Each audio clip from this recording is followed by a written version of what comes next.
You should just fucking smile and blow me!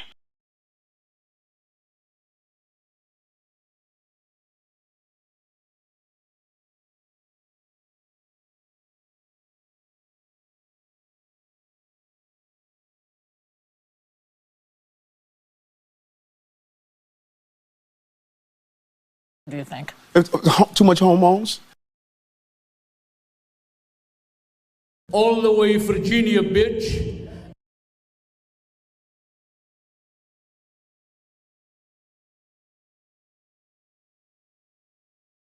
Enough.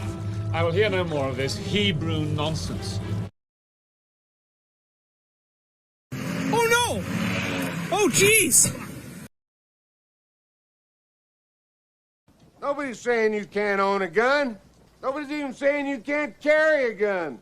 All we're saying is you can't carry a gun in town.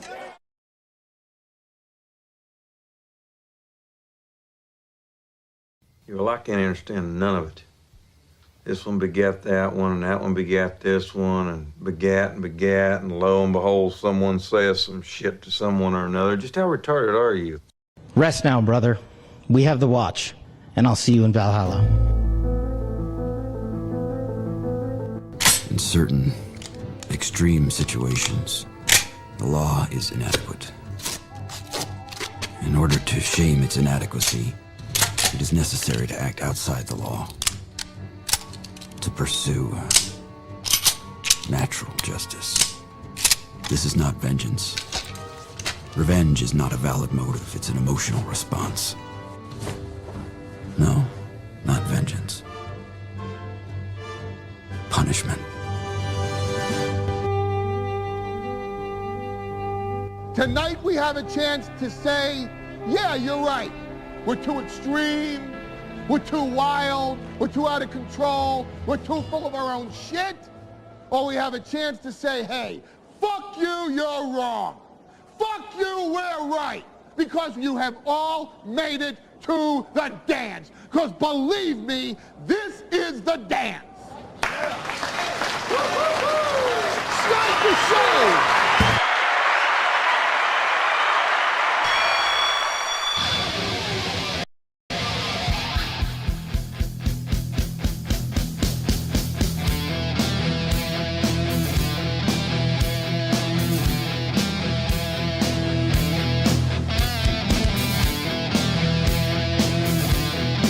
Good morning. Oh my God, we're still here. We're still here. Get Johnny's shit off the screen. We're not ready for him yet. There we go. We're still here. We're still kicking. No Hezbollah sleeper cell attacks. No power plant bombings in Tehran. We made it. Looks like we made it. Welcome to the show, the Steel Toe Morning Show. Back to perfect, so we get to live to fight another day with MSO. You know, I'm so glad yesterday I just kind of went, hey, what are you going to do? Win some, lose some. Because this audience, as they've said, they've always got my back. And look at them coming through. You know, last night it was very strange because we had a guy, and I don't know, maybe he's a fan of the show, maybe he's not. But we had a guy say that, how much for you to stop the evening show right now? And seeing as the evening show is kind of our B-side supplemental, I was like, well, what's the whole point of the evening show? Put on a good enough show where people give you $100 or so bucks and you can go to bed and everything's good for the day and another win for the toe. So I said, all right, let's see. I see an opportunity here. I think he was like, I don't like you, so I'm going to give you money and make you shut off the show. And I'm like, let's make this work to our advantage. So I did the math. I'm like, goal was looking great last night. You guys were doing awesome anyway, but I was like, we need that much. And then we missed by 120 last night. I know, $200, we'll call it a day. And the guy, to his credit, came through with the 200. So I said, all right, we're shutting the show down. And then because some people were upset that I was shutting the show down, I went, all right, let's fire up another stream on Rumble only, and we'll do that. And we did, and it was a blast, and we had an evening show. and it reset the week to perfect. So thank you guys very much. It all seems to come out in the wash with the toe. I can always tell when the toe's doing well because the audience, the fans are very nice, and all the right people are very upset. So we go into today. I'm sorry. I'm in a very good mood. I have a very busy day, though. Very busy day today. I have a meeting with a media venture capital company at 2 o'clock. I have a Zoom meeting. The guy who runs the parent company, they're trying to build a big news content platform. And they're like, we'd like to show you what we've got and see if you'd be interested. And honestly, it's just a distribution platform. So to me, I don't mean to be an easy bride to woo, but if there's some money in it, let's go. And look, as always, if it comes in, all revenue raised towards this program, as it has the last 2 years, goes towards asking you for less. So let's go. Give us a couple of bucks.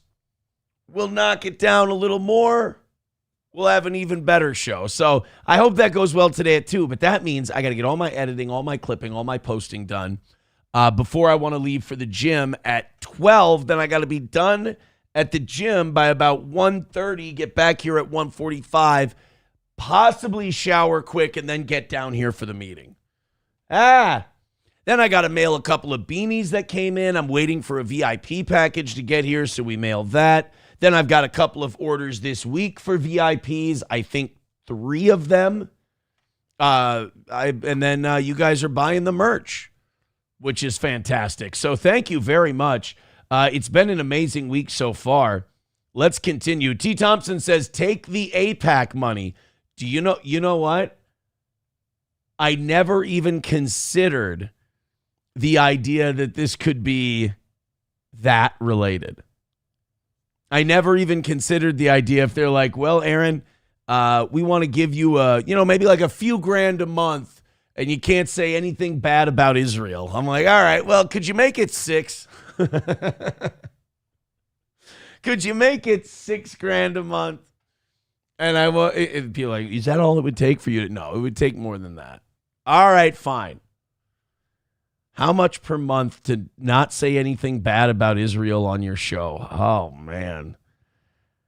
It would have to be north of 10. God, it makes you sound so cheap, though. It makes you sound like such a cheap slut. To never say anything bad about, like, that's, you understand. Like, if I can't criticize Israel, what news can you talk about? Because, like, forget talking about the Epstein files again. Forget talking about anything that goes on in the Middle East. Forget talking about a shitload of our cabinet members making fun of Ben Shapiro, making fun of Mark Levin. I think 25 a month, 25 grand a month to never talk about Israel again. Or never talk bad about Israel. And if the rule is you have to talk nice about Israel, then I would think it would have to be like 40 or 50 a month. In other words, a number nobody's offering to pay this show and never will. So I don't think we have to worry about it. But no, this doesn't seem like a place. I've looked it up. I've checked out the sites, and they're they've got some guys working for them. They've got some shows working for them, so it could be fun. I haven't looked at their personalities and their stance on Israel or anything like that, but oh God, why did you guys have to say that? Now I'm worried about that part. Redbird with $1 says, good morning, Aaron. You're looking pale, plump, and moisturized today. I appreciate everything but the plump. The number on that scale is going down, boys and girls. And I don't want to say that I don't want to say we'll be under the 220 mark at the end of the week, but it's certainly a possibility. Let's go into the chat. Let's talk to you guys for a little bit. Gifts and memberships. We're 72 away from 700. It would be hot to hit that 700 number. We have today, and then I think the expirations start up again, the 30-day expiration. So let's make a run on the morning show. Let's get about 30 or 40 of those.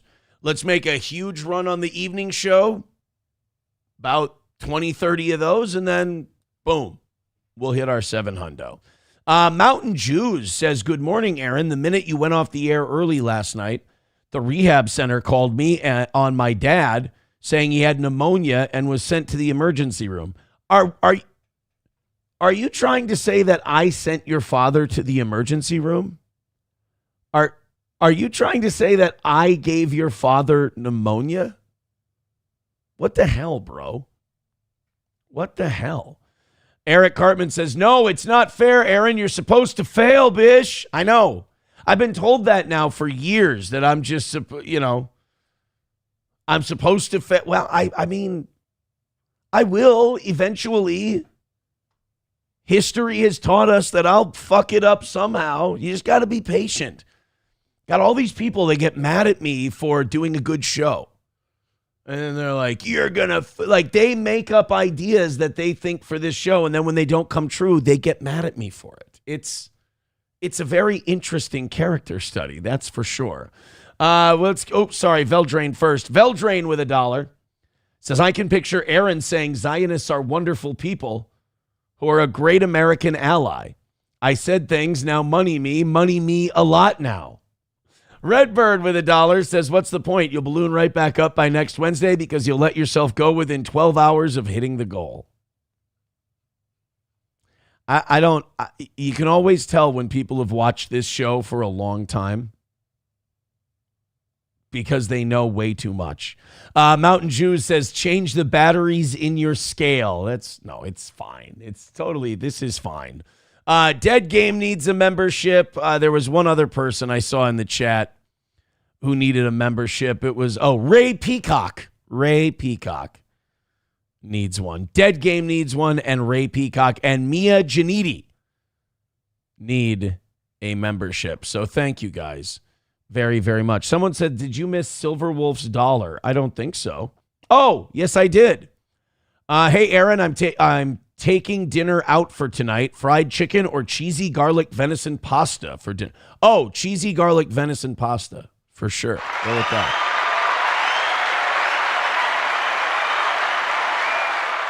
Go with the cheesy garlic venison pasta, I say. All right, let's jump into it today. Thank you guys very much. Do me a favor. If you have no money, that's no big deal. Hit like, hit subscribe, hit follow. That's free, and that's awesome. If you do have a couple of bucks, consider giving it to your favorite listener-supported program. And throw in a couple of memberships on Rumble or YouTube. Throw in a Super Chat or a Rumble rant. Or click one of the links at the top of the page for Streamlabs, PayPal, Venmo, Super Chats, and Rumble rants. And let's make it another successful day for the toe. Thank you to Dead Game for gifting a membership. Mia Janiti got that one. So we got 2 more people running around who need a membership. Thank you very much. And oops, should have listened to the OGs with $5. Says, this is becoming the new savory bit from Fuck You, Dude. Good morning, Jovelin, Hovelina. There we go. Now they're all covered. And I was sent by, should have listened to the OGs. I was sent the proper pronunciation. I don't care. I'm going to continue to pronounce it multiple ways. Thank you for that gifted membership. Let's keep passing those along. 3 more $5 drops, and we got a golden shower to start the morning. Redbird with $1. Thank you guys so much. Says you should also take the styrofoam strips out from under your scale. It needs to sit on a solid surface to get a true reading. It's a tile floor. It's a firm surface. It's totally legit. The number on the scale's going down. Part of it because I've started running, and that's fantastic. The other part is because my shoulder has been injured, and I haven't been able to lift a lot upper body, so I'm probably losing muscle mass as well. So yay, numbers going down. Yay. All right, guys, Celsius in the bloodstream. Let's get her going. Congratulations to America. And, if this meeting goes well today, maybe I won't be able to say anything bad about Israel. So, ha-ha to Israel. Ha ha. We saved our own ass and told Israel to go fuck itself. This is such an awesome ceasefire deal. I love it. This is great. Hopefully this is the ceasefire deal that makes us mind our own fucking business from now on, because what this ceasefire deal is doing, if we accept even half of Iran's 10 points they've proposed that got this ceasefire started, we are going to be in a worse shape than we went into this.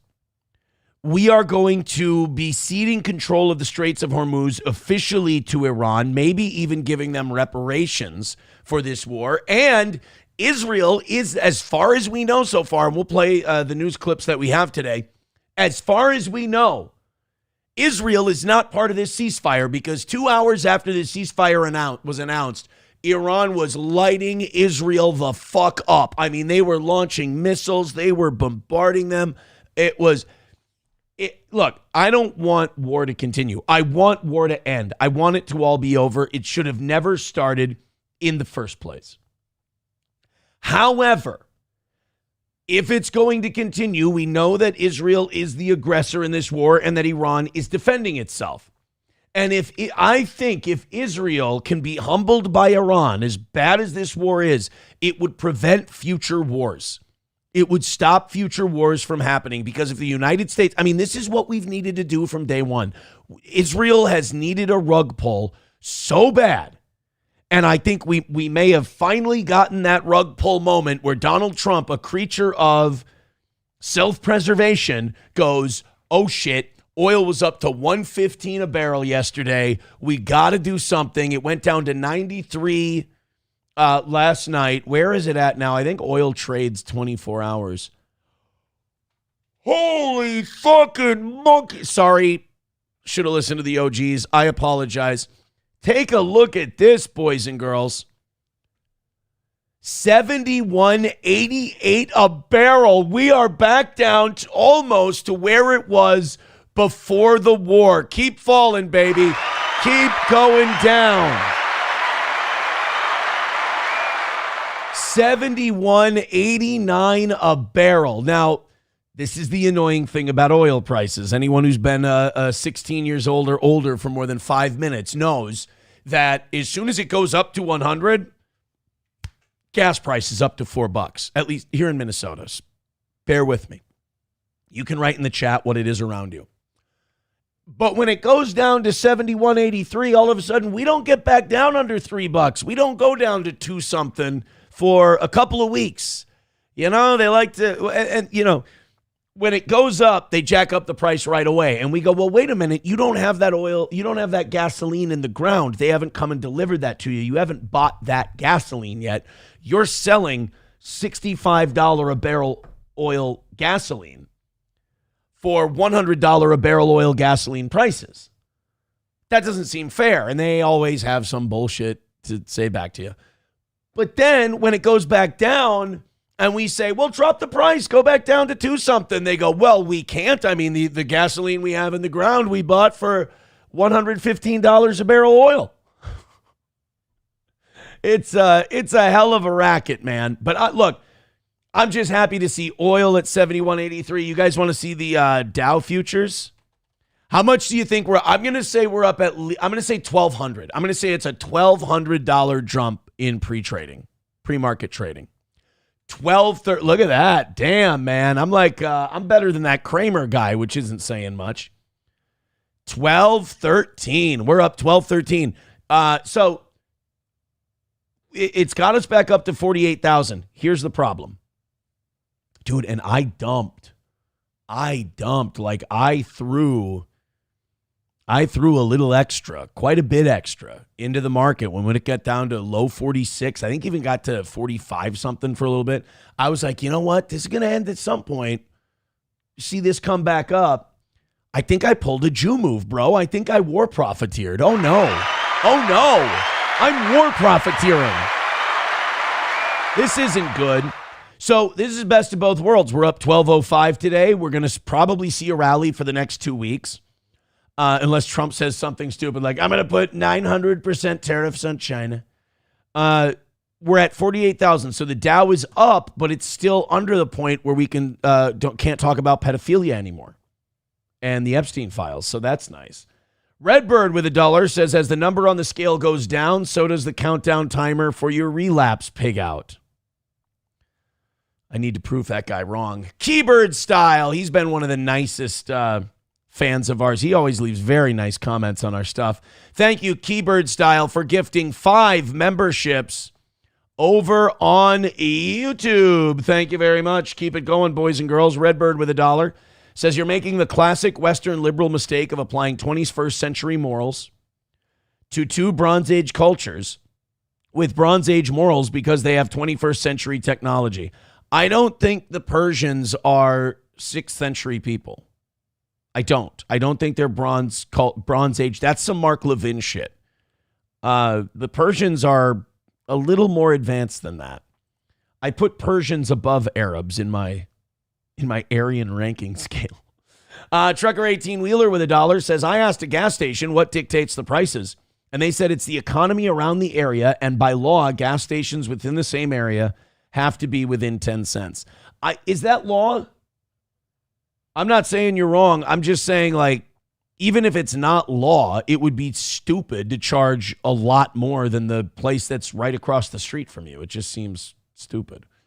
Ray Peacock says, yeah, your oil price is the only thing that matters, right? No, I mean, not the only thing, but I give a shitload. It matters way more to me what gas is at than if Iran's at 50 or 60% uranium enrichment. So, yes. Clippers United with $1. Thank you for admitting that whole show is just about me and they couldn't make any money without it. Not that they're making any money now. They can't sell the thing out. Thank you, Clippers. You're like secretly working for me. Redbird with $1 says the people running Iran right now are Bronze Age. I disagree. I think that's propaganda that we've been fed by Zionists. I really think that, if anything, the Ayatollahs have proved themselves to be pretty shrewd. And the Iranian Revolutionary Guard Council has proven itself to be pretty shrewd. They've operated. I mean, look, they outworked Israel. They outworked us. We're going to go over this 10-point plan in just a second. They did that. I mean, for a bunch of Bronze Age retards, they did a pretty good job here. I mean, make no mistake about it. This was regime change. That was the goal. The goal was regime change for this whole thing. And not only did they stave that off, but now they've got a deal where they can still launch missiles at Israel. Israel says they're not going to abide by the ceasefire. So basically what Iran did was they knocked the United States, they knocked the big power out of the war, and now they can just tee off on Israel. Kind of shrewd for a bunch of Bronze Age monkeys, I got to say. Scouse Ghost with $1 says, Aaron, did Eric Cartman call it right? Is the place you have a meeting with the place Gino works for one time a week or so? No, this is just this is just a distribution thing. This isn't like an I go anywhere thing or anything like that. Literally, all I want to know is there money in it for me? And if there's money in it for me, that means there's money in it for not having to ask my audience for as much. So I'm all for it. I'm all in. Thank you very much for those gifted memberships, Keybird Style. He says, great show as always. Thanks for the outstanding take on the war situation. Well, let's get educated. You don't need to listen to me fucking babble about the thing forever and ever. Let's go to ABC, Disney. Let's go to Disney, everybody. Or Paramount. Is it Paramount now? No, CBS is Paramount. ABC is still Disney. So tonight, our chief foreign correspondent, Ian Pannell, in the region. Ian has been poring over Iran's response tonight and where this now potentially goes from here. Here's Ian now. Tonight, Iranian officials now saying they've agreed to suspend hostilities for 2 weeks after President Trump announced late tonight that temporary ceasefire. Iran's foreign minister confirming the reopening of the critical Strait of Hormuz during this ceasefire period. But tonight, with multiple statements issued by Iran in response, the hours ahead will be critical. Tonight, Iran's National Security Council insisting it'll retain control of the Strait of Hormuz, maintain the right to enrich uranium, which President Trump had vowed to stop. The statement also says U.S. sanctions should be lifted and reparations paid for war damage. So they released what they're calling a 10-point plan.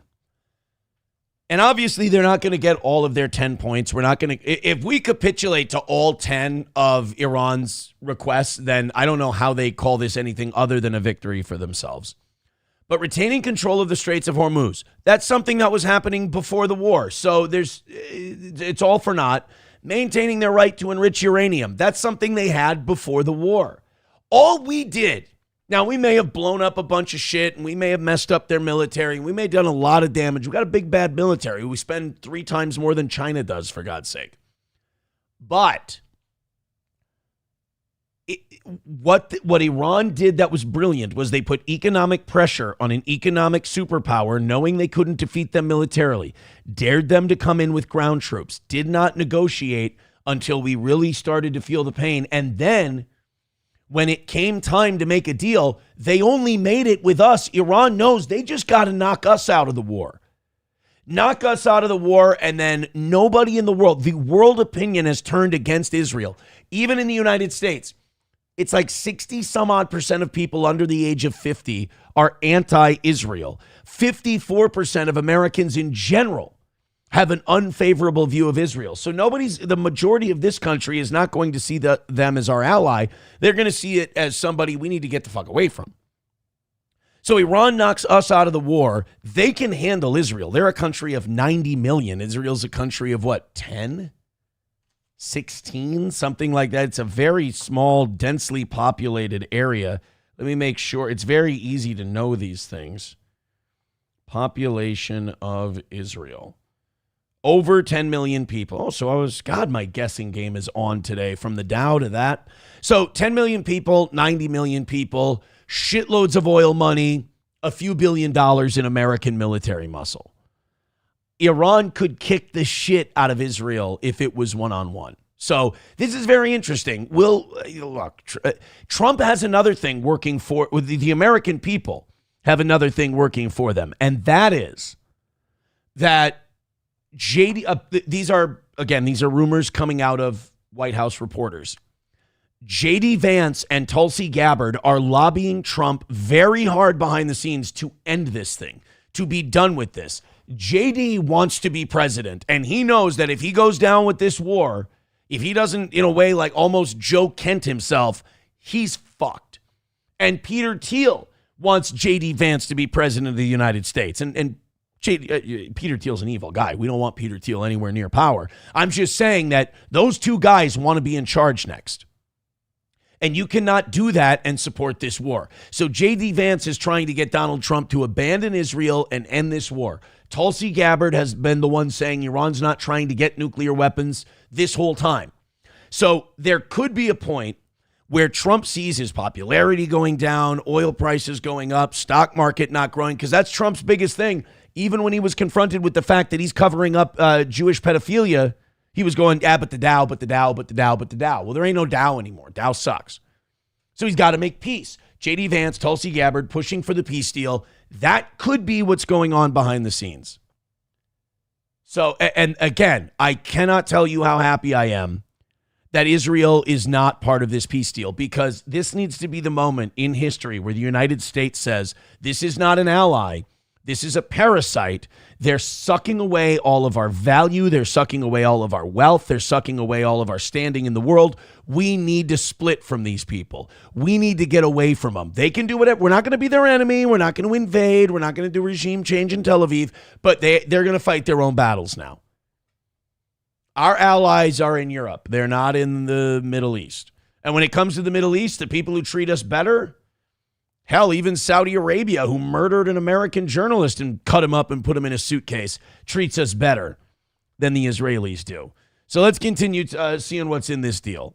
With President Trump's threat to blow up Iran's bridges and power plants, Iran had warned it'd retaliate with immediate and proportionate attacks across the region. But tonight, that all appears on hold, with the world now watching to see if the ceasefire holds, and Iran now making its own demands. And tonight, in another major development, 1 week... And then that kidnapped journalist in Iraq got freed. So this was big. I mean, just the fact that they announced the 2-week ceasefire, that was great. But as the night went on last night, we got more information on what was in that ceasefire, and it is all good news for the United States. This one does seem like it's going to stick. Paul's Willing with $2 over on YouTube. Thank you very much, Paul. Appreciate these contributions that are coming in today. Oh, I missed a few on Rumble. Eric Cartman. All right, left off at that one. Rabbi Smoothie with $1 says, yes, Clippers. You have to laugh at Aaron because none of the so-called talent at that event are funny. I'm going to be the funniest thing they play. Veldrain with $2 says, please go in depth with this Aryan ranking scale. Go to Stoney's for White Power Wednesday. There is no White Power Wednesday at Stoney's. And I was joking about the Aryan ranking scale. You got to believe me, right? Redbird with $1 says they're not stupid, but they don't value human life like we do. Value human life. You can go to most states in this country and kill a baby. Value human life. Look at how we treat the poor. Value human life. And look, I'm guilty of this too. We laugh at people who live in tents on the sidewalk. You really want to hold America up as value human life? People go bankrupt because they get sick in this country. Value human life? We value the military-industrial complex. You want to call them 6th century savages? $900 billion of our tax money that we don't have because we have a $1.5 to $1.7 trillion annual deficit. So we don't have this $900 billion. We spend it on weapons of war, weapons of mass destruction. And then we bomb countries who want to get their own. Value human life? Please. Kids get cancer. Their parents starve. Their parents go broke. We don't value. It would be wonderful. I would love to have a country with the amazing wealth that we... Imagine what this country could do. We're the wealthiest country that ever existed. Imagine what we could do if tomorrow we said... We're going to get off of a war economy, which, by the way, we've been on a war economy since 1941. Since 1941, the United States has been on a war footing and has not stopped. Imagine if we decided to take all of that wealth and house the homeless, clothe the needy, feed the poor. Imagine if we did all that. So please, we are in no position to lecture anybody on valuing human life. Some guinea had to murder a healthcare CEO for any company to give a shit about denied claims in this country. We don't value human lives. We make people desperate. And in that desperation, they turn on their neighbor and they fight with each other over minute bullshit while robber barons steal them blind. So I'm sorry, but I don't think you can look at the United States of America right now and see a country that values human life. I don't see it. That's just me. Darkness Rising says it would be the Jetsons. Yeah, we could have the Jetsons. Come on. America could have the Jetsons. Don't you want the Jetsons? Everyone wants a rosy robot. You don't want his boy Elroy? That sounded fucked up. What? I mean, like chicken in every pot, flying car in every garage. Get out of here. Dead Game needs a membership on Rumble, by the way. He says Roe v. Wade rubbed it in our faces and for years, and that baby was never aborted. They did it solely to push Supreme Court law. Bigot on Socialist Media says it's hilarious to me that they think they know anything about Iran. They've only looked at Jewish propaganda. I mean, that sounds really harsh, but it does check out. So anyway, thank you guys. Spirited discussion so far today. We have a lot of stuff coming up on the Iran stuff. I just don't want to make the same mistake we did yesterday and just get bogged down in geopolitics and all of that. I want to get to other things. Later today, we'll come back. We'll revisit this. I just wanted your guys' thoughts and all that. Mark Levin had a generational crash out yesterday, and I am so fucking here for it. Sorry, should have listened to the OGs. I shouldn't be cursing like that when you're at work. But I am so excited for the Mark Levin crash. You guys have to see it.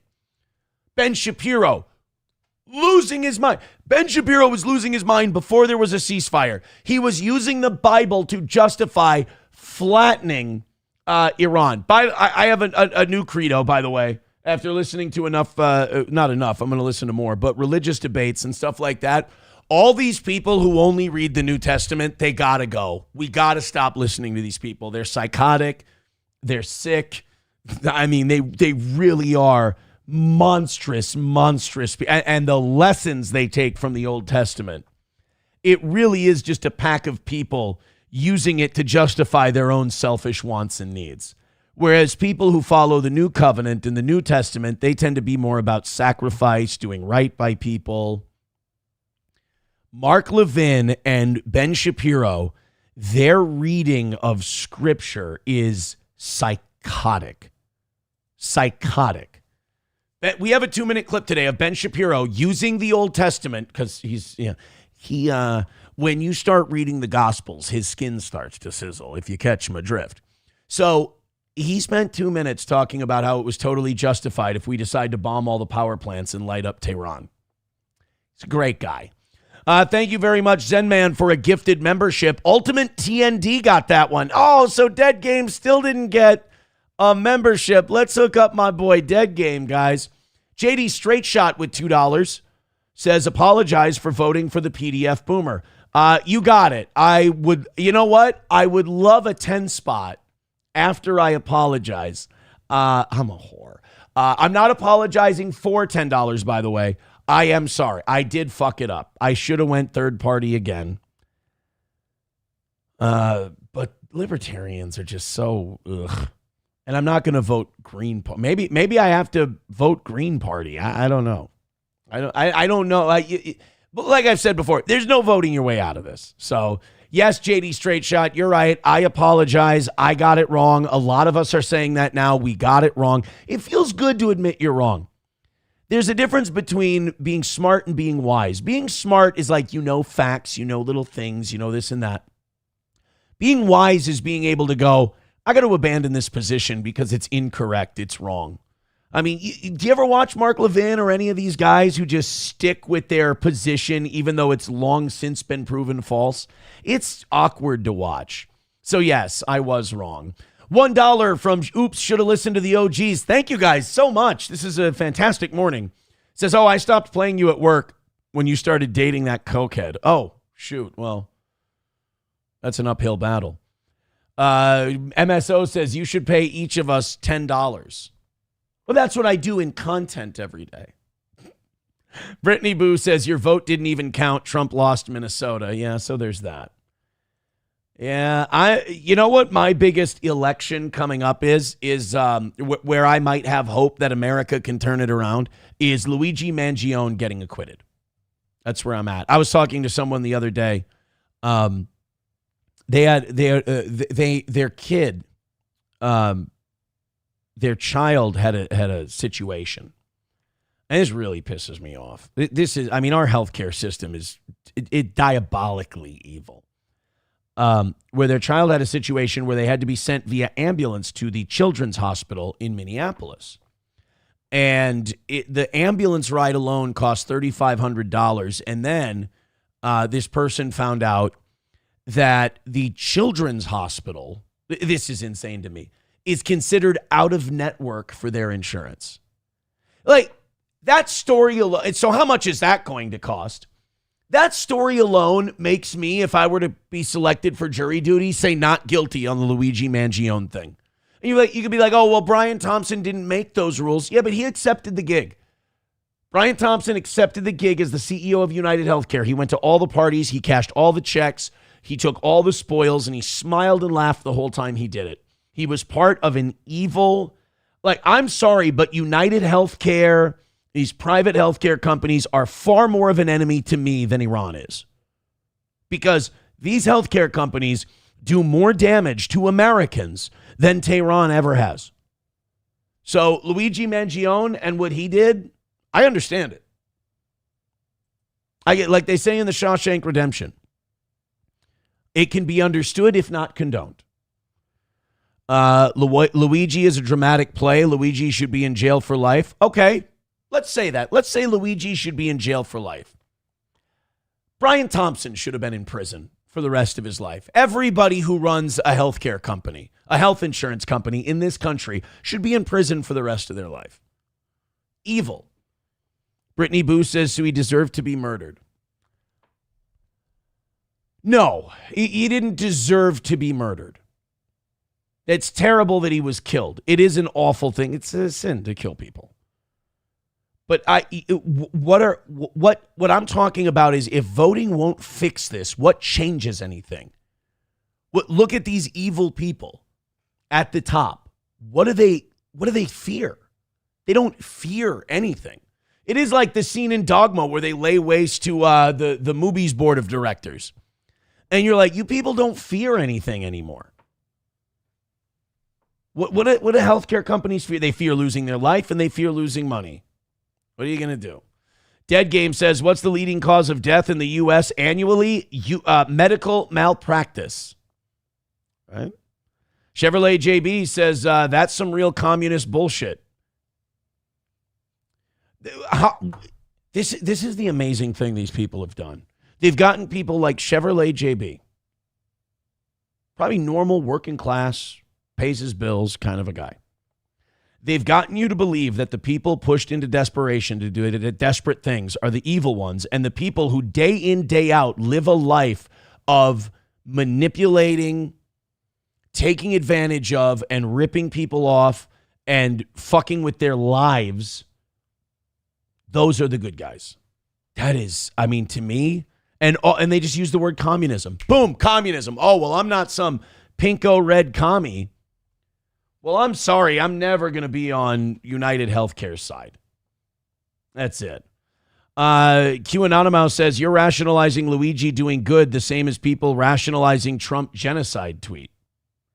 I'm just saying, look, do I think what Byron Smith did was a good thing? No, he killed those two people. That's awful. But I have said before, if Byron Smith would have been acquitted, it would have sent a message that maybe would make things better in the future. So I can understand thinking that Luigi Mangione is a bad guy. He did a bad thing. Absolutely, 100%. But if you can't see where people like Luigi Mangione come from and who creates people like him, I think you're missing the boat. I really do. Melissa says, Luigi was made impotent. I think it's funny all the girls who have crushes on. He couldn't if he wanted to. That's why he murdered him. Thank you very much to Zen Man for the gifted membership. Dead Game finally got one. There we go. Awesome. Yeah, Ablo Pacheco says it would communicate to those SOBs that their greed will not be tolerated. Numero Uno says, who's Byron Smith, the giant tits guy? No, Byron Smith was a guy in Minnesota. Two teenagers broke into his home. He lived in a place in, I think, Little Falls, where the neighborhood had a lot of break-ins, and the cops weren't doing anything about it. Nobody was getting arrested. These people were desperate. They talked about it all the time in their small town, like watering holes and breakfast nooks and shit like that. And this Byron Smith decided one night he'd had these people breaking into his house. So he's going to sit down in his recliner down at the bottom of his stairs with saltine crackers and water, which is a psychopathic snack to have. And he would sit down there with his gun. And this guy breaks into his house, comes down the stairs, Byron Smith waiting for him, shoots him, tumbles down the stairs. Byron Smith taunts him. His cousin, some girl, I think they were like 17 years old, comes down the stairs to look for him because she hears the gunshot. Boom. He shoots her too. She goes down the stairs. She's still alive. He gets up, taunts her, and says, you're dying now. And he's laughing at her. And then he recorded all this, by the way. He wasn't trying to get away with anything. He recorded the whole thing. And he shot her. He said he called it a, quote, good, clean finishing shot. And he shot her in the back of the head. And he went to prison. And there was part of me that, I was in Litchfield, I think, at the time. And there was part of me that said, if we acquit this guy, maybe it sends a message. Quit fucking around. Quit breaking into people's houses. It's truly like a really evil thing to do because you put this fear into people where they don't feel safe in their own home anymore. And here's a guy crying out saying, we need some help here. And nobody was helping. and he took matters into his own hands, which, you know, again, is that the preferred state of things? Is Luigi Mangione the preferred state of things? No, of course not. But Luigi Mangione didn't just kill this healthcare CEO because he's a terrible, evil guy. He was pushed into it by the realities of modern life and modern healthcare in America. That's what I'm saying. Malcolm X had this problem where people would say, Malcolm X, you're preaching hate. Malcolm X, you're preaching against white people. And he said, no, I'm trying to warn white people that there's a powder keg in their house. And if they don't get that powder keg out of their house, it's going to blow up the entire house. I'm not sitting here telling you that I'm rooting for the Luigi Mangiones of the world. I'm saying Luigi Mangione won't be the last one. You've got a powder keg in your house. You are fucking over and pinching and screwing and pressuring the working class in this country to a point where they're not going to have anything to lose or to take anymore. People are using credit cards to buy their groceries. So you can say, Aaron, you're a commie for saying this about Luigi Mangione. I'm just telling you the truth. There's a powder keg in the house, and you better get it out. That's all. Landers says, everyone has it hard, so we just excuse the evil things they do because life is hard. Dude, seriously. I'm just telling you how it is. I'm just telling you how it is, man. I'm not saying that I'm excusing these evil things. I'm just telling you what it's going to be. I can say, hey, man, you know what? We should all start treating each other nice today. That would be great. That's not the way things are going. I'm telling you, he will not be the last. This will get worse if we don't change how we treat each other. So you can say I'm a commie. That's fine. If you don't understand what I'm saying, I think you're missing a real big part of where we're going. Sack Johnny Crutches says, my auto insurance premiums are a bit rich. Time for some pew-pew. See that? But that's not what I'm saying either. Health insurance, I'm talking about people whose kids don't get treatment because the parents can't afford it, or parents have to choose between living in their house or saving their child's life. You don't understand where that would put some people in a murderous rage? Ep Didn't says, Aaron, corporate directors and officers have a fiduciary duty to act in the best interest of the corporation and its shareholders. Yes, Dodge v. Ford. However, if the Dodge brothers would have lost that case way back in the day, we would be in a lot better place. Henry Ford, the whole thing about, and I don't know if the case was actually Dodge v. Ford, but those were the particulars, was Henry Ford wanted to take Ford profits and he wanted to put them into lowering the cost of his vehicles and paying his employees more. The Dodge brothers, who were large shareholders in the Ford Motor Company, sued Henry Ford. And the courts, they sided with the Dodge brothers, saying that Henry Ford has a fiduciary responsibility to the shareholders, not the employees. That's wild shit. Shannon PR with $10 says, any chance of getting Steel Toe on Spotify? Is it something where I can just go on Spotify, snap my fingers and do it? Because I will. Thank you for the $10. I appreciate it. I'm liking this discussion. It's a little more dark than I wanted to take the first hour of today's show. But here we are. Yeah, Tin the Toolman Taylor says the American Revolution started being we were getting taken advantage of with taxes. Right. What did they say? 3% tax started the Revolutionary War? I mean, that's looked at as okay. That was killing. So, I don't know. Look. Bapa Shab says, Aaron, look up the Dodge Brothers logo. All right. Dodge Brothers logo. I'm going to be mad, aren't I? Fuck you. Get out of here. No way. I don't believe it. I don't. There's no. There you go, guys. Take a look. I mean, that is the world. It's the world. And then it's a Star of David with DB Dodge Brothers in the middle. And it says Detroit, USA. And just lest you think it's fake, it's all over the place. Why, Bappa, why do you do this to me? Every time. I was fine just going, the Dodge brothers were greedy pieces of shit, and Henry Ford was a good guy trying to do the right thing. And then you have to go, Aaron, look at that. All that logo does is it's just going to make me mad. It's not, oh no. Oh God. It's not going to change it's like the lawyer in The Devil's Advocate. It doesn't change the reality that the Dodge brothers suck. They were already the bad guys in this to me. Henry Ford was already the good guy in this, trying to treat people better. That does nothing but just make me mad. $1 from King Kong Dong. Everything in this world is Jewified. Numero uno Josh Denny fan says, Jews rule. Everyone needs to stop hating out of jealousy. Just give in and admit they're the superior race. Mountain Jew says, Henry Ford built every single part of his car in his own facility. You know, I was having a discussion with someone the other day, and we got way too deep into it, and we had to tap out of the conversation because we were just like too much shit. We were just saying too many things. We were getting too far afield. And one of the things that was said in this conversation was, yeah, Henry Ford was a really good guy.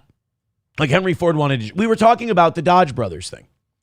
And we were like, he wanted to treat his employees better. He said all of my employees should be able to afford one of my automobiles right off the assembly line, you know, and it's like, wow, Henry Ford really cared about the worker. Henry Ford really cared about the economy. He really cared about, he understood that the middle class in this country builds a healthy economy and all of that stuff. And my buddy went, yeah, it's wild to think that he was like cool with Hitler.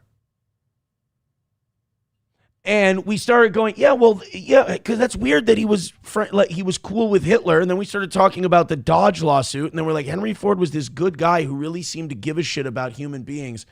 And we started going like, I think he said something to the effect of, like, it really makes you wonder, like, what were we taught about that period of time if this guy who was really noble and decent and good could be so okay with a guy who was, that we're told is like the most evil guy ever. And we literally sat there for a moment, just kind of quiet. And we're like, let's talk about the Vikings. Let's start, let's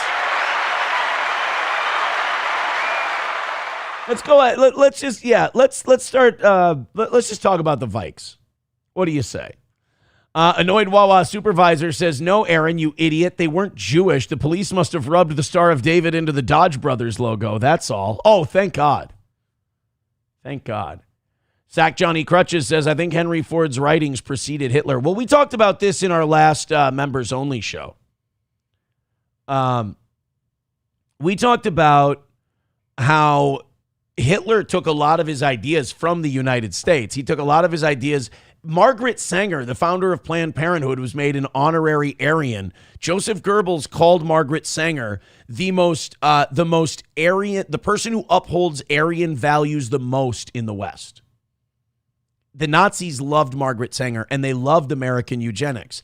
After the war, America had to basically put its whole eugenics population control shit on hold because too many people were going, wait, we're kind of doing Nazi shit.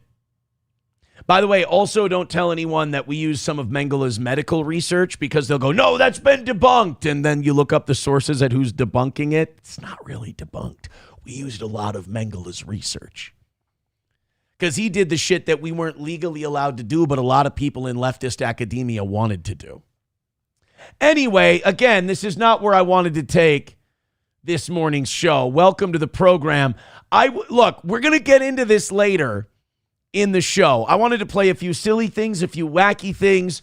You guys are into this conversation. I appreciate it. Do me a favor. Hit like, hit the thumbs up button. It does great for the algorithm. Share the show. I'd love to get back on the front page of Rumble. It's been a week or two. And can always pump up those secondary numbers on platforms like Facebook and YouTube and Twitter and all these other places we're on. I want to see if we can get to 700 today. I haven't checked the numbers yet today, but I'd love to get to 700. Throw a couple of memberships our way as well. You guys are off to a great start. So I saw this on X yesterday, and the comments were all saying, oh, this is so sad. Oh, this is so terrible. Oh, this is so awful. I don't understand how this is bad, sad, gad, sad, terrible, awful, whatever. It's Sugar Ray, not Leonard, the band, Mark McGrath, playing at like a pavilion. You know, if you go to a county fair, they've got those pavilion buildings. They're like sheds, but they have no walls or doors. It's just kind of an open thing. It's just kind of an open picnic type area with a roof. And they have a stage and they have some bench seating. Well, apparently Mark McGrath was doing a show at one of these little pavilions. And the person who wrote about this on X said, wow, here it is. Vince Langman says, wow, Sugar Ray is doing gigs at pavilions in theme parks. Sad. I need to ask you guys something, and I think this is too much smug internet culture personally. Why is this sad? Mark McGrath is probably doing just fine financially. He's probably worth millions and millions of dollars. And this just proves Mark McGrath really enjoys playing music still, which is great. I mean, this is a guy who's been on world tours. This is a guy who's done big festivals. This is a guy who's been on top of the music world. And he still loves doing music to the point where his agent calls him and says, Mark, I know you got enough to live off the interest and never touch the principal for the rest of your life and the rest of your kid's life probably. But I got a gig at the Colorado Boulder County Fair in the pavilion, and they're willing to give you guys like 20 grand. And Mark McGrath says, well, yeah, shit, I'll go play the gig because I'm sure a lot of those people who are my age would love to go see Sugar Ray at their county fair, and he understands that. And he wants to go play music because he still loves doing it. That's amazing to me. Now, if Sugar Ray were like down bad and addicted to drugs and lost all his money and was only doing this because he's like, I'm fucking miserable, I hate it, but I need to pay my bills, that would be a different story. But like watching a guy who's in his 50s, who's like, you know what, I still want to play. And I'm not Kid Rock. I didn't suck Donald Trump's dick so I can still sell out. Now shut up, I love Kid Rock. But like, he's playing where he gets booked. If you book him, he will come. I think this is great.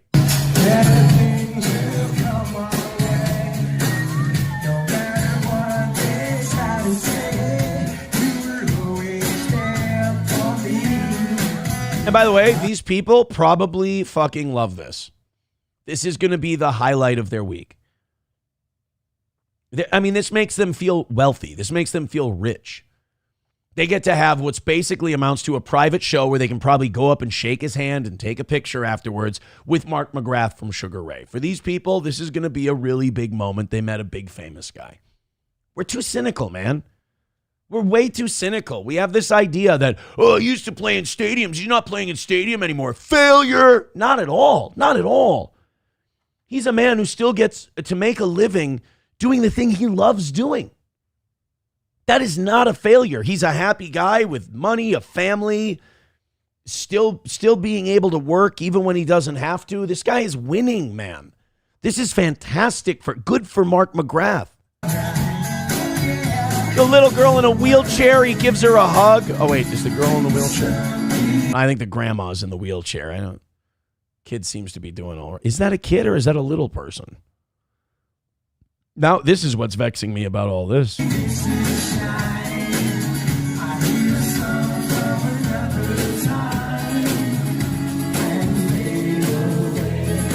Look at it.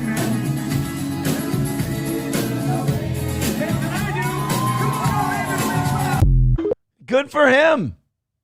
I don't see, you know, the tweet says at the end, sad. This is sad. This isn't sad at all. That's awesome. Good for him. You can't be on top of the music world forever unless you literally sell your soul to Baal. Like, Beyonce is clearly a Satanist. Jay-Z has clearly sold his soul to Satan. All these people are demonic, so they'll stay on top forever. But if you're like Sugar, if you're in your 50s and you're playing county fairs, you know what that means? That probably means that you stayed true and you didn't become a filthy, demonic Satanist. Taylor Swift? Are you fucking kidding? Katy Perry? You've got to be shitting me, right? But Sugar Ray? You know, I mean, good. Look, here, Mark McGrath. Maybe his band, maybe he's got band members that have bills to pay, and if he just retires and quits, members of his band would go broke. And he keeps touring for those guys. That's noble as all hell. Net worth. Mark McGrath, $8 million. He doesn't need to work.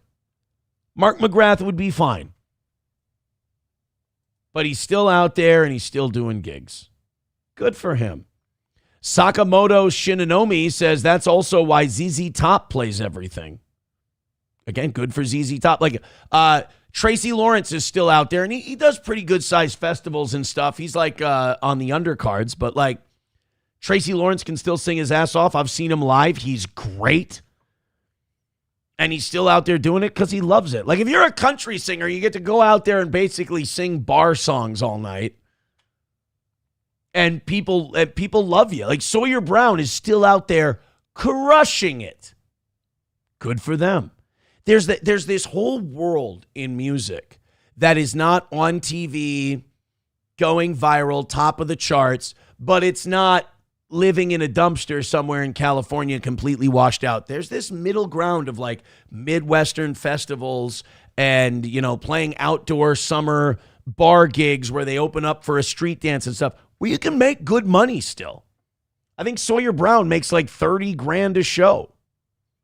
That ain't nothing. Kelly Cat says, I love Tracy Lawrence, great singer. You know what I would love, Kelly Cat, is if someone gifted you a membership. Nova with a great point. He says he gets to fuck random small town girls everywhere he goes now. Now, wait a minute. I think he's a married man there. Hold on. He's been married for 14 years. Good for Mark McGrath. Worth $8 million. He's got a lovely wife. He has 2 children. He has twins. Leiden and Hartley. I got to tell you, I don't know if those are girls or boys. I have no idea. Good for him. So Mark McGrath he's got everything. So forgive me for not thinking it's sad that he's playing at a pavilion. MSO says David Cassidy played at the local beach shack here a few months before he died. Awesome.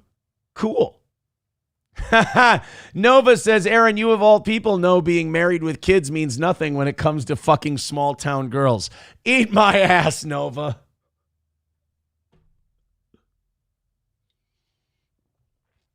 We all have a past.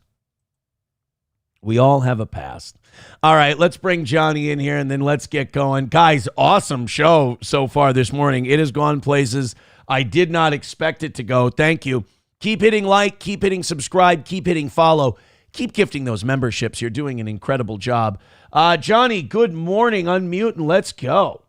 Hey, man, how you doing? Good to see you. You know, I want to say the same. You know, we had a miss yesterday in the evening show. I took the loss in stride. I'm so glad I did, and I didn't freak out because the evening show comes back. Boom. Knocks it out. Morning show. Thank you very, very much. Hey, we're here. Tehran is still here. The power plants are still standing, and it really does look like, in a good way, Trump's taking an L on this whole thing. And again, my favorite part, I said this morning, and we're going to play Mark Levin's response. All of it. It's all good. It's all fantastic. I am glad Israel is not part of this ceasefire. Oh, that's great. I just think they won't stick to it. They should. I have no problem. Look, you know, people say, oh, you hate Israelis, you hate Israel, you hate Jews. I don't. All I want to do is live in a world where if they want to fight somebody, they can go fight somebody. Go ahead. I don't care if Israel and Iran, you know, if I may quote Dr. Kelso. God awful bunch of malcontents. I hope you all kill each other. Give a shit. Just leave me out of it. It's never been a more accurate quote for that region. Exactly. You just want to pull Bibi aside and just tell him that. You want to be like, I hope you all kill each other. Leave me the fuck out of it. So, yeah, great peace deal. We'll get to all of it. By the way, someone was saying in the YouTube chat that Yemen has entered the war on the side of Iran. That is true. They are bombing Israel. The Houthis and whatnot are going after them. So, good. I mean, like I said, as long as we're not involved, I'm happy. Right. They dug this hole. Some people are theorizing that maybe the Kristi Noem, J.D. Vance part of the administration kind of got to Donald and said, you need to cut this shit. And look, he cuts this shit. This is what's frustrating about it. We've been looking at oil prices this morning. It's down around $71 a barrel. That's nice. That's a good thing. But that could have, We were at 65, 68 before this thing started. And then right. We could have stayed there if we hadn't fucked around at all, but we did. So I'm just glad we're finally at least moving in the other direction. I'm happy to see it's not triple digits anymore. Iran's opening the Straits of Hormuz. Guess what Iran had open before this whole thing started? Alec, I'd like to go with the Strait of Hormuz. The Strait of Hormuz was open. It was fine. Iran's going to continue enriching uranium. Guess what Iran was doing before all this? Enriching uranium. So, yeah, I just, the whole thing. Yeah, it's, God, I'm looking at it. I can't sit on, like, the Dow futures and the crude oil futures because I'll just sit here and watch, because, like, Google updates it every couple of seconds. Yeah, so you're just going to watch them move by the moment. I'll just watch it move. And the Dow pre-market is at, like, up 1,200. So that's opening in like an hour. And they were down 85 yesterday. Oh, where is it? Oh, hold on. Wait. Oh, no, that is yesterday. Dow futures. Come on, where is it? There we go. Up 1322. 1322? 1,300. 1,322. So, how high do we have to get to be back where we were at before? We're around 49. And right now we are at 48,134. So, yeah, if we had never done any of this, we'd probably be up over 15,000 or 50,000. And then we can't talk about pedophiles anymore. I guess if there's a silver lining in any of this, it's at least now we can still talk about those guys. Yeah, wait. Can't we talk about them forever now? Because Pam Bondi's gone. Wasn't that the Bondi rule?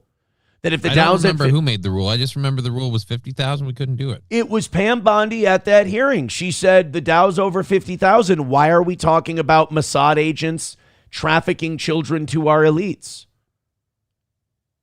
But she's gone. Well, if it's gone. the Bondi rule, then yeah, you're right. She's gone. Technically, that rule might be invalid now.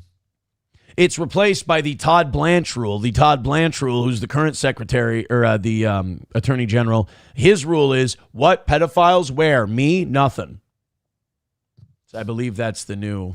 Wally Word gifting 5 memberships. What a mensch this guy is. Thank you so much. Wanna fuck? Let's fuck! All day, every day, Karmic, my man. Thank you. Shannon PR, Kelly Cat, Irish NY, and a couple other people grabbing some memberships. Thank you so much. Keep that energy going. And we are now 64 memberships away from 700. That's a big old number. Thank you guys so much. That's a bingo. That's a bingo. All right, you guys, one thing our audience loves, especially the audience that's not in Minnesota, is they love a Minnesota embarrassing the shit out of itself again story. Oh, dear Lord. We talked about it yesterday. The city of Minneapolis is trying to legalize bathhouses and sex venues. Oh, fuck me. Jesus. Now, bathhouses and sex venues went out of fashion in 1986 across the country. Any idea why? I'd like to ask what is AIDS, Alec, for 400? Yes, it would be AIDS. Gays were just sucking and fucking all day long in bathhouses and in fuckhouses. And now they want to bring them back because they've learned absolutely nothing. So, like, closing bathhouses and gay fuck rooms was like the original social distancing. Imagine that you are so insatiable as a culture that even a lethal disease that is wiping you out in record numbers, you still have to have things made illegal or you won't be able to help yourself. Like they were showing protests of this on the news last night. They were going, oh, back in the 80s, gays were protesting to have bathhouses and sex venues shut down because of AIDS. And it's like, why don't you guys just stop going? It is really easy, I feel like. Like, your life is on the line. It's like your dick is a Russian roulette gun. Like, how do you not realize that after 6 shots, someone's going to die? But imagine this whole thing where you're like, you have to take this away from me because even with this deadly disease, I still might go in there and get cornholed with a dirty dick. But I'm pretty sure I could spot somebody if they had it. Like, I think I'd see it on them. I'm a really good judge of character. I just, I'm just so hungry. I'm a hungry man and I need a lot of sausage. Hold a sausage. We're both being clipped like crazy today. You know that. I know. Right? I know. There's going to be a lot of clips. I'm already seeing clip it in the chat. So yeah, here we go. Wow. Yeah. No, it's so in Minneapolis, they want to legalize literal bathhouses again. So St. Paul is going to make bestiality legal or something. Something's going to happen because there has to be a Sodom and Gomorrah. They were the original Twin Cities, and Minneapolis and St. Paul are called the Twin Cities on either side of the river. So, well, as far as which one's going to go with bestiality, I guess my question would be, which one has a larger, what's the politically correct way to say this? A larger fraudulent community. Oh, a larger fraudulent community. Well, I think that would be Minneapolis. All right, so then I'm going with Minneapolis is going to do the bathhouses and the bestiality. Yeah, they're but only during Ramadan. I can't understand the idea of legalizing, like supporting it, because the businesses in Minneapolis are going, please don't. Please don't make this a thing. Please don't. But the city council, in their dumb liberal brains, they're going, well, wait a minute, but we have a lot of empty storefronts in downtown Minneapolis. It's like, you want to know how many empty storefronts you're going to have if a gay fuckhouse moves in next door? Hey, we've got a bar and restaurant where people like to come and, during the day, families might even come in and grab something to eat. I don't know if perforated assholes next door is really the best way to sell the location. Look, guys, I run an arcade, okay? And if you don't know what that means that there are kids around here. I can't have my arcade in the same strip mall as a suck and fuck down the way, okay? It's not all right. It's not all right. I mean, the suck and fuck, though, is a very marketable name for a business, though. Well, if you're going to go with a bathhouse, always go name brand. Lean in, lean in. Is this the suck and fuck? No, this is the cornhole hut. Oh, you guys, you had that thing on social media a while back with the poo stains. We saw that in the steam room. It was chocolate sauce. It was fetish night. Yeah, okay. Likely excuse. Heard that before, actually. Nomo says, leering bathhouse coming soon. Oh, nice. The Leering Center. It would actually fit that. You know what? If they just spell it right, it actually would fit in that. Nova just reminded me of something. I'm going to take a picture of the sign here. Yeah. What side? You need the boot side, right? I mean, technically, the bigger and more the photo, the better, because I'll have to frame it to fit. There we go. I'm gonna DM that to you right now. And you tell me if this is enough sign. Because if I don't do it now, I know this is unprofessional, but if I don't do this right now, I'm going to forget. There we go. I just sent it over to you. Well, if nothing else, I could always message you after the show. Well, that too. I got a busy one today. Like I said, there's a news distribution startup that wants us to provide content to their company, their organization. And I have a meeting with them this afternoon, and honestly, if there's money in it, I'm going to do it. Unless they want me to never say anything bad about it. That's what the audience said. They go, Aaron, what if they give you like a considerable chunk and it makes the goal like not a thing anymore, and their rule is you can't talk bad about Israel? Like, oh, shit. I hope that's not the case. If they know anything about our show, there's no way they're reaching out to us with a chance that we might not talk about Israel. You're not going to be able to do the photo from behind the desk because it comes in at an angle, so it's going to look like the sign bends and heads away from me. So I will have to stand up and do it. Yeah, we'll work on it. I'll send you a message later. Remind you. We'll figure it out, man. We'll get it done. All right, guys. Tomorrow we got like 3 or 4 days to work it in. Hit like, hit subscribe, hit follow. We're only an hour in. We're at 5:55. What a beautiful number. YouTube, hit like. Everybody else hit subscribe and whatnot. Going great. Thank you to MLP0 for gifting 5 memberships. What a guy. Wanna fuck? Let's fuck? 3 more of those 5 gifted memberships, and we have ourselves a, what do we call that? A hepatitis outbreak or an infection. I can't remember what oranges might be an infection.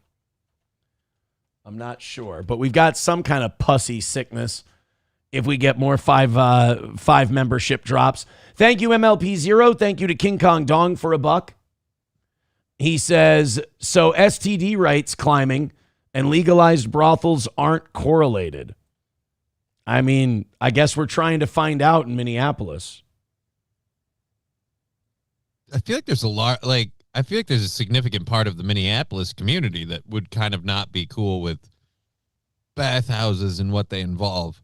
Like, first of all, I've heard rumor, I don't know if this is true, that group is remarkably timid around water. But secondly, I just, the overall activities in the bathhouses, I feel like they'd be like, we don't play that. I would, the way Minneapolis is going, they'll open the first bathhouse and fuck room right next to the Basilica. Chances are. All right. By the way, before we go into the next Minneapolis trying to make themselves as hood as possible story, I need to confess to something. The movie I turned on to go to sleep last night and ended up watching a lot of because I love this film. Yeah. Country Strong. Do you know? I've never seen it. Really? Tim McGraw, Gwyneth Paltrow. Who's that guy I really like? That sounded gay. But Garrett Hetland.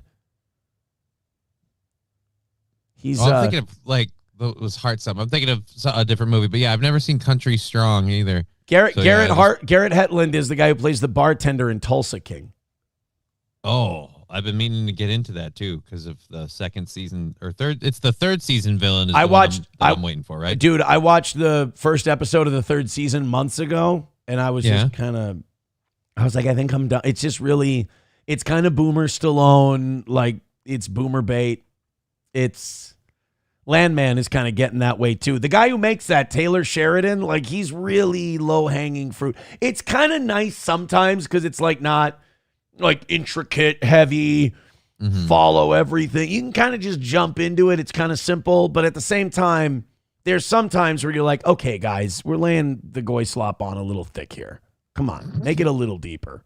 But Season 2 of Tulsa King was great because it had Neil McDonough. But this season... that's the one. That's the villain I'm waiting for. This season, Samuel L. Jackson's in it, and I think he's a good guy.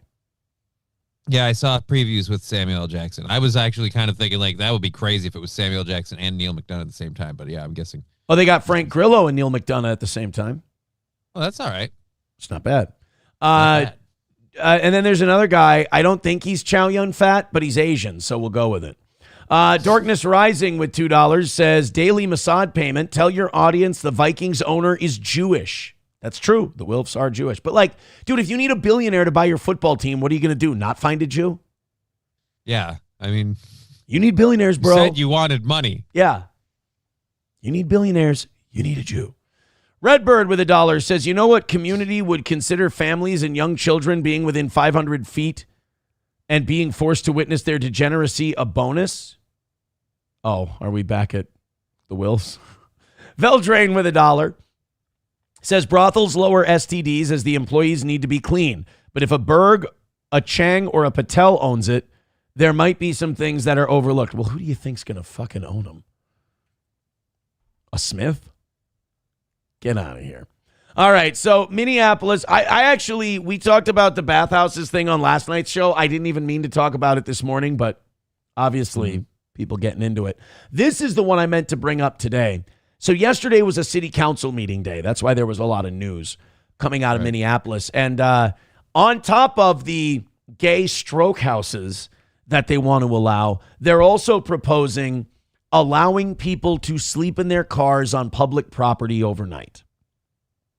Oh, so in other words, we're just going to make homelessness a thing as long as it's on wheels. Bums, yeah. As long as bums don't have, like, a tent is touching the ground, right? But tires suspend the car into the air. So technically, they should be allowed to. Now, I'll say this. I think if you're on your own property or on someone else's property who consents to it and you want to sleep in your car, fuck everybody. Sleep in your car if you want to. I mean, I think like if you want to try pulling it off because you're, not in a condition to drive, you can, but I think there should be, if you get caught doing it, there should be a reprimand, a ticket, nothing serious. Well, and fuck this, like, if you're going to let homeless people sleep in their cars overnight and they're allowed to, then no more giving people who pull over to the side of the road to sleep it off DUIs. Right? Because a lot of decent people who made a bad call get fucked over on that deal, because I think you have to consider the intent. Here's a guy who, yes, got into his vehicle, should not have, but he got down the road a pitch and he went, oh shit, I'm not good to do this. Yeah. And he pulled it over to the side of the road. He got away from everybody and he took a siesta and he's going to sleep it off. And the cops can come up and they can collect a nice little multi-$1,000 payday for the county or the state, write the guy up a ticket. There you go. I don't like that. I don't like it. But Minneapolis wants you, if you're a bum, you got to be allowed to sleep in your car on public property. I don't think if you elected a city council, like, remember when you would play the old Sim City on Super Nintendo? Do you ever play that one? Okay. Remember when your city would be going really well and you and your mom or dad had to go somewhere and you were just like, well, fuck it, I'll release a Bowser. You know, yeah. I want to fuck up my city. I want to see what happens. I'm going to release an earthquake or a tornado, and I'm going to flatten a whole bunch of shit. Blow it up before you go. Or like SimCity 2000 released that black, like, Cloverfield monster thing. Okay. In your city. You know, fuck it. I played way too much SimCity, by the way, as a Explains kid. a lot, but yeah, no, it's fine. I feel like that's like you elected the Minneapolis City Council to do that exact same thing. Like, guys, I have an idea. This was a once great city. What if we released a gay Bowser? A gay communist Muslim Bowser. Rainbow Bowser. Rainbow Bowser. And we'll call him Wowzer. And he'll just fuck shit up. And let's see how much they'll let us get away with before they go, hey, I think these guys are fucking up. And apparently we're at gay sucking fucks and homeless people sleeping in cars.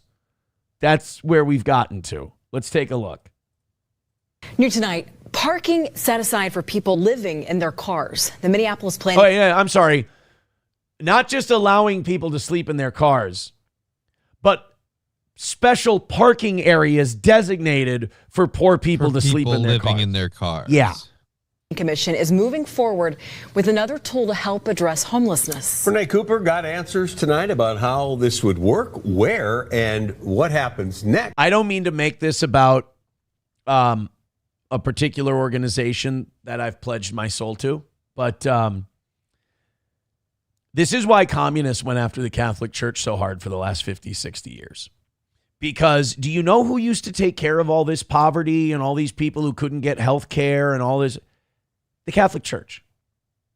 Catholic Church used to shell out a shitload of money to house the homeless, to feed the needy, and to pay the health care bills of people who couldn't afford them.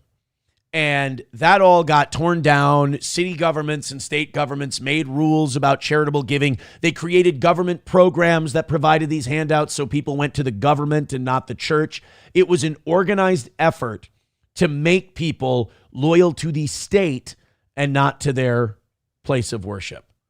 And Protestant churches did the same thing. They helped people out a lot. Not like Samaritan's Purse or anything like that. They're more for the photo op. And I heard that Samaritan's Purse, Franklin Graham's Foundation, they're a nonprofit, but they also have a corporation. So there's two different like bank accounts.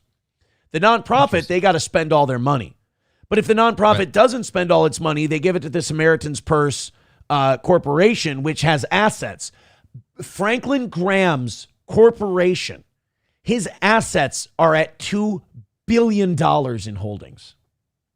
I wonder if any of that's coming over from the charitable nonprofit organization. A lot of it is. This piece of shit could feed so many more people, could help so many more individuals. He has an island in Alaska that you have to take a barge to, and he owns a private airstrip to land his plane because there's no airport there. The whole thing is just so gross. Anyway, back to the homeless sleeping in their cars. That all came from that Tucker Carlson episode Monday. I highly recommend it. And she joins us live now. Renee? Well, the idea is that you're getting by living in your car. You can park it in a designated parking lot like this and sleep overnight. The city of Duluth. And I'm sure all the cars are going to look like that. Yeah, all the cars are going to look like that, and absolutely nobody is going to show up to prey upon the people and the stuff in these cars. It won't become a bullseye for a whole hotbed of illegal activity and drug dealing. And I'm sure nobody will choose to use their car as a rolling brothel on wheels. Right. Do we just want to, maybe KSTP Channel 5 should just cut the segment they do on rapes increasing in these parking lots so that when it actually does happen, they've already got it in the can. From the creators of the Suck and Fuck comes the Park and Peg. Thank you, Minneapolis. Is making it work. By the way, where's all these fucking Muslims that we brought in here? The one time you need them. The one time we need Muslims to go all 6th century on the bitch, they're just sitting there going, well, you know, we're just happy to be here. It's like, wait, you want to push your shit on everyone else every other minute of the day, but the minute it comes to gay guys blowing each other in a building and a bunch of bums sleeping in cars, you guys all of a sudden, you lose your zest. You lose your luster. Thanks a lot. I'm sorry, but we have a daycare to run. Why did you wink at me when you said that? No reason. There with a nonprofit, and today, planners in the city of Minneapolis shared their vision. All in favor, say aye. Aye. Ahead of the Of course, look at all these fucking gays. I'd like to know how many of you live next to the fucking parking lots that you're proposing being set up. How many of you live in that area? How many of you are actually affected? I bet not a single fucking one of you. These guys are living to the south and the east, my man. These guys might even be in Apple Valley. These guys might be in Lakeville. These might be some Chaska and Chanhassen guys who commute to the city council meetings, I'm thinking. Yeah, that's the thing. Like, a lot of these city council members that propose this, there ain't a lot of them living near the places where any of this stuff will be. Nope. Unanimous recommendation. Why can't you butt fuck each other at home? Right? You have Grindr. You can meet up. Just go do it in your own places. But like, it's something about, it's an organized attack on our society. It's because it's so unnecessary. And it is degenerate, and everyone believes it's degenerate. And you're never going to gaslight me into going, oh, well, it's consenting adults who want to. No, fuck that. You can eat each other's ass in your apartment. I dare to say, I feel like if a bunch of heterosexual consenting adults met in a place together to have like a bunch of group activities of the same nature, I would consider that degeneracy as well. I don't understand like why just you guys can't keep it to your own house. You know who we need if the suck and fucks happen in Minneapolis? We need Carrie Nations. Remember Carrie Nations? No, who's Carrie? Oh God, she's so beautiful. She's one of the greatest people in the history of America. Big, fat, ugly bitch who was awesome. Carrie Nations was an I was going to say abolitionist, but no, not the one who wants to get rid of alcohol. Prohibitionist. Oh, okay. Carrie Nations was a prohibitionist. She, like a lot of women back in those days, in the teens and 20s, they had husbands who were miserable fucking drunks who would come home hammered and beat the fuck out of them. This was a serious problem in the... Look, prohibition didn't come from just a bunch of prudes wanting to take away alcohol. We were a problem in the teens. Battered wives and the 20s. Stood up in mass. Oh, God. Guys would farm all day. They'd get their crop yields. They'd go into town. They'd get a stinking drunk on, and they'd come home and beat the living fuck out of their wives. It was a huge problem. So women wanted two things, the vote and men to stop drinking the slappy juice. So this Carrie Nations took it a step further, and what she would do was she would go into saloons where because a lot of times women weren't allowed in the saloons or the taverns. So she would go in there with a fucking, like Benjamin Martin, with a Cherokee tomahawk. And she would smash up the bar and smash up the windows behind the bar and break all the liquor bottles, swing the fucking tomahawk at people. She was hardcore. And she would do this all over the place. So, like, if Minneapolis does descend into further degeneracy and we get the suck and fucks, I need a Carrie Nations. Okay. I would like that. One resident spoke from personal experience. Ma'am, you don't have to pick it up. You can just leave it. It's supposed to sit right there. And you can lean and you can talk into the, well. I mean, she does have good posture. I actually have a homeless couple living a door down from me in their vehicle. I would be interested in contact info, so I would have a place to refer them to once this opens. Oh, I see what this is. This is liberals saying, not in my backyard. Get these people the fuck away from me. And let's just, instead of fixing this problem, could we please just concentrate it in an area that's not my house? Instead of addressing why these things might be an issue, what programs and things enable this and various other stuff. I'd really like it if you just, we just really need to be understanding. So again, this is where I was like saying with the city council, like how many of you fucking live down there? What's in that area? Because if it's the businesses, you're killing them. If it's people's residences, you're taking those values and they're going down. So it's just, this is a horrible idea. Yikes. That's, really liberal city dwelling people reveal more than they think they do when they speak. And I don't think they intend to. I don't think they even realize it. I think it's unconscious. But that NIMBY acronym, that not in my backyard, boy, that just bleeds out of them sometimes. It's like, I want to be a caring, good person. Well, I mean, these homeless people are in your neighborhood. They're doing all right. Yeah, but they're stinky. And I'd like to get them the fuck out of here and have them go be poor somewhere else. We recently planning commissioner and city council. And you know what's gross about all these people speaking up about it is that, hey, asshole, you're a lot closer to being that guy than you are to being any of those city council members. That's one of the biggest problems we have in the United States right now is so many people who are living paycheck to paycheck or just a little above paycheck to paycheck think that they're really close to being the guy who runs the company when you're a lot closer to being the guy who lives in the tent. Right? Nobody realizes you're not going to be a millionaire tomorrow. And even if you were, you're still not in the same bracket as these people that you think you are. But I don't want to seem like a dick. So don't do anything about the homeless people, but just move them away from me. Well, look at all these people at Oracle who got fired. 30,000 people who had probably really good paying jobs at Oracle. The Ellisons fired 30,000 people, not because they weren't making money. Their revenue was up 22% year over year. They wanted to build a giant AI data center. And they wanted to take the salaries of those 30,000 people and use that money to build that data center. Those people are a lot closer. And all those people who worked for Oracle were probably thinking, I'm a hot shot. I'm a big deal. I work for fucking Oracle, baby. And now those people are one step closer to the tent community people and a lot further away from being one of the Ellisons. Maybe Keith. Maybe Keith. Member Irene Chowdhury says a recent city report highlighted 59 incidents of people living in their cars. And this is part of a broader plan to address homelessness. Me, Councilmember Chavez, Councilmember Chugtai have been talking about a safe outdoor space. Boy, that sounds like a great American city, doesn't it?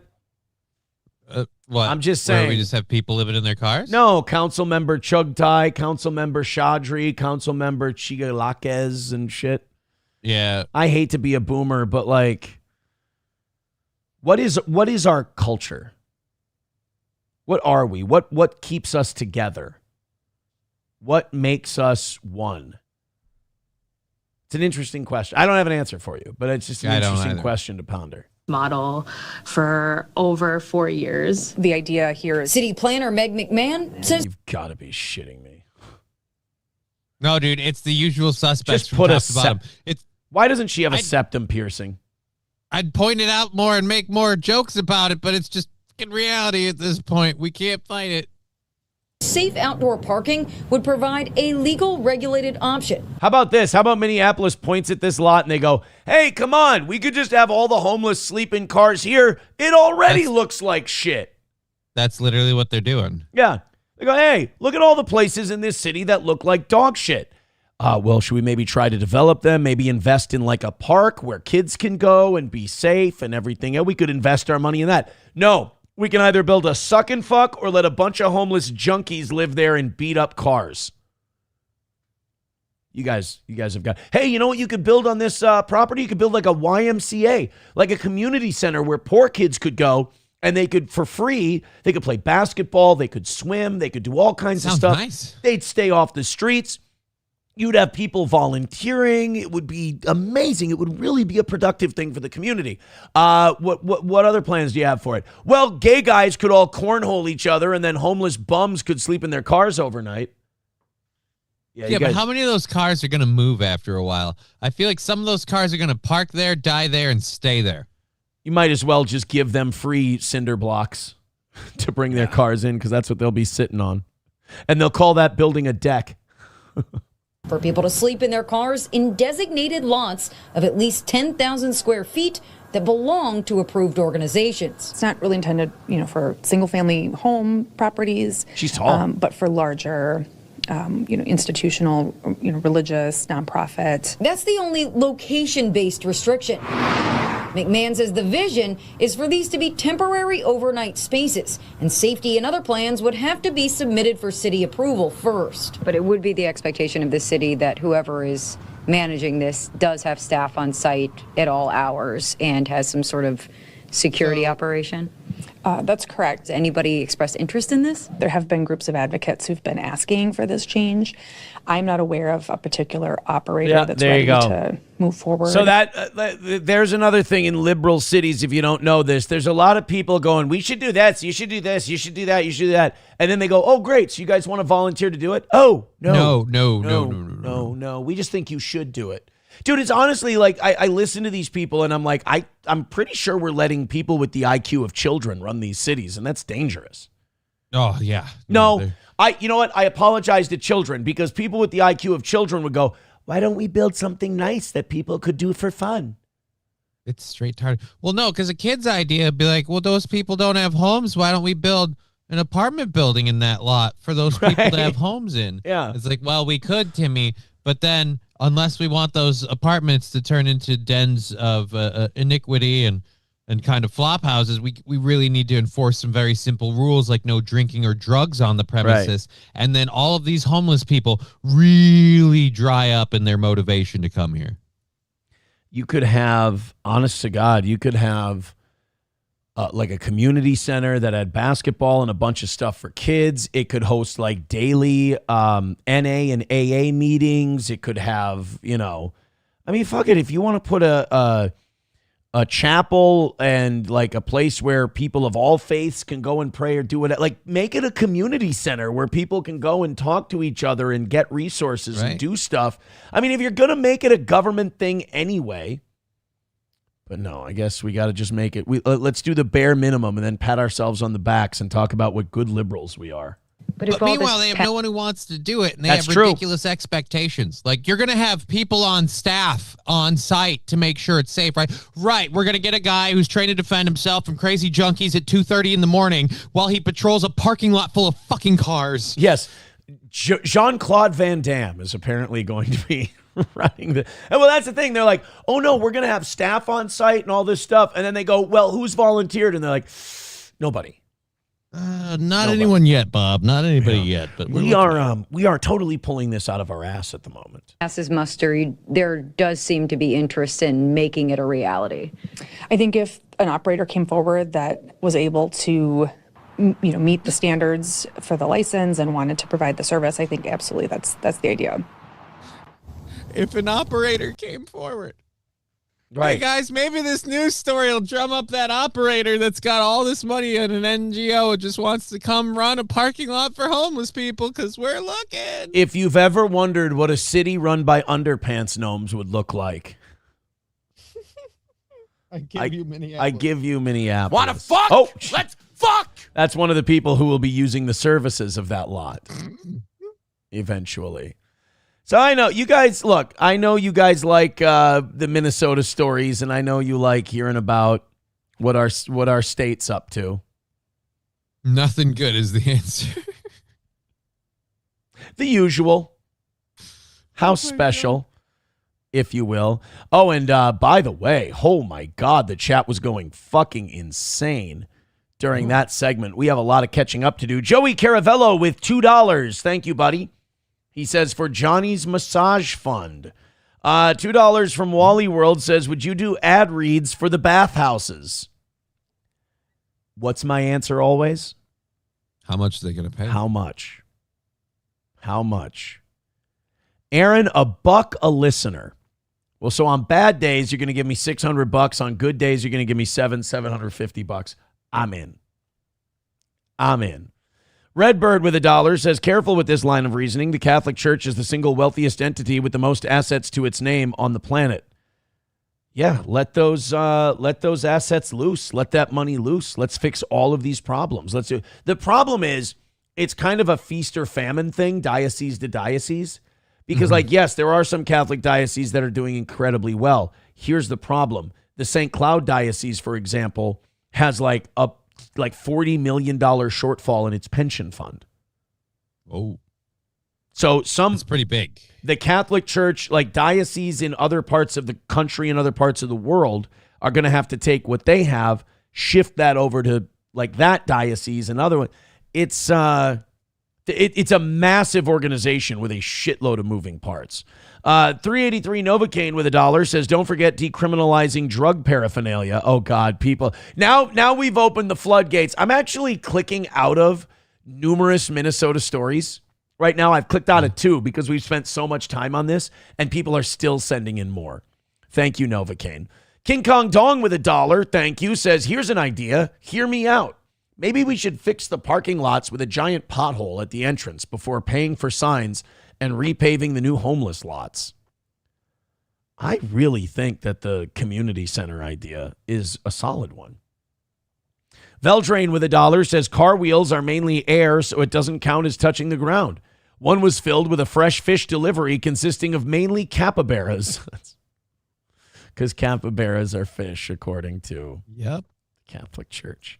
Veldrain with $1 says also liberals, how many of you don't have IDs? No one? Okay, moving on. Yeah, did you see that clip?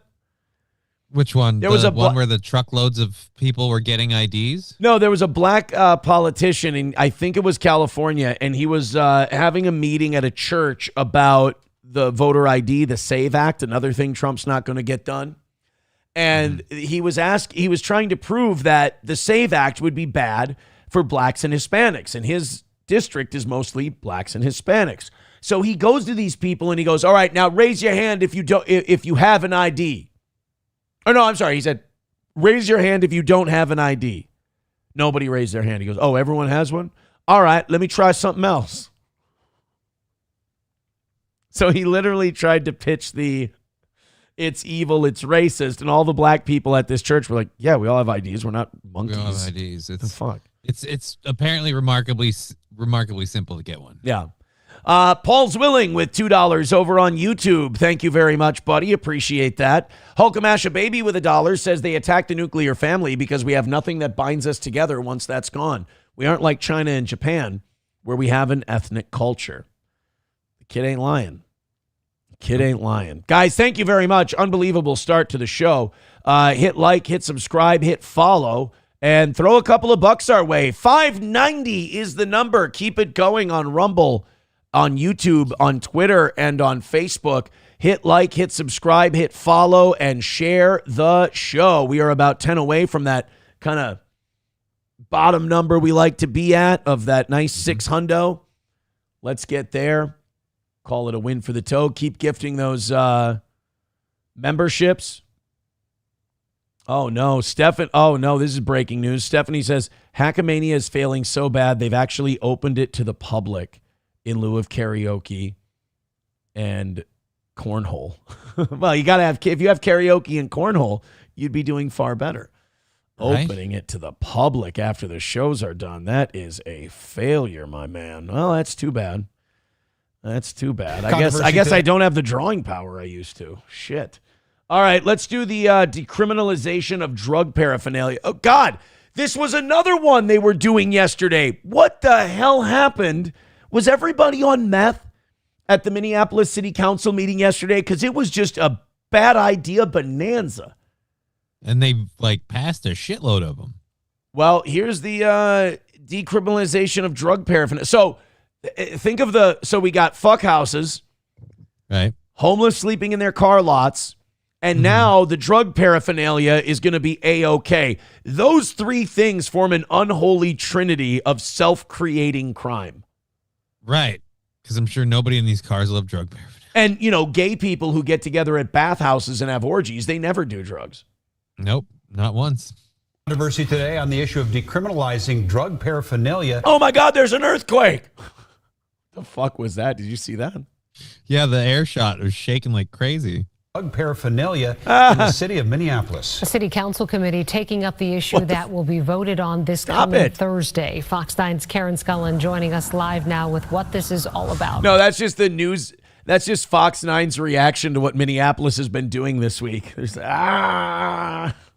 They're just raging. That's the literal ground's reaction to everything Minneapolis is doing. Like, the earth is actually actively trying to leave now. It's like, no, I don't want to be here when you do this on me. It's God trying to tell us you're doing it wrong.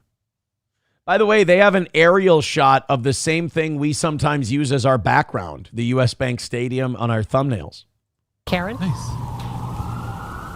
Well, the proposed ordinance to decriminalize the possession of drug paraphernalia focuses on just that, meaning it has nothing to do with possession of drugs or the sale of drugs. And actually, if it does... Right, Johnny, because you're a guy who smokes a shitload of weed. Let me ask you a question. I mean, there's times where you just walk around with a shitload of drug paraphernalia on you, but you know drugs. What, are you high? No. The only reason you have the paraphernalia is for the drugs. I didn't buy this stupid little gavel that doubles as a pipe because I thought, you know what I need? A little tiny hammer to have with me at all times. No, I thought, you know what makes a great pipe? Something that looks like a little tiny hammer. Like, that's it. Yeah. He's got a snort tube on him. I bet you he doesn't have Coke on him. I bet you he's just, what if he finds a wayward Capri Sun without a straw? What's a guy going to do? You say no to a Capri Sun? Of course not. It's just sugar.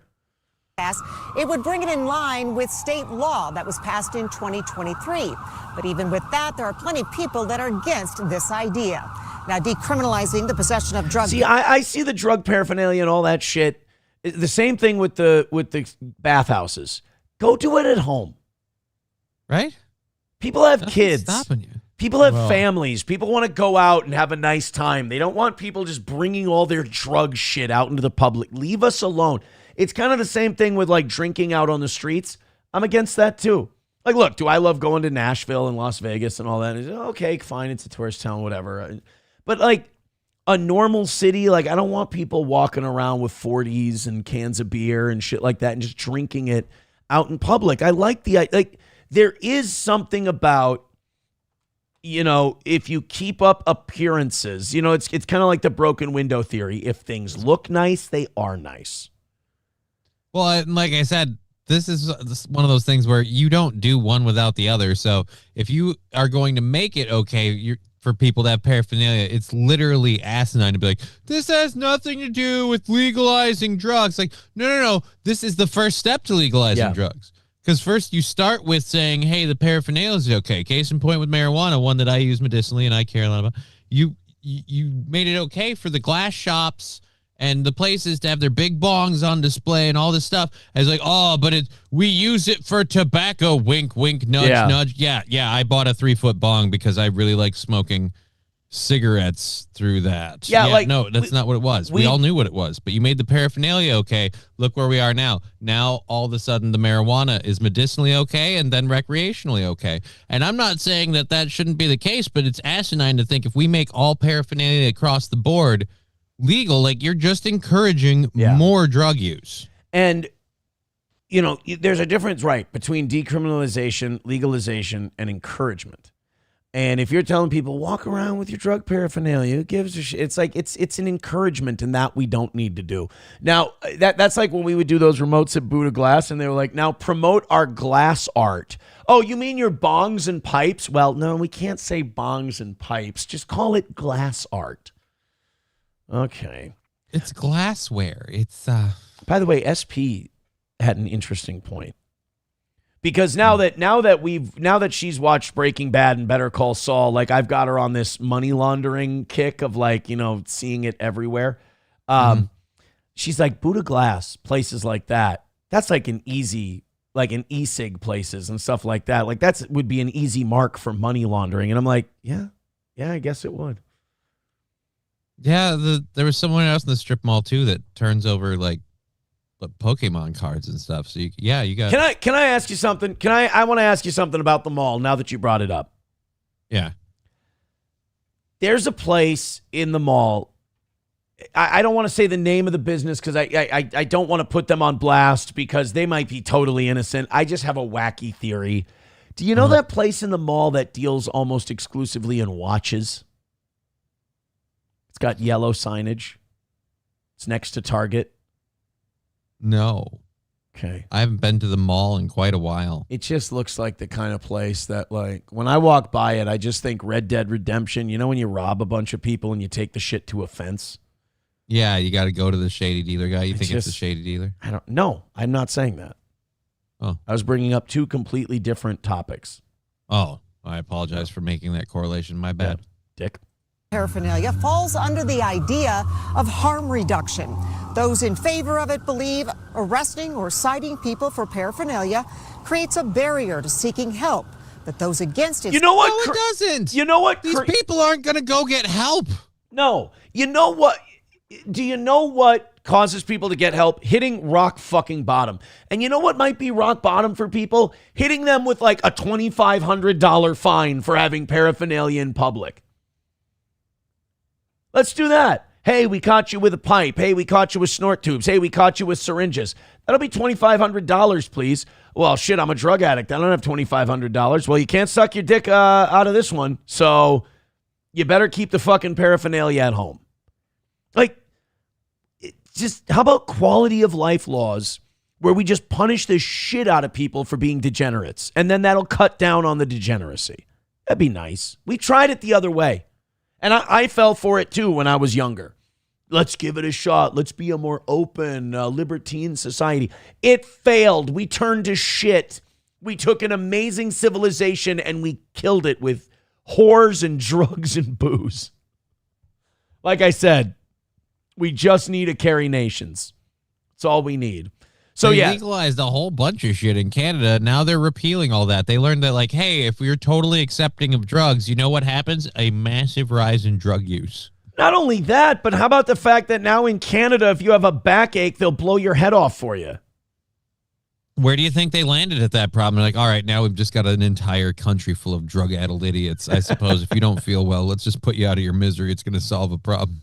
Thank you very much to Aboliticious. I appreciate it. Oh God, where did that one go? There it was. I can't find it. I don't know. Who got the membership? Thank you very much for gifting that one. Very nice of you. Frida with $1 says, have you two noticed how much you say the word remarkable? Is that some inside joke us new toe boys don't know about? It's called hackitis, is what it's called. If we're saying the word remarkable a lot, then it's because we're fucking hacks. That's remarkable. You want to... Unbelievable. Poppycock. Dante says Aaron wants to be paid in trade on the bathhouse deal. No, I don't. First of all, I don't want to do ads for the bathhouse. Second of all, I will not be taking trade. Oh. Tom from MySpace says, man, you are turning into a full-blown liberal. What? How is me wanting to ban all of this shit not like a totally like right-wing conservative concept? Yeah, I feel like liberal would be the ones that literally are pushing this stuff to It's go literally forward. liberals who are pushing all of this. It's Minneapolis. There's not a drop of red in anybody's tie in that city. I'm trying to be the fuddy-duddy old man grandpa conservative on this deal. Thank you very much, Nicholas, my golfing buddy, for $10 over on PayPal. Appreciate that. Very kind of you.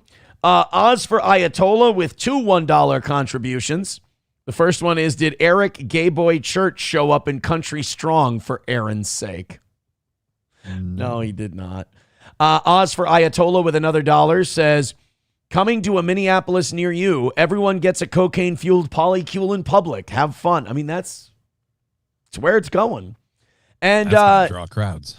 Doorman with $10 says, oy vey, what a great Jewish day. Take my shekels and entertain me with goy slop.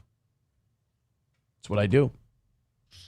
Like Renaud de Chatillon in Kingdom of Heaven. Renaud, give me a war. It's so awesome. Brendan Gleeson literally hugs his fucking sword. And he goes, it is what I do. Is there, okay, good movie or bad movie, doesn't matter. Is Brendan Gleeson bad in anything? Is Brendan Gleeson not the best part of every fucking movie he's in?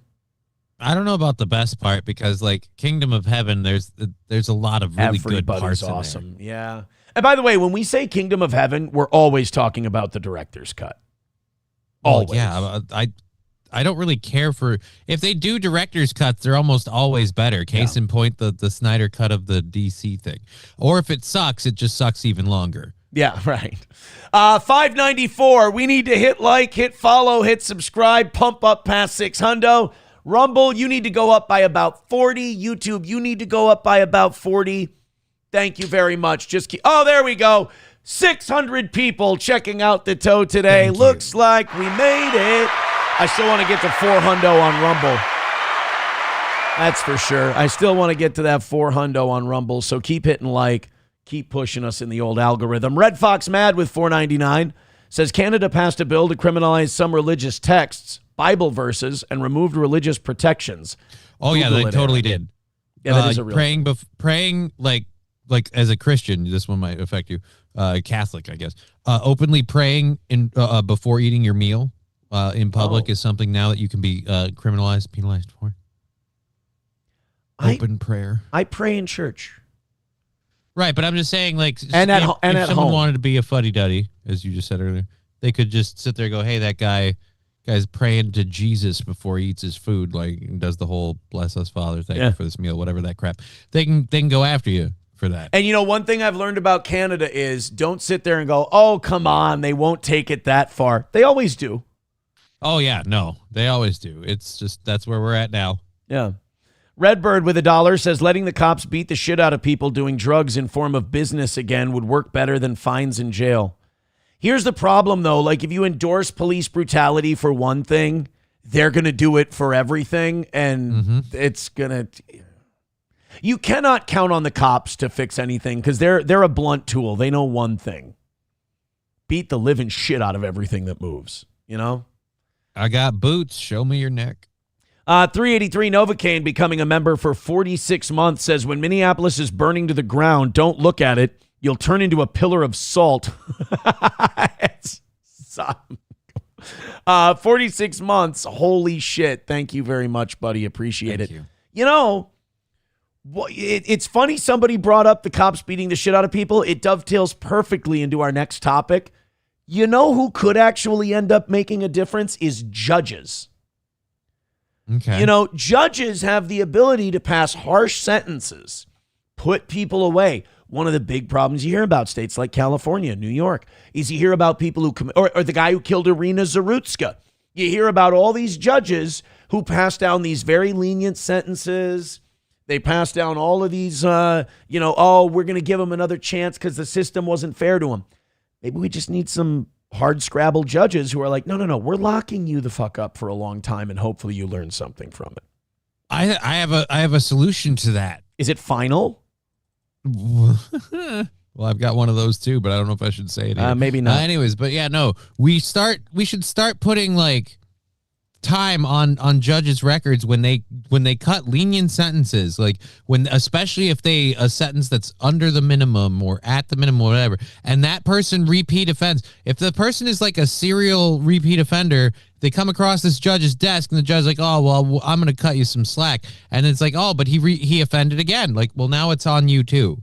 Like, I feel like if we started treating these judges that go, no, I want to be lenient because the system's too harsh. It's like, yeah, but you do leniency for everybody that comes through your door. And a lot of these people, the recidivism rate for them going back in is really, really high. So you should have the wherewithal to go, hey, this guy's here for the 4th time for stabbing somebody. If I don't treat him harshly, guess what he's going to be out doing? Fucking stabbing somebody. And when that happens, it's on you too. Bro, I don't hate it. I don't hate it. There's got to be some kind of accountability, I think. Red Fox Mad with 499 says religious persecution is coming back and will come to America soon. They have to destroy everything in order to bring in Agenda 2030, NWO. You can't bring back the NWO. Hogan and Hall are dead. What are you going to do? Have an NWO with X-Pac and Kevin Nash? Get the fuck out of here. What are you talking about? So let's get to... So there's this judge I don't even think it matters where this is. This is just a judge who an 18-year-old kid, quote unquote, went into I think a barber shop. Go ahead. What? Crime was committed at a barber shop. Go ahead. Was it adjacent to a Popeyes? I mean, maybe this one might even be a Dave's Hot Chicken. Oh dear Lord. Yeah, this might be a Dave's Hot Chicken. So we're saying they were black. Okay. So there's 18. What? I didn't. Yes, I did. Not you. I'm saying the news story. Yeah. So this 18-year-old goes into a barber shop, beats the living shit out of a guy. Just goes in there and assaults him. Goes into a business, finds a guy, whoops his ass. It's not his first time having interactions with law enforcement, shall we say. So this judge decides, we're not going to try and make things convenient for this guy. We're going to punish him for the shit he did. Because a lot of times people will do something and a judge will want to give them a second chance. So even if they give them jail time, well, we're going to work it around your schedule. But that just makes them feel like they got away with something. If you just go, hey, we're going to punish you for the crime. Any plans you had in life, you're going to have to put that shit on hold, Jack. If you want to accomplish those plans in the future, maybe don't fuck around like this. I think if we had more judges like this guy, we'd be A-okay. We'd be better off. By the way, he is an old white man, so this could totally be racism. This is the type of shit we do. Roll up on at the guy. By the way, he's not reading anything. He's just passing his sentence. Oh. That is awesome. That'd be great if an old white judge hands down that sentence to a black guy. Just go, hey, Victor, should we shut up for a few seconds and let Victor get this one? I emailed Victor yesterday. I apologized to him because I'm way behind on his clips. Mm-hmm. There's a couple that we need to add. I may do a second page. I'm not sure. Maybe I'll have like a Monday, Wednesday, Friday page and a Tuesday, Thursday page. But this is Victor. If you're well, you are listening, but if you could clip this, we're going to shut up, and I'm going to hopefully you can get this whole thing for us. This is the type of shit we do. Roll up on at the goddamn barbershop. Thank you. So this retard did this, rolled up on somebody at a barbershop, and then posted on social media about it after. And he's been convicted of assault. This is the type of shit we do. Roll up on at the goddamn barbershop in this city? Are you kidding me? You're going to jail. Anybody tries to do this, they're going to be sent a message the same way. They're going to jail. Oh, by the way, yeah, he and the co-defendant recorded themselves beating the shit out of the guy on social media. Yeah, I feel like that demands a harsher sentence than is normal. Like, can we... Sorry, I can't. I won't. And you know something? You mentioned judges being held responsible for what people they sentence do. I have a better idea, and it's in what this judge said, and I'm going to replay it. Make these judges live in the cities they work in. Okay. If you are a judge in a certain area, you have to live in that community, and then you have a vested interest, because this judge even says, he goes, you do this shit in this city, like you have a little civic pride and you're like, I'm in a position where I can do something about this. I can send this guy away and then our city won't have to deal with him anymore. I like that. Barbershop in this city? Are you kidding me? You're going to jail. Anybody tries to do this, they're going to be sent a message the same way. They're going to jail. You're serving 180 days in the county jail. Damn. 6 months. Could I ask one thing concerning that? He's a high school senior graduating in May of this year. He's being held accountable as an adult under the law, and that's the way we're going to deal with it. The victim suffered a shattered jaw and severe facial injuries. The defendant was also ordered to pay $47,540 in restitution for medical bills. You put him in the hospital. Yeah, I'm sure he's got that money just laying around. Your Honor, if I may, he's a high school student graduating in May. Oh, really? You think he's going to graduate and he's going to take that diploma and just go be a good, upstanding citizen when his free time hobbies are beating the piss out of people in a barbershop, right? I like this judge because the attorney's like, he graduates in May, and the judge is like, wow, that sounds like two big heaping fistfuls of not my fucking problem. That sounds like if this kid wanted to graduate, he doesn't roll up on somebody in a barbershop and beat the living shit out of them and break their face. Sounds like let this be a lesson to everyone else who wants to roll up on who's in the barbershop. you're going to jail. But cue him and his family saying it was the system against him, and that's why he doesn't have a degree and a diploma, and he had no other option but to be a useless hoodlum on the street. Yeah. It's because, oh, well, the system's corrupt against him. Like, no. You could have graduated. You could have focused your energies in other areas. You chose beating piss out of people at the barbershop. This is where you got yourself. Yes, the reason you're not a productive citizen. Over here, we have racism. Over here, we have the picture of your victim's broken face in the hospital. Let's decide why we didn't make it in life. And that's the way we're going to deal with it. If we could postpone any jail time until weekends or until he graduates, which would be May of this year. This is the problem you have when you do something like this. It fouls up everything, including your education and your future. That's why you try not to make foolish decisions like this. And this is about as foolish as it gets. No, he's going to jail. This is the type of shit we do, roll up on and then they replay it at the end. So the judge gave him the 180-day jail sentence and put him on probation for 10 years. Good. Again, it's shit that's as simple as that could really go a long way in fixing the problems we have. Like if you could just find judges who do stuff like that. Just hold people accountable. That's all. Thank you very much to On a Wall with $1. Says states won't build any more prisons so leftists can complain about overcrowding. Well, we're shutting down prisons here in Minnesota. What is it? Stillwater is going away because they can't afford the upgrades. Los Federales with $1 says, got the flyers you asked for. Just need the okay to go print. Check your X. Check that out in a little bit. $1 from Frida says, does Johnny Crutches realize another final solution would take him out first? Oh, sweetheart, I'm sorry. We were making a joke. You might watch too many drama shows. See, we just have fun and talk about the news, and we'll make a rant here and there and then tell jokes. The final solution was just it wasn't a social commentary. To answer your question, yes, I'm completely aware. I'm not the morbidly obese sad man with a crippling back problem in my 40s, so I don't, you're wrong show. Although I get it, I am the star of both of those shows. We got somebody sent us a Joe Kent clip. We might be able to get to that today. I don't think it's really going to fit in. Professor Tie-Dye continues to send me Rabbi Shmuley stuff, which I absolutely love. Rabbi Shmuley clips, by the way, PBD clips do insanely well. Nobody gives a shit about Rabbi Shmuley clips, unfortunately. This is not, see, Los Federales just sent me a photo of what he believes is a hot, when the, what do you call them? When the bathhouse is open? When the bathhouse is open. Northwood's Steam and Cream gets steamy in the land of 10,000 lays. There's a Vikings logo, Babe the Blue Ox, and just some buff gay dude. Allegedly buff. Where the boys are hotter than a hot dish fresh from the oven. There's a guy flexing. There's two dudes. Supple Gake Cletoy on Seep. Free Lutefisk Lube on Tuesdays. AEW Gay Bonicators in Minneapolis.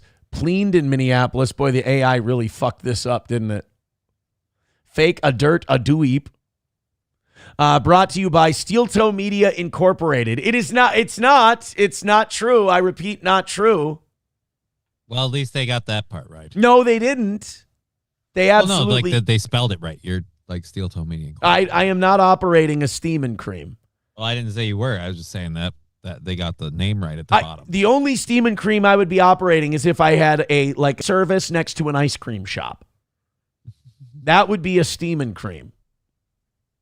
But I'm not running a bathhouse.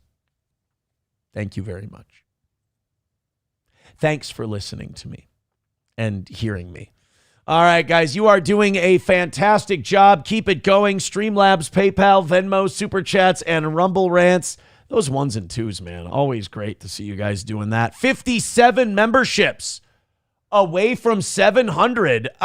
Maybe 57. Hey, we can make it happen. See what we can do. Everybody starts dropping in 1 or 2, maybe 5. Who knows what can happen? Thank you guys very much. Asmongold got banned from Twitch. Yep. And he addressed it for about 6 minutes. Do we want to check this out? I was really excited about this when I got it yesterday. I just don't know if our audience cares. I do have something. We'll play like the first minute of it. We're banned on Twitch forever. We can never go back to Twitch and we're never told why. Nope. And that's the amazing thing about Twitch is that Asmongold, he's lucky. He's one of the biggest guys on that platform. Now, recently he signed a deal with Rumble, and it just goes to show how great of a platform Rumble is that, now he's lost Twitch, but Rumble's like, hey, better for us. Rumble, just hang out here. Chris Pavlovsky at Rumble is doing an amazing job. I mean, they really are staying in their lane, not trying to be a competitor to YouTube, just trying to be an alternative. And they're not trying to do they're not trying to lean too hard into the gaming. They're trying to appeal to it. They're not trying to appeal to demographics that are outside of what they do well. They're kind of staying in their wheelhouse and doing a really good job. I think Pavlovsky's doing great. So you bring guys in like Asmongold and these other people. It is such a great deal when they get banned on other platforms. And I think it's going to force, and maybe already has forced YouTube a little bit, the YouTubes and the Twitches of the world to maybe scale back their enforcement of a lot of their bullshit censorship. Because if their creators go to Rumble and they're like, look, I can't do as amazing as I do on YouTube, but I can do whatever I want and I can make enough, and enough of my fans will follow me over, I can make this work. Right. And it doesn't help that the enforcement isn't it's not unilateral or even-handed. No. Their enforcement is almost always with Twitch and YouTube cherry-picked to specific creators. Like creators we like, they get a lot more leniency and a lot more understanding. Right. And they get a lot more conveniently banned right before they go on vacation. Whereas creators we don't like, you're gone. We're not even going to tell you why. Well, and it's right. They had to start suspending Hassan Piker for shit on weekends when he wasn't streaming because people started pointing out, this guy breaks every one of your fucking rules, and you guys do nothing about it. Yep. He encourages violence on people, all kinds of other stuff, and you guys do nothing where you've banned all these other guys for it. So they had, and Dan Clancy had to be like, all right, suspend him on a Thursday, give him a 3-day weekend. And by the way, Twitch is so dumb. They use the word suspension for bans and bans for suspensions. It's so hard to understand. Here's an interesting question before we play this Asmongold thing. Wally World with $2. Thank you so much. He says, how much to ad-lib an ad for the Steam and Cream in your best gay celebrity voice? Harvey Fierstein? I will do an Steam and Cream ad as Harvey Fierstein. 100 seems a little rich. It's your show. It's your call, my friend. Anything, you're the one they're going to clip doing this. If in the next 5 minutes we get more than 10 gifted memberships on Rumble, I will do a Harvey Fierstein Steam and Cream ad. Well, that's the thing. If people ask me how much for something, there is a rule on this show. I have to answer. Okay. Like someone said yesterday, how much for you to shut down the evening show right now? I said $200. That'll put us back to perfect for the week. And he did it. So I shut down the evening show and I did a bonus stream on Rumble. Perfect. So, all right, Harvey Fierstein, anything over 10 gifted memberships by 8:15, I will do a Steam and Cream read as Harvey Fierstein today. Trucker 18-wheeler with $1 says a good business name for one of those houses would be Johnny's Exotic Meats. Yeah, you wouldn't have to change the name of your... What? That people keep trying to say I have a business called Johnny's Exotic Meats. We don't need an actual business called Johnny's Exotic Meats, and people are going to assume there's a correlation. I don't need that strife in my life. But you wouldn't have to change the name of the company. But it would company. There's no company. But it would have to be a bathhouse for only foreign men because they have to be exotic meats. You know. You could have one where only islanders are allowed, and you could call it Johnny's. I don't want to open a bathhouse. How about only Caribbean men are allowed in the bathhouse, and you call it Johnny's Tropical Fruits? I don't. I don't want to have a bathhouse. I'm I don't want to. Bathing for me is a very singular activity. I do it by myself. It's not meant for others. I don't want to do a whole group shower. Facility. Whatever, faggot. On a Wall gifting a membership. T-Baby gifting a membership. So that's what, 8 more? Yeah, 8 more to go. 8 more, and then I have to do minutes. the Harvey Firestein. What is it? Steam and Cream read? Steam and Cream ad. All right. Wally World gifting 5 memberships. That means 3 more. And I have to do a Steam and Cream ad. Thank you very much. Every time this shit goes off right away, I'm like, I should have asked for more. Right? King Kong Dong says, Aaron, need your help promoting Johnny's Exotic Meat Special this weekend. Dingo steaks, 2 for $5. Order 40 and get 10 free on ostrich eggs. That's amazing. You should get on the Rumble. You should get on the Rumble reads with that.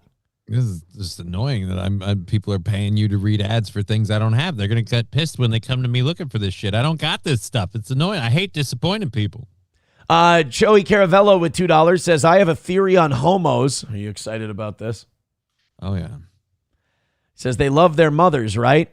Well, maybe they want to bang their moms so no other women can live up to her in her eyes. Joey Caravello, ladies and gentlemen. You Need Me More gifting a membership. Thank you very much. You. And Leah gifting a membership. All right, Johnny, here we go. No, that's it. Oh, that's it? 5, 6, 7, 8, 9. Oh, Ablititious with the 10th one. There we go. Okay. Well, now thank you guys. Oh, and before we do the read, guess what that is? What? Guess what we just hit? Another win for the toe? No. Well, close. We're in double digits now, so thank you guys very much. This is bad time. Golden shower. Golden shower. Facts. Drink from the bowl. Drink from the golden shower. Golden shower. Chug. Drink from the bowl. Drink from the golden shower. All right. Thank you, guys. I should almost use that as the music bed for my Harvey Firestein read. What do you think? That's, it's going to be a little distracting. I just noticed the chug in the background, and I'm glad I didn't actually try to sip with that, or I would have done a spit take. All right, you guys are killing it. We got more gifted memberships coming in. T-Baby and Silver Wolf both gifting a membership. Are you guys trying to get to 700? Because you're 45 away from 700. Thank you so much. All right, so 1, 2, 3, 4, 9, 11. Oh my God, we got like 12 memberships for the live read for the Steam and Cream. All right, let me pull up the thing. Let me pull up Los Federales deal here. And then we will, I got to find it. There it is. And then we'll do the Harvey Firestein ad for the Northwoods Steam and Cream. There, hold on. Let me get the perfect. All right, here we go. You know what? We do need a music bed, don't we? Yeah, just can you gay house music. That's what we'll go with. Pride Anthems, Club Mix, Chem Sex and Narcissism. No, let's do one of Karmic's songs. Okay. Borderlines. Here we go. Ready? Okay. All right. Hello, everybody. Great to see you. It's wonderful to be here. This is Harvey Firestein for my new favorite place to go when I'm in the Midwest. That would be the Northwoods Steam and Cream. So steamy, so creamy. You can get steamy in the land of 10,000 lays. Oh my God. My anus is wetter than the lakes are in Minnesota. Oi, Gavalt. You can have a big blue ox. I like a big blue cox myself. You've got the Minnesota Vikings. Oh my goodness, would I love an invasion right up my Danube. We've also got big, strong gay fishermen. Oh, to be a walleye on his line, I would suck on the bait. The boys here in the Northwood Steam and Cream are hotter than a hot dish fresh from the oven. I can tell you this, I'd like to be a cream of mushroom stamp soup in that hot dish. They're supple, They've got cakes for days. And they've got free Ludafisk lube on Tuesdays. There's nothing better than the Northwood Steamin' Cream in Minnesota. It's owned by this wonderful company called Steel Toe Media, owned by this sexy goy. Oh, he's a goyim with the most. His name's Aaron, and oh, would I like to be a hot dog between his buns. Go to the Northwood Steamin' Cream. Call them today, 936-454-71612, which is way too many numbers. I got to call my lawyer. Forget my lawyer. David, oh God, David, what are we going to do? We're going to go to the Northwood Steamin' Cream in Minneapolis, Minnesota. You could be a real Timberwolf with the Twins, if you know what I mean.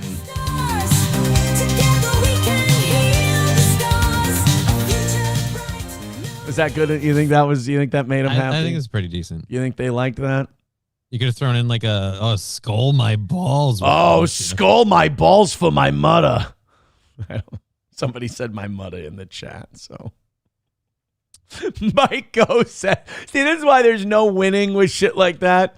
Mike Go says, just went right into it. Didn't even need to think about it, did you? Oh, I'm a professional broadcaster. I know how to do a read. You know what's really gross? What's that? Is that they knew that once I got the memberships, I would just do the read. And there was part of me that was like, they'll also appreciate that I'm a good sport and I did the read, and they'll flood in more of the memberships. They're like, no, gay guy, do your fucking read, bitch. Paid specifically for what we got. Exactly. Thank you guys very much. I appreciate that. Fun. It was a good time. It was, and now I know that if they ever do become a business, I could handle that read. All right, then. I could handle it. All right, I have to do a real read just to get the taste of that out of my mouth. Let's do this. Hit like, hit subscribe, and hit follow. Ever feel like the phone is listening to everything you say? That's because big tech treats every user's life like a corporate paycheck. It's time to stop being the product. Millions are making the move to MeWe, a safe space for communities to share their real opinions and join their tribe. It's time to take back control of the time you spend online. On MeWe, you're not the product. MeWe puts your privacy first. It's the safe space you've been waiting for. No creepy tracking, no manipulated feeds. It's just a place for actual communities to share real opinions and find their tribe without a bot breathing down their neck. If you want to connect with new people and communities, check out MeWe, the safe space where the world meets. That's MeWe. Thank you, MeWe. Hit like, hit subscribe, and hit follow. Put us on the front page. I appreciate it. Okay. Asmongold getting banned off of Twitch. We had to take a bit of a detour there for a gay bathhouse read. Oh, also, Cheetos writing in says, good morning, Aaron. First bike night is April 30th, and are you still going to be the keynote speaker tonight at Stoney's White Power Wednesday? There is no White Power Wednesday at Stoney's, Cheetos, owner of Stoney's. I feel like he would know. But yes, I would be the keynote speaker. But you booked Brian the Midget already, you son of a bitch. If you've never heard his thoughts on Mein Kampf as modern literature. You're just saying it's weird for you to show up and him to be the bigger celebrity? Exactly. I don't like it. I don't like it at all, especially when I dwarf him in stature. April 30th is the first bike night at Stoney's. I'm excited for that. I might even go to that. I'll ride a bicycle. I think. I'll go what? I don't understand. That's Stoney's in downtown Rockville, Minnesota, right there on Broadway. Go check out Stoney's. Tomorrow is 250 cans as well. All right. I don't know if I'm glad that I live in a country where an Asmongold can become a famous commentator guy, or if this is a really big time failure of us and a sign of our downfall as a society. Asmongold is not an unlikable guy. In fact, he seems like a guy where if you could convince him or trick him to go outside, he'd be kind of fun to have a beer with for a little while. Yeah, but he's a shut-in. But look at this. Is this a guy we should be taking our political takes from? No, but this is also a guy that you shouldn't be taking his political takes so seriously. You can't allow him a platform. If he draws an audience and he's having fun, who gives a fuck? I don't know. That looks like a guy that you might be like, and this was the last time we saw him before he became the next Unabomber. I feel like you just don't piss this guy off. This does look like a clip from a documentary about how someone was radicalized. It really does look like. And before he was jailed in a federal prison for attacks on federal officials, he was radicalized in the online world of political commentary. Like this looks like the what's that guy's name? It looks like a Gypsy Crusader documentary before he put on the Joker face paint. But Asmongold was banned on Twitch, which I think means suspended, but suspended means banned. And he wants to explain why it happened. And dude, honestly, the why it happened is a very Twitch reasoning for why it happened. And by the way, welcome to Rumble, Asmongold. We'd love to have you on the show. Guys, I got suspended on Twitch in the middle of my Crimson Desert playthrough. I don't know what I'm going to be able to do. It's going to be an entire... First, let's wash our hair. That's matted, bro. Yeah. Asmon. Like, he's in a critical spot in his development because he can go one of two ways. He can become like a right-wing Destiny. Well, no, that's a bad one too. Hold on. Wait. No. He's in a lot of trouble. That was, you know what? That was a bad one. He could become, dude, who's like a respected gamer who also does, he would actually just be the first Asmongold. Or he could go down the road of like, he could become a Styx Hexenhammer where he like never leaves the house. And I don't know, man. This could, you look at the room and what's going on there. You look at the shape he's in and everything else. You look at the cleanliness and the hygiene and you're like, we may not know it, but this is where a lot of people will look back and go, this was a tipping point. But this has been a thing with him for a while. He had a girlfriend that they broke up because he doesn't go out and he doesn't do stuff. And he has, as she put it, like too much old man smell. Oh no. See, I don't know a lot of, I only see Asmongold clips when he's talking about news and stuff. Yeah, I've been following him for a while because not only is he a gamer, you can't tell this, but that banner behind him is a World of Warcraft thing. He's a big World of Warcraft player. Oh, okay. I've known about him for a while. That explains a whole hell of a lot. Yeah. Like SP and I were talking about this the other day. Like it's fun to go places as couples, but it's fun to go, like we're both people who love to go out until we don't. Like I love being out around people until I don't. And I have like this hard, we've both been shopping before. Like we'll be at Costco or something and I'll be like, this is great. I love being at Costco. And there'll be a point in the trip where I'm like, I got to go home. Like I'm walking and then I'm stopping and then like people are like not moving. They're stopping in the middle of the aisles. I'm kind of going fucking insane. Yeah, I got to go home. But I like being out when I'm out. Right. Well, he's the same way. It's just his gear starts mostly in the, but I'm not fucking going out speed. He also, but like to his credit, like he's a successful streamer and he has his own like computer company. Of building computers and stuff. No, isn't he out of that now? Wasn't there some controversy where he had to bow out of that? I don't know. Yeah, either way. I know he had a gaming computer company, but I don't know he had to leave it. So he's going to explain the Twitch ban while I'm sitting here yammering. Entire week. I mean, geez, guys. I'm going to have so much free time. Well, I guess I could start by making this video, right? So, I got suspended last night on Twitch. I end my stream, and I come back from the gas station, and I get a message, and somebody says, why can't I chat in your stream? And I'm like, well, I don't know what happened. And I look, and I get a message, and it says that my account has been suspended for 7 days because of hateful conduct. So this is what I did. This is what I hate about Twitch. They never tell you what the hateful conduct is. 7 days. Bring up the clip or anything. Right. 7 days hateful conduct. I'll give YouTube credit. Every time we've gotten a strike, we get a timestamp. Here's where you fucked up. They'll tell you when you broke the rule. And one of it was talking about the people of Gaza and how they're being fucked over and who needs to protect them. We got banned for that. This is what I said.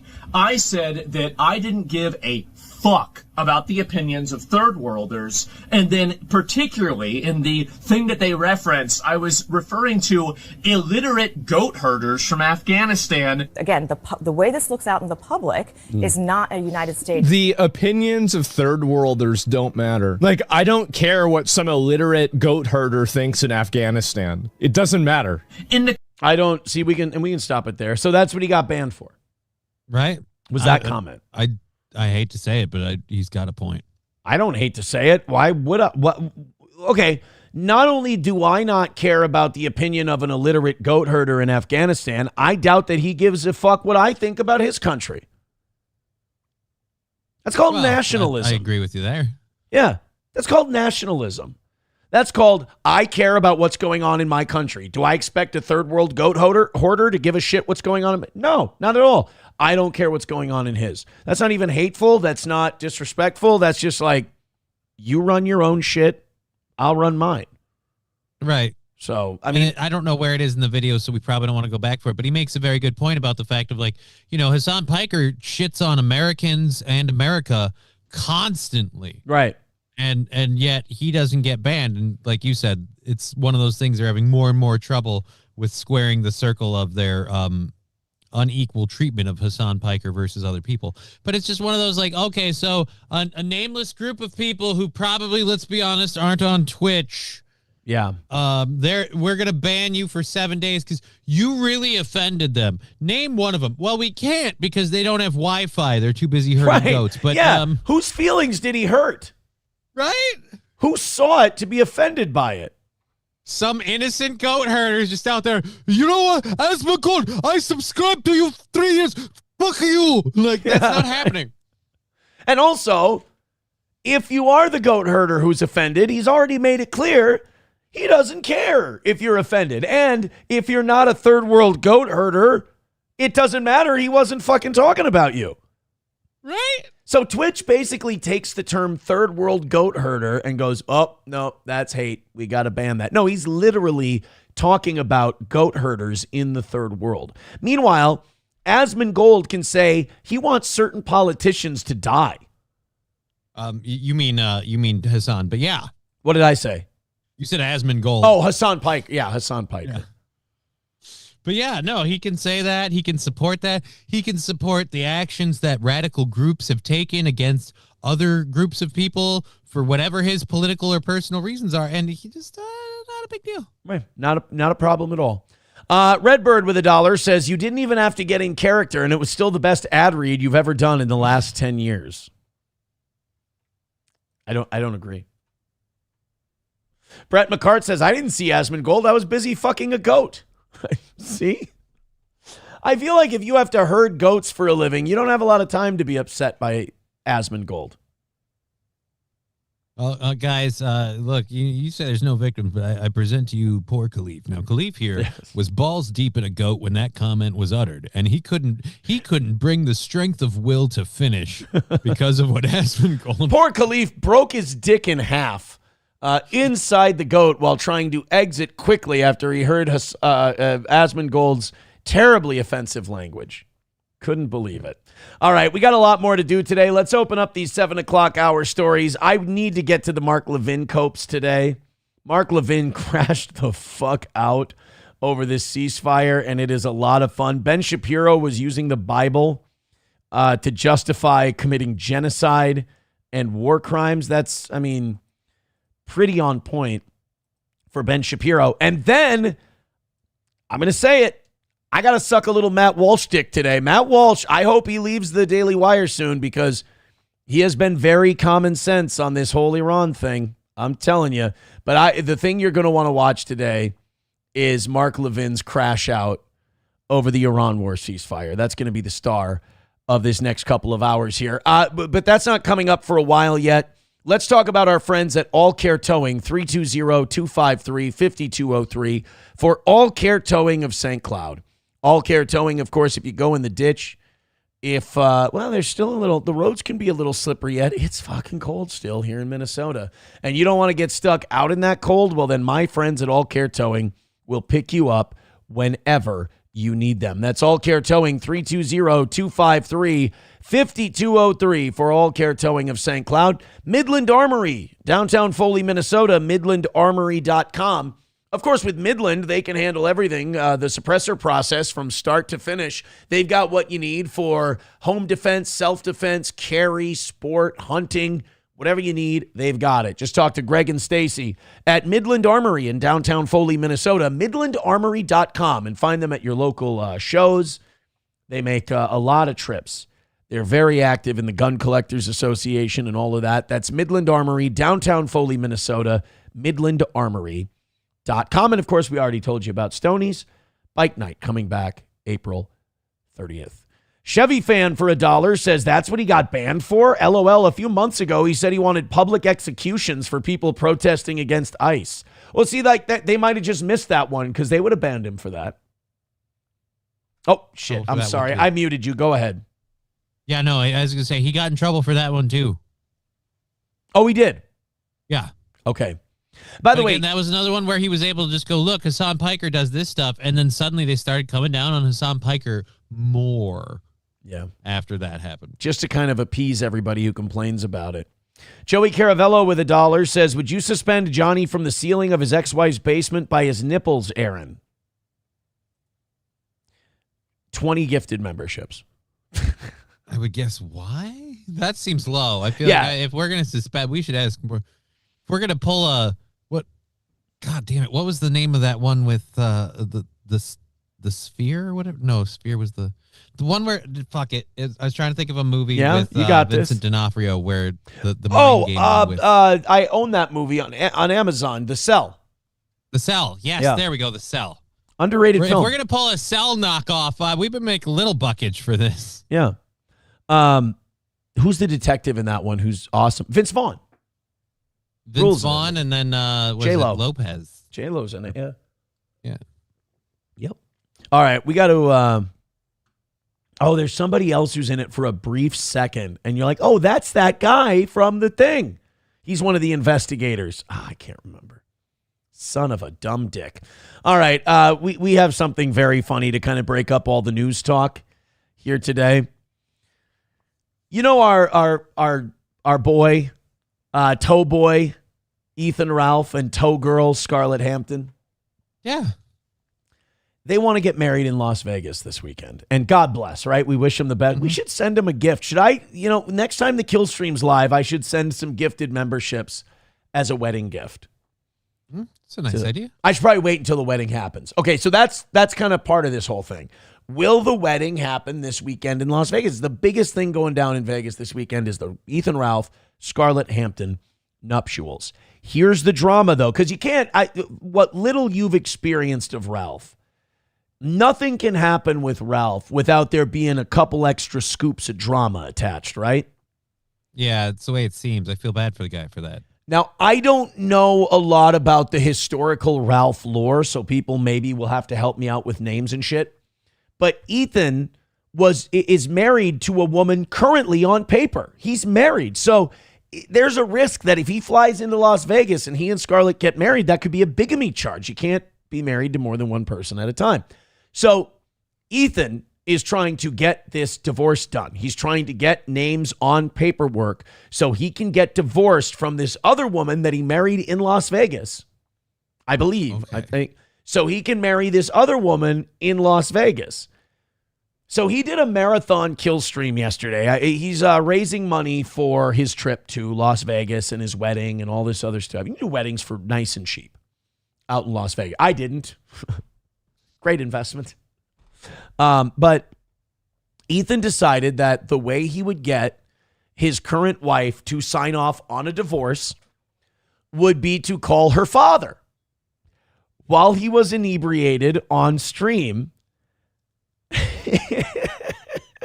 I mean, her dad. You call her dad drunk. There's a good chance he's gonna be like, "Yeah, get rid of this piece of untie your boat from this dock." Okay, people are telling me in the chat her name is Pansu. I'm guessing that's not a government name, but anyway. So he's married to this woman called Pansu, and he needs to get divorced so he can marry Scarlett Hampton. Now, I have a statement I want to make. I want to make a prediction about Ralph and Scarlett here in Las Vegas. Whether or not Ralph gets the divorce, he's going to marry Scarlett. He loves her too much. He cares about her that much? That's going to happen. Yeah, he loves her too much. So he calls this pantsu's dad drunk as a skunk and asks him to get his daughter to grant him the divorce. Would you like to watch this, Johnny? Yeah, let's see how this goes. Let's see our boy, fellow tow boy, the Ralpha male, Ethan Ralph. All respect to the Ralpha male. We rated him yesterday. His co-host is not like us. Oh, that's. And I gotta give the Ralpha male a lot of credit. He told his co-host to shut the fuck up. He sunned his co-host something hard. He was like, "Fuck you, man. We're tow boys. Shut the fuck up, you dick sucker," and all this. It was great. I loved the rant. So here's Ralph trying to get a divorce. This is a man who loves Scarlett Hampton to the point where he's going to reach out to his father-in-law to try and get the divorce. Please record your message. When you've finished recording, you may hang up or press 1 for more options. To leave a callback number, press 5. Harry!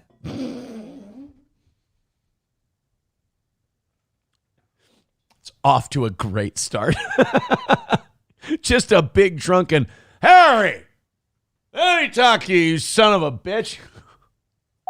Harry! This is am I still your son-in-law? That's crazy. Look, I'm calling in because I have an absolute gold mine. Gold mine. Just absolute blonde bombshell. You know how it goes. On my hands here, and I'm trying to marry her this weekend. And so they say the horse. I don't say that. Of course, I always thought your daughter was so beautiful. I'm sure she's so beautiful right now. Let's just sign it over. You already stole my daughter, your granddaughter. You have her, whatever. Yeah, I don't know the lore behind that, but that just sounds dark. And you know what I like about Ralph? What's that? He is 100. The kill stream 100% is an internet. My name is Earl, and he leans into it, and he does not give a shit what anybody says. And the guy's bulletproof. It's unbelievable. Nothing gonna break his stride. Nothing gonna slow him down. I went to jail for 6 days because Gino couldn't shut his fucking mouth during the whole process about some text message that one person saw. So Ethan Ralph does shit way worse than that. Not a day in jail. I mean, the guy, respect. So anyway, Ralph calls the father-in-law, and he's doing a really smart thing here. He's buttering him up by telling him how beautiful his daughter is. Now, I don't know anything about this daughter thing. Stole my daughter. I don't know what that means, but that's got to suck. But you got to say, Scarlett cannot say that Ethan doesn't love her. Oh, no, he's very committed to her. He's very into her. He cares about her deeply, apparently so much so that he will, again, live on stream, drunkenly call his ex's father to try and speed up this whole divorce proceeding. If that's not love, I don't know what is. Precisely. Your granddaughter, you have her, whatever. You already took that. Can we just get the papers done? Where do I need to fly into America this week to get the papers done, to get this? Harry, listen, man. When you go up inside this, wow, they took all this shit. It's the tightest you can imagine. Trust me. Look, let's just put all this to the side. Let's let bygones be. How smitten must Scarlett be to hear her man talking to his current father-in-law about how snug her box is? I mean, if that ain't love, brother. If that ain't love, then I have no fucking clue what that means. I don't know that I'd ever want, I don't know that I'd ever want my daughter's boyfriend's, husband's, whatever to tell me about such details. As a father, I would be like, you know what? I don't need to know that. Bro. I don't need to know that. That doesn't involve me. I don't want to be involved with it. No. Let's just say this. This new season of Trailer Park Boys is fucking lit. And Ricky is killing it right now on this phone call. Bygones and let me get up in there. Let me lock it. Hey, Julian, I just want to let Igons be Igons. It down. And so, if there's any other problems, I don't know what to say, but I'm sure we can make it right. I'm sure we can do it and make it absolutely fucking kingpin spectacular. I love Rosie, whatever you guys are calling her now. I don't know. Did you name her after the Buffalo Bills? Whatever you guys did, we'll figure it out. It doesn't matter. Honestly, I will say the longer this goes, the more it's backfiring, because this is going to be the father-in-law going, shut the fuck up. I don't want anything to fucking do with this guy. I'm deleting this message. As it drags on more and more, even if it doesn't hit that note, it hits a lot of, okay, we get it. All right, let's go. Let's wrap this up. I'm telling you right now, Ralph's going to have to commit bigamy in order to get married. Well, again, if that isn't love, I don't know what is. A man's willing to commit bigamy for you. He loves you very, very much. Now, some would say you would end your first marriage before marrying me, and that would show you love me. You guys have a very antiquated idea of what love is. This is Ralph Casanova is what they call him now. But I want that porn star pussy. I paused it too early. I want that. You're saying to your father-in-law, whose daughter you're trying to divorce, Harry, I want that porn star pussy. That's fantastic. I'm texting that to SP today. Hey, baby, I want that porn star pussy. Okay, good luck with that. She's going to be like, have you been DMing Scarlett? I'm like, no, I meant you. I was dirty talking. Good God, woman. Figure it out. It doesn't matter, but I want that porn star pussy, and I want it locked and loaded, and I want it tied to me. So let's just make it happen. I appreciate you. And I guess that's about it, big dog. Thank you. If you're satisfied with the message, press 1. Try it again. To send your message with. All right, so then he sent the message. Ralph's racking up those roaming charges, man. He called Dr. Till's mom on Easter. He's feuding with Dr. Till for some reason. All 40 Dr. Till fans are up in arms about this, apparently. Oh. And he called Dr. Till's mom to find out that Dr. Till had not called his mom on Easter. Well, that's mean. That's not good. Get a hold of your folks on the holidays. Now, look, I have 3 children, so my 3 children and I, we all went to Grandma and Grandpa's for Easter because you want to be with your family. And Dr. Till looks like he's in his 40s or so. He should have a kid or two and, be bringing them to Grandma's, but the internet's important to some people and got to give up those kids. Everybody makes their choices. So then I have one more Ralph clip today. And I just honestly, this is just a nice palate cleanser before we get into Levin and all this other stuff. So Ethan Ralph then apparently was saying something about Melanie Mack. I'm throwing a lot of characters at people that they're not going to give a shit about. Try to follow. We'll try to help you understand. Do you remember Melanie Mack? She's like the 40-some-year-old girl with the tattoos and the dyed black hair who likes to say the gay F word and thinks it's edgy. Oh, yeah. I remember that chick. Yeah. Melanie Mack, who works for the Quartering, which is a good look these days. Great look to work for Jeremy. Yeah, he's doing swell. He is really in no way stepping in massive heaping piles of dog shit, that Jeremy from the Quartering. So Ethan Ralph said something about he would fuck Melanie Mack. Now, this upset Scarlett, and she called into his show. My thing about this is, and I know Scarlett watches the show. Ethan had a marathon show. I don't even know if he's awake, so he might not be watching the show. But Elissa might clip this whole segment, so who knows? I need to give Scarlett a little advice about being wed to the Ralph male. Do you mind if I do that for a moment, Johnny? Yeah, go for it, man. Tell her what you got to. Scarlett, you got yourself a pure 100% Memphis dog. Ralph got that dog in him. He got that beast in him. You're going to have to deal with that.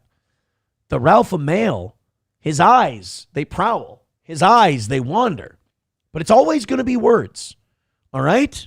The alpha male will always want you. I mean, for God's sake, he called his current father-in-law trying to get a divorce, and all he did was compliment the snugness and tautness of your vagina to his father-in-law.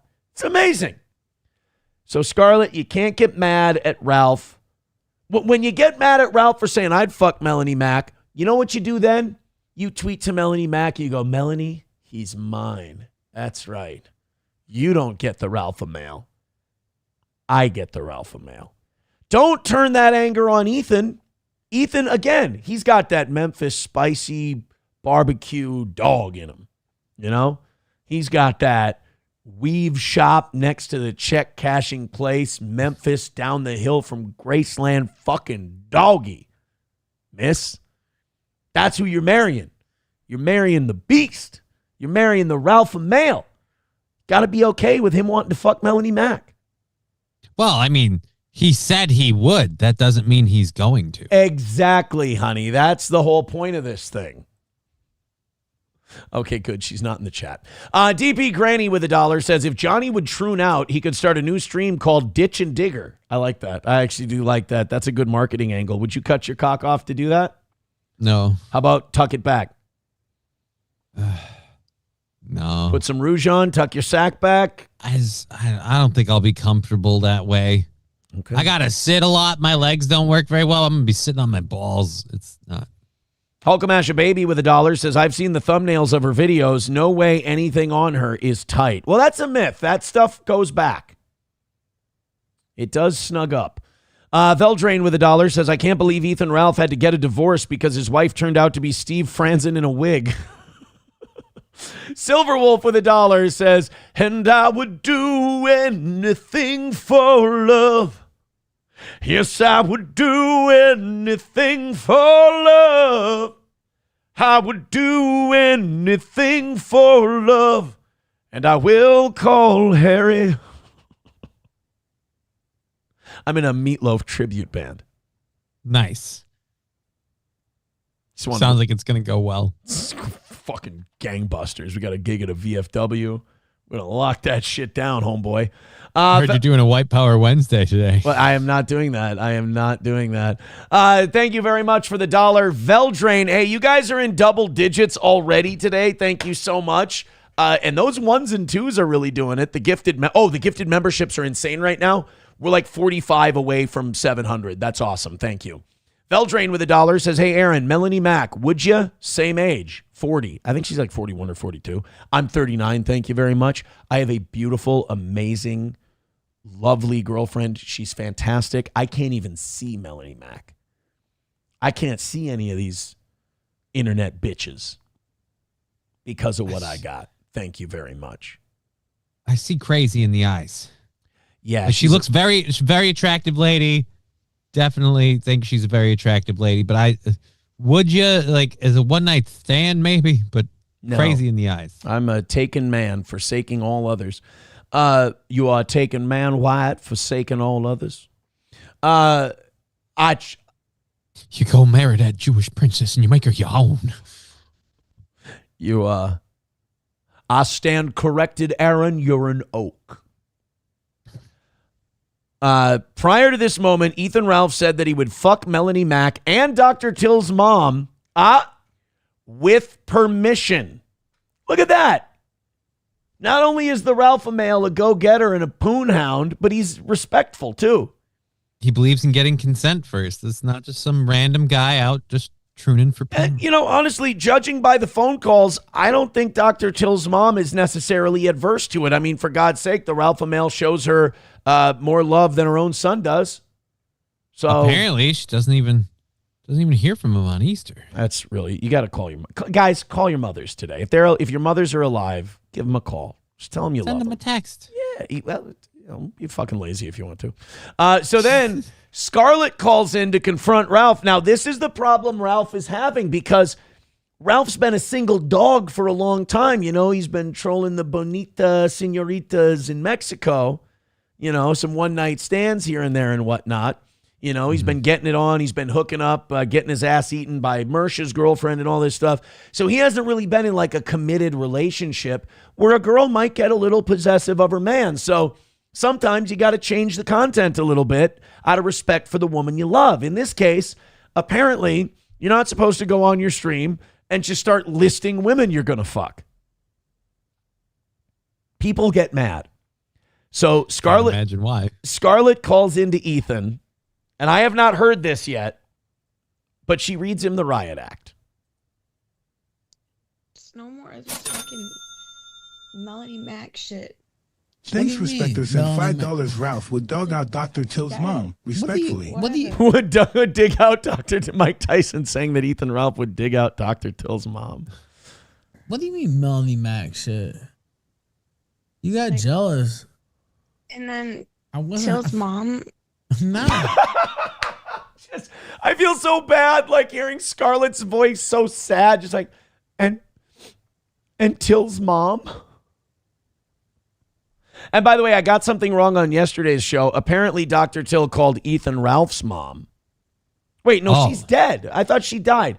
Till said he called Ralph's mom, not Scarlett's mom. But I thought that she died. That Ralph lost his mother. Rest in peace. Anyway, I can't follow this shit. Scarlett's not happy with the Ralph male wanting to fuck Melanie Mac and Till's mom. It's okay, Scarlett. He's not saying at the same time. Are you serious? Well, my mom got called by Dr. Till. Oh, I was right. It was her mom. I got gaslit by internet folks saying that, no, he called someone. I was going to say it doesn't make sense. I thought Ralph lost his mom.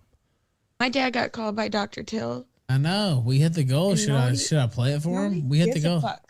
Why don't we call my parents? You call my mom. What do you mean, Melanie Mac? We've had call my parents. No, I don't want to fuck your parents. I want to fuck you.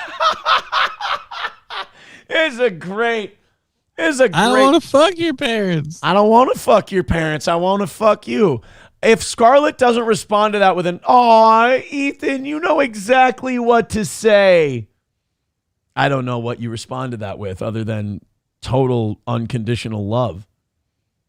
My parents. No, I don't want to fuck your parents. I want to fuck you. I've already fucked you. Kidnapped. I already fucked you. We've been together. Excuse me, made love. Shouldn't say that. He's a gentleman. See, that was the Memphis dog fighting with the domesticated animal right there. So for people who think that Ralph isn't going to make this work, do you see the effort he just put in right there, Johnny? That's someone willing to spend the time. I think he can make it work. I'm worried that polygamy that's what it is. Bigamy. You're thinking bigamy. Married to two people at bigamy once. Thing is going to catch up to him. Dude, if there's anyone who can escape unscathed, it's the Ralph male for sure. So he's gonna have to duck back down on the border fast. Holy Mac, what's your deal?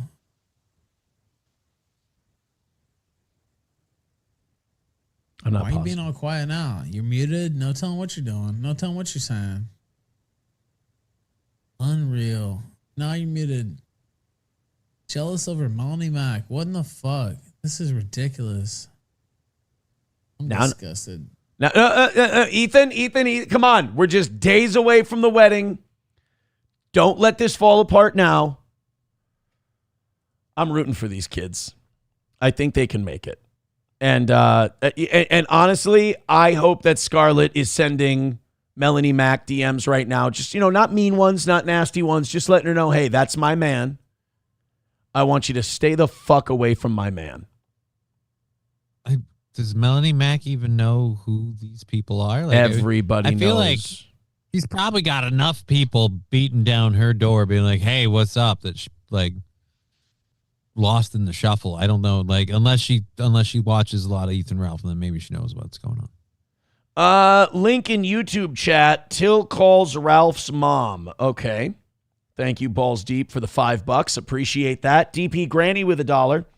Says, since you're going to start a gay bathhouse, are you going to give Johnny and Oz the quality control job position? I mean, it's theirs if they want it. I don't know. I'll have to look at the benefits and the perks. All the cum you can clean. I don't know. We got to discuss the meaning of words. Benefits and perks, I really wouldn't file there. I guess that was more features. Right? That I was listing more than benefits. I got to go back to my marketing classes. My bad. Thank you very much for the $5. Like I said, you guys are in the double digits today. Thank you so much. Just about 600 of you checking out the toe. Hit like, hit subscribe, and hit follow. Oh, I got to do this. This is too big of a payday for the old toe. Got to do this. Talk about our friends at Rumble Wallet. Here's a little inside scoop that many creators are talking about behind the scenes. It's actually one of the reasons I'm using Rumble. They made a way to super chat creators so we get paid immediately and without any fees. YouTube and Twitch take up to 50% fees when you tip creators. This method takes none. That's right. The platform takes 0 fees. I keep nearly 100% of what you send me. You can super chat with Bitcoin, Tether USD, even Tether Gold stablecoins. The tip will show up directly in our Rumble chat, and I'll do my best read. All you need to do is download the Rumble Wallet on the App Store and send the tips to your favorite creators. You can go to wallet.rumble.com or you can download Rumble Wallet directly from the App Store. Seriously, what an amazing way to get rid of the middleman and help the creator economy. Shout out to Rumble for making this disruptive technology Rumble Wallet. Thank you, guys. And thank you, Rumble Wallet. Okay. Do you want to hear the Dr. Till? I was going to move on from this. Do you want to hear the phone call or no? I'm not really interested in the phone call. I feel people in the chat. The important part here is the Ralph Scarlett love story. Yeah. Let's not worry about side characters. Yes, absolutely. Los Federales says, check your ex. Johnny needs to do his read. Check my ex. I need to do. Look, we've been doing very well in the gold department today. Knock on wood. Maybe if this is a good enough read, maybe people want to do some more gifted memberships to get us closer to that 700. Let's see. I don't have anything in my DMs, Los Federales, for Johnny's read. Whatever you think you sent, you have not sent, my man. You have not sent it. All right, let's get after it. We've got, oh man, I think I might have to skip some things. Gavin, do you give a shit about Gavin Newsom's wife saying we need to restrict social media content because boys might turn to the right? I don't give a fuck. Yeah, no, that's not new for her. She's been on tilts like that for a while. I got to be honest. I'm just itching to get to the Mark Levin Iran copes. I think I'm itching for that. We've done some silly shit now for a while. I'm really ready to jump to that. We do have this story. We're gonna follow this one. A woman is missing at sea in the Bahamas after reportedly falling overboard during an evening dinghy ride with her husband. You want to say it or should I? Murder she float? Not with the Roxy tied to her feet. She don't. It's either that or we're gonna have that. What was it, like Kurt Russell, Goldie Hawn movie? Was that called Overboard? I can't remember, but I'll say this: anytime a spouse dies at sea when they were with the other spouse, it was a murder. Who falls off a boat? Nobody. Natalie Wood, and who was it? Number 2 and Christopher Walken, right? It's wasn't it Robert Wagner and Christopher Walken on that boat? Yeah. And Natalie Wood died. Natalie Wood gave her heart to James Dean. Oh, she did? High school rebel and the teenage queen. Oh. Standing together in an angry world. One boy fighting for one girl. That's a lot to fight for. I want to be loved like that. Sounds nice. I want to be loved like that. Well, like I said, a promise you can't take back. Yeah, if you're going to love me, Eh. I want to be loved like that. Not by me, you don't. All right. So anyway, the woman's name is Lynette Hooker, which is really unfortunate. She's married to her husband, Brian Hooker. She's 55. He's 58. And this dirty hooker, I think, threw the other hooker off the boat. He's like, there's only room for one hooker on this vessel. And chucked her overboard. Now, he says, and this is the thing about your wife dying by falling overboard on a boat. There's only one eyewitness account of what happened. And it's awfully in favor of you, apparently. You get to write the story. So they're from Michigan. They were heading back to their yacht, the Soulmate, when the wife, I'm quoting him, bounced out of the boat. According to Richard Cook, the fire team lead with Hopetown Volunteer Fire and Rescue.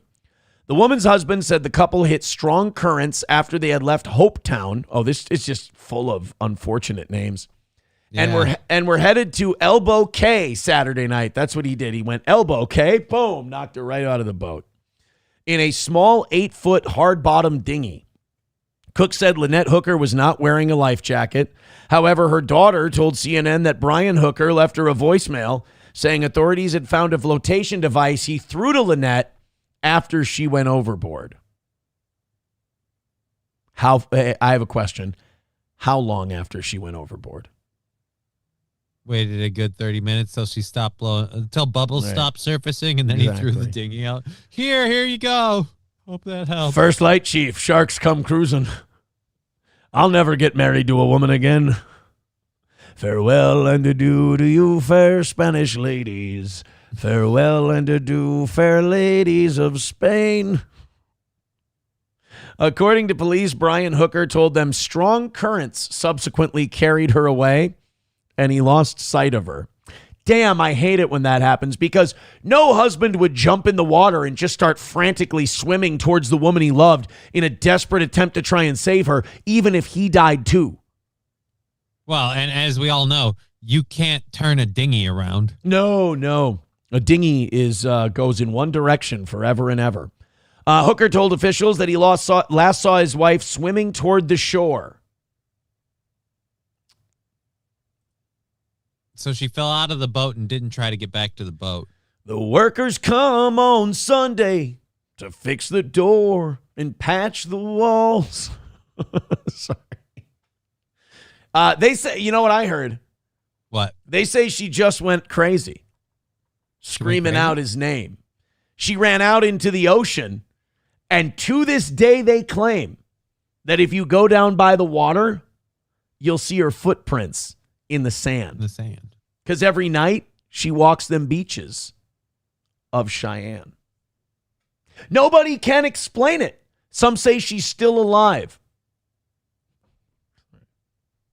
I don't know. The husband's probably hoping not. Yeah, right. How's he going to cash that insurance check? That's usually how you can tell if he's full of shit or not, is what's the insurance policy? When she fell overboard, Hooker said she had the engine safety lanyard and it went over with her. Oh, so he couldn't give chase because the engine safety was unplugged, so he couldn't fight. Hate when that happens. Why did she? So she had the lanyard, but she went overboard and it made no. Oh, God damn it. Without the key, the boat lost power shortly after, and Hooker had to paddle the boat to shore. She looks like a nice lady, too. Oh, that's a shame. You know what the worst is? If this was everything that he said, because I've got bad news for him.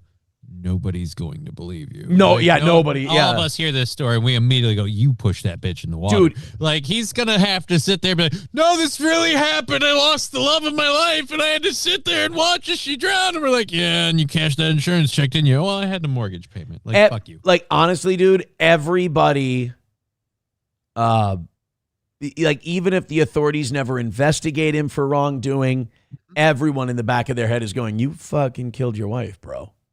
Yeah, a lot of us are going to think he's guilty. And you know what the worst part of, you're right. The shittiest part about it is this guy could be 100% telling the truth. And then that's just a horrible story when you put those, if we're going from his version of events, that is just the worst. You're out, you're with your lady, she bounces out of the boat, takes the key out of the engine. Now you got to sit there and watch her suffer. You paddle the boat to shore. By the time you get there, she's fucking gone. Truly awful. Yes, truly awful if this is true. Not only because this guy lost his wife, but also because everyone's going to think he's a murderer. Yeah, everyone thinks you did it. Yeah. Johnny, I do have the ad for Johnny's Exotic Meats. Here you go. Johnny's Exotic Meats, where the meat is always fresh, exotic, and ready to be savored. So there is an ad that you can read. Okay. You know what I'm going to say? What's that? Since he asked me how much for Johnny to do this read. 5 memberships or 10? Your call. 10. All right. 10 gifted memberships in the next 10 minutes. And I will have Johnny do the Johnny's Exotic Meats read in whatever voice you'd like. Really. Okay. $95 away from today also. So thank you guys very, very much. If you want the Johnny's Exotic Meats read, you got it. Gift up those memberships. 10 of them in the next 10 minutes. And we got ourselves another live read for today. We're 45 memberships away from 700. He's unbelievable. Oh, wait, no, here we go. It's only 40 seconds. We can play the Dr. Till thing real quick, the phone call to Ethan's mom, his passed away mom, which, by the way, I think this kind of shows that the Ethan calling his mom on Easter kind of got to Till. You don't do something this dramatic and shitty unless you're shook. You don't call dead moms, quote unquote, which is like a really hacky old morning zoo bit, unless they got to you. He's marrying a porn star. Oh, he looks beat to shit. That's take it from a guy who it's too late for, Till. Do something with that hair. You get on a program, something, because you're looking at this. That's moving back. That from one big forehead motherfucker to another, that needs to be addressed. How do you feel about that? Oh, also, she's an active prostitute. How do you feel about that, Sandra? Oof. That makes me feel very sad. You don't like adult film actresses? I thought I treated my son to be more of a religious man. Oof. Does he at least quote the Bible still? Yikes. I think the alpha male kind of got to him. And well, at least he didn't let anybody know it. Johnny, how many times have I said this to smaller shows, whether it was radio or podcasting? If you're not a creative guy and you're not quick on your feet, it's not a crime to write shit down. Have a few ideas. Have a couple of notes, a couple of bullet points so you can go somewhere. Because I know you think it's going to be off the dome and you're going to come up with something great. History has proven that is not the case. You could probably come up with a great bit. If you just... Well, the problem is everybody remembers when the bit happened and they don't realize, but there was a lot of in between that there was downtime. So maybe you should plan for the downtime and just let the bit happen. But they're like, no. I'm just going to recreate that magic that happened that one time all the time for 3.5 hours or however long you're on. Like, no. You're going to want to have somewhere to go first. Yes. All right, let's get into the Mark Levin stuff. Hit like, hit subscribe, hit follow. Johnny, they got about 7 minutes to do 10 gifted memberships for you to do your Exotic Meats ad read. Yep. If they don't do it, they'll know that they don't care about you reading gay shit. Just me reading gay shit. All right, here we go. Mark Levin. Dude, this is such a bloodthirsty troll of a human being. Like this guy doesn't, usually I say, hey, why don't you just admit what you want and I'd respect you more? Mark Levin is one of those guys who doesn't have to because he doesn't even do a good job covering it up. I mean, this guy is bloodthirsty. He can't get enough Muslim death. He can't get enough Israel killing Arabs or Persians or anything brown. He just can't. And also, Ben Shapiro, Mark Levin, all these guys, I would have no problem with them if they moved to Israel and continued their advocacy. Right. But they stay in this country. They pledge allegiance to this nation falsely. They use this nation's resources. They use this nation's people to peddle their pro-Israel bullshit. I have no problem. I may think Ben Gvir is a genocidal maniac and a true evil piece of shit. But I can't tell Ben Gvir what to do.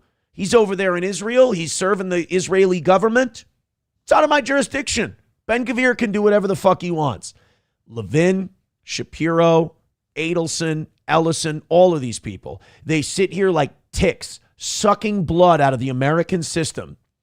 And pumping it over there. Advocate for Israel. It's so duplicitous and it's so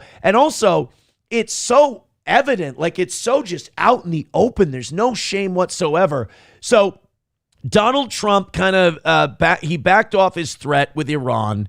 Iran's going to keep control of the Straits of Hormuz, probably be able to continue. By the way, Iran saying we're going to continue to enrich uranium and Trump says, okay, ceasefire. That is such a huge win for Iran because before all these bombings, they weren't building a nuclear weapon. But I guarantee after all this, Iran would be stupid not to try and get a nuclear weapon. Well, because guess what we'd probably not do if they had bomb them, right? So we took our best shot. Israel took its best shot, and without us, Israel would get flattened by Iran. So if you're Iran, the time to get a nuke is now. The time to keep enriching uranium is now, because now the United States has said we will stop bombing and we will still let you enrich uranium. I mean, we made China more powerful in this deal. We made Russia more powerful in this deal. Russia spends 1/8 what we spend on defense. China spends 1/3, and we empowered them big time. And Mark Levin is not happy. So Mark Levin was stroking his hog to the idea of us bombing power plants, killing shitloads of civilians, and committing war crimes. He wanted this to happen. As evidence, listen to how he takes the ceasefire. People of Iran. What are we going to just leave them there? There's nothing that we can do, and we're going to wash our hands over that? That to me is morally very difficult to accept. So he can morally accept bombing power plants and carpet bombing civilian populations. He can accept that morally. What he can't accept morally is not bombing these poor Iranians anymore. I mean, this attitude, this position is insane. Of what are we? First of all, oi gewalt, we care about the Iranian people. Shut up. No, this is clear manipulation. Of like, oh, what I'm really concerned about is the Iranian people. You're concerned about the Greater Israel Project. You're concerned about the Jordan River to the Euphrates, the Nile to the Euphrates. That's what you want. This has nothing to do with the Iranian people. Well, we're gonna leave all those Iranians there and just not take their property? That's not okay.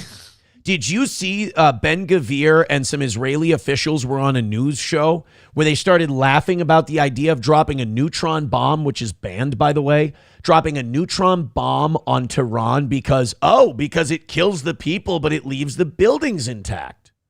Oh, wouldn't that be nice? We could just take all of the infrastructure that's there and just evict everybody and make our own place. Oh, weird. That's the thing. Yeah, I can't believe they laughed about that idea like some sort of evil, maniacal, like Hollywood movie villain. But that's the thing. People and Americans are starting to wake up to this, but the rest of the world is caught up to this. Israel is not a quote unquote Western civilization country. They're not. And we keep acting like they are, probably because a lot of them have white skin, I'm guessing, so people get tricked by that. They do not abide by the rules, quote unquote, of Western civilization. Mark Levin is mad that we didn't get to kill a shitload of Iranians and then is hiding behind, but the people. Go ahead. Well, I was going to say apologies for interrupting. It's me. the Mark Levins and the Ben Shapiros that, in my opinion, are literally paid to be here to be like controlling us, like opposite, like propaganda pieces that make people think, oh, it's just a Western nation like us, because that's what they espouse. Like, oh, we're together, Judeo-Christianity. They've been lashing their wagon to other groups for fucking centuries. Well, and that's just it. That's a great point you just raised. If Shapiro and Levin go to where they want to be, which is Israel, they can't keep their influence because they can't look like they're American. That's a good point. Right. That's a good point. What about the proxies, Hezbollah? I was reading. Have fun with them, bitch. Stop funding them. Have fun with Hezbollah, Mark. Because that's on you. We got the fuck out. We called a ceasefire. You guys have fun with the Houthis. Have fun with Hezbollah. Johnny, Hezbollah, Hamas, Houthis, I believe this is Old Testament. I could be wrong. I'm shoddy on my Bible, admittedly. Mm-hmm. Mark Levin should know this one. Reaping what you sow. That might be Gospels. I don't know. But either way, I mean, there's Hezbollah is kind of, you guys fucked around and found out. These statements, Hezbollah has killed more Americans than Iran directly. Because that's who you care about. Hezbollah is Iran. Hezbollah is firing missiles into Israel by the hundreds still. Wow, really? You know what that sounds like? That sounds like two big heaping scoopfuls of not my fucking problem.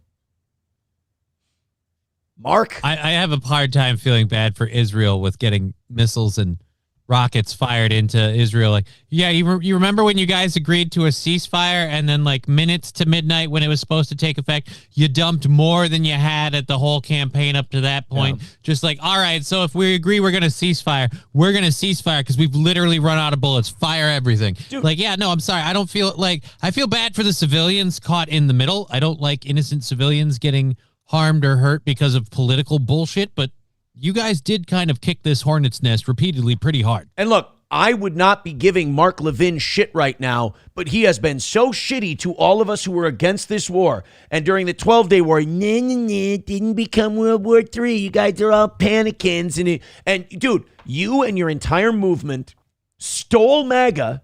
You stole it. You co-opted it, just like you did with the Tea Party. You made it something unrecognizable and you slapped a brand name on it. Just like you did with Israel. Israel has nothing to do with the Bible. But you slapped the branding on it so you could act like that was it. You create nothing. You acquire everything and you make it shittier. Much like hedge funds. It's interesting. Israel is the hedge fund of countries. And here we have a ceasefire that they've already broken. So yes, hey, how's it? Oh, what's that feel like, you piece of shit? Yeah, how's that one feel? Boy, that must really suck shit. Johnny, could you Google something real quick before we go on to the next clip? Yeah, sure. Let me get Could Google you up. Google? Could you Google how many ceasefires has Israel broken? Just type that in. Find me a number. Because Mark Levin seems very upset that Iran has broken this one ceasefire. Again, this is through Google, but based on reports from the government media office in Gaza, Palestine officials, Israel has been accused of numerous violations. They won't give you an actual number. I've read 2025 are that they broke. Yeah, they are 497 violations. There you go. 497 ceasefire violations. Huh. Well, it looks like Iran's got another 494 or so to go. But by the way, that's reports in late 2005. Oh, so I've heard government. I've heard 900 over time. Yeah, this sounds like this was just in 2025. Holy shit. Over 497 violations in 44 days, including airstrikes, artillery fire, and shootings, which reportedly resulted in the deaths of over 340 Palestinians and injured hundreds. Holy shit. And, you know, two things that this Iran war did was it swept under the rug the Epstein files, and it swept under the fact, people don't realize this, that genocide in Gaza, it's still going on. It's still going on. Well, yes, the argument will be, well, they don't have control of this and control of that. Well, if they don't have control of this and control of that, how do we even enter into an agreement? There's a lot of complicated issues. So, Mark, I don't think Mark should have. He was in no condition to be on television last night. Just because he was not happy? Just because of how upset he was over this whole thing. But I will say, my audience, you, me, we are all very grateful to Mark Levin that he did decide to go on the air yesterday. Because he made an ass of himself. Oh, he made a giant anus of himself. $1 from DP Granny, thank you very much. Thank you. He says, not only Trump lost for cucking for Israel, now we have to pay a fucking toll to get oil now. This is all the Christians' fault for sucking Jew dick. Protestants, sir. The Pope was against this from day one. He was still going after it yesterday. Clippers United, thank you for the $1. He's boarding a ticket to a failed festival. I appreciate that.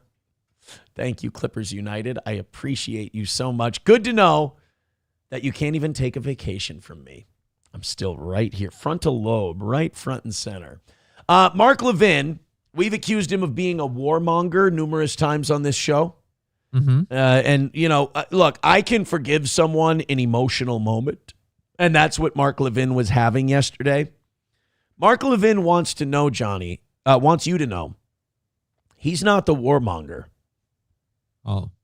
We're the warmongers. But we don't want to go to war. I didn't want the war in the first place, no. You know who else didn't want this war in the first place?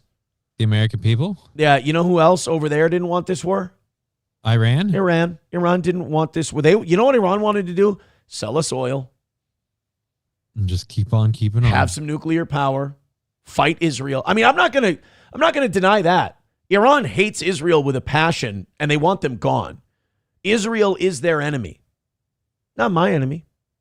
I don't give a shit. After the way they've behaved the last couple of years, I don't blame anybody for wanting them gone. To me, what Iran is doing with Israel is very, it's kind of comparable to Pope Urban II calling the Crusades. Because as a religious country, you're going, this country will not stop fucking with Muslims. They will not fucking stop. Pope Urban had that problem in 1090, 1092, 1095, whenever Claremont. And he finally said, we're going to fight back. We're going to push back against the Muslims. Okay. Kind of what Iran's doing here. Israel won't stop attacking. Israel won't stop occupying. Israel won't stop committing genocide. I'll tell you this.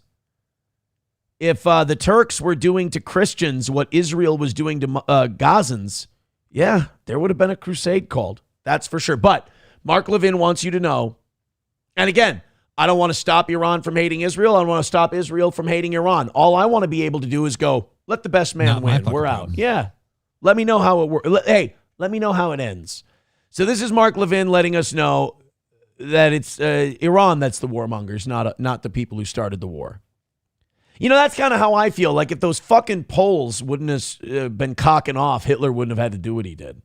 Right. I trust President Trump. I know his heart. That's because you installed it.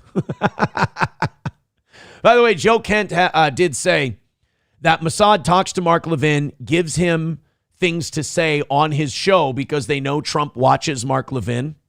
Mm-hmm. So Mossad tells Mark Levin, hey, say this, talk about this, do this, whatever.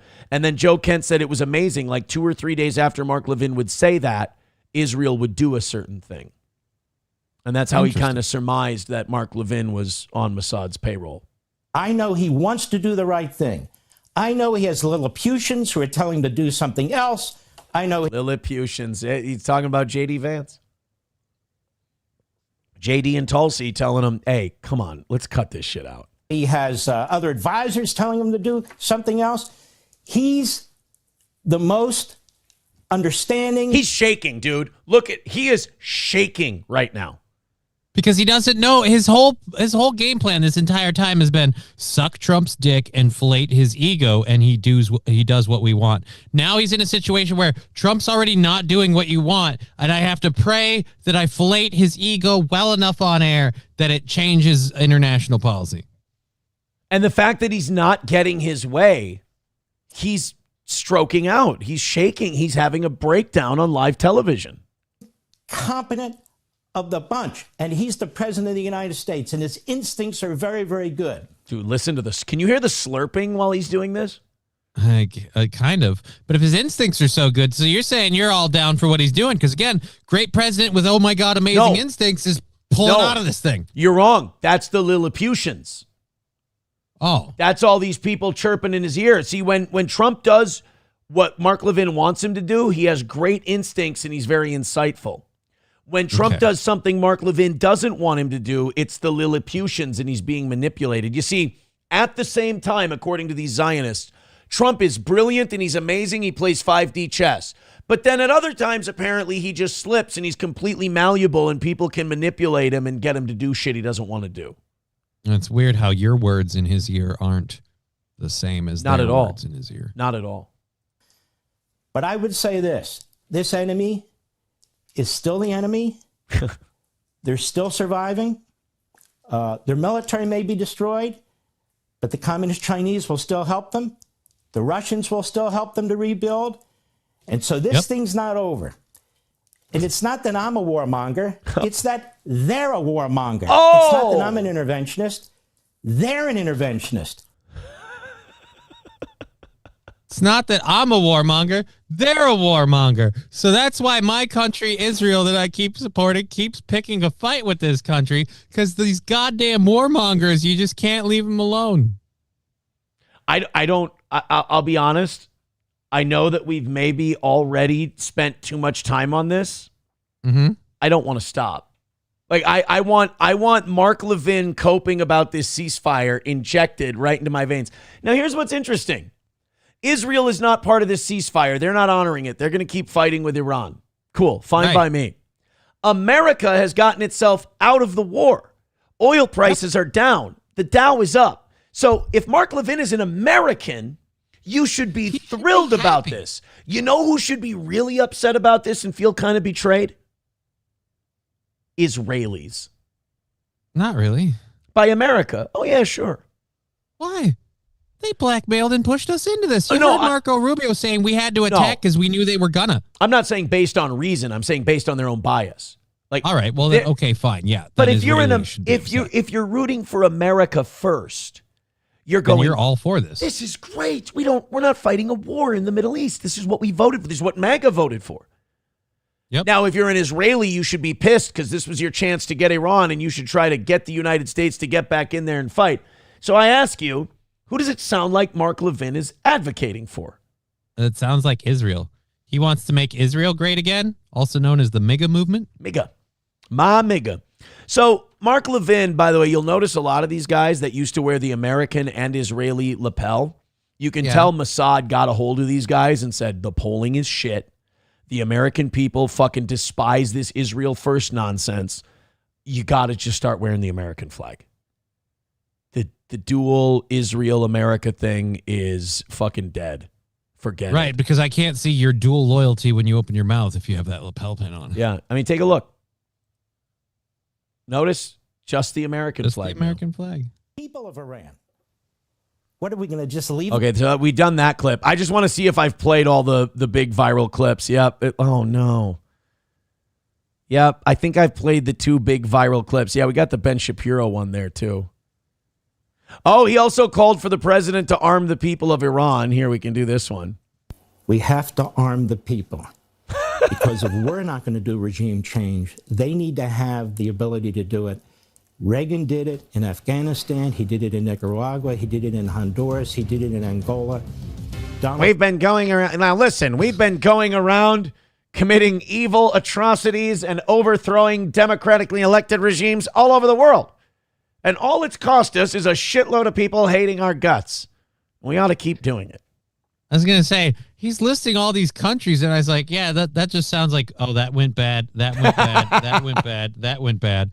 So you're saying, you know what we should do? The thing that went bad the last 8 times we tried it, let's try it a 9th time over here. I think if we do it one more time, I think it's going to work. Burnslot says, so the billions that went to the Board of Peace were another Trump waste of money. Well, no, the Board of Peace was meant to make that as profitable and as good for Israel as possible. That's why Tony Blair's on it. And Tony Blair he writes speeches for the Israelis. By the way, big breaking news on the Dow, up 1,200 today. It's at 47,807. But we can still talk about Jewish pedophiles. Still talk about the Epstein list. Yep. Oil price today down to $71.95. Let me see.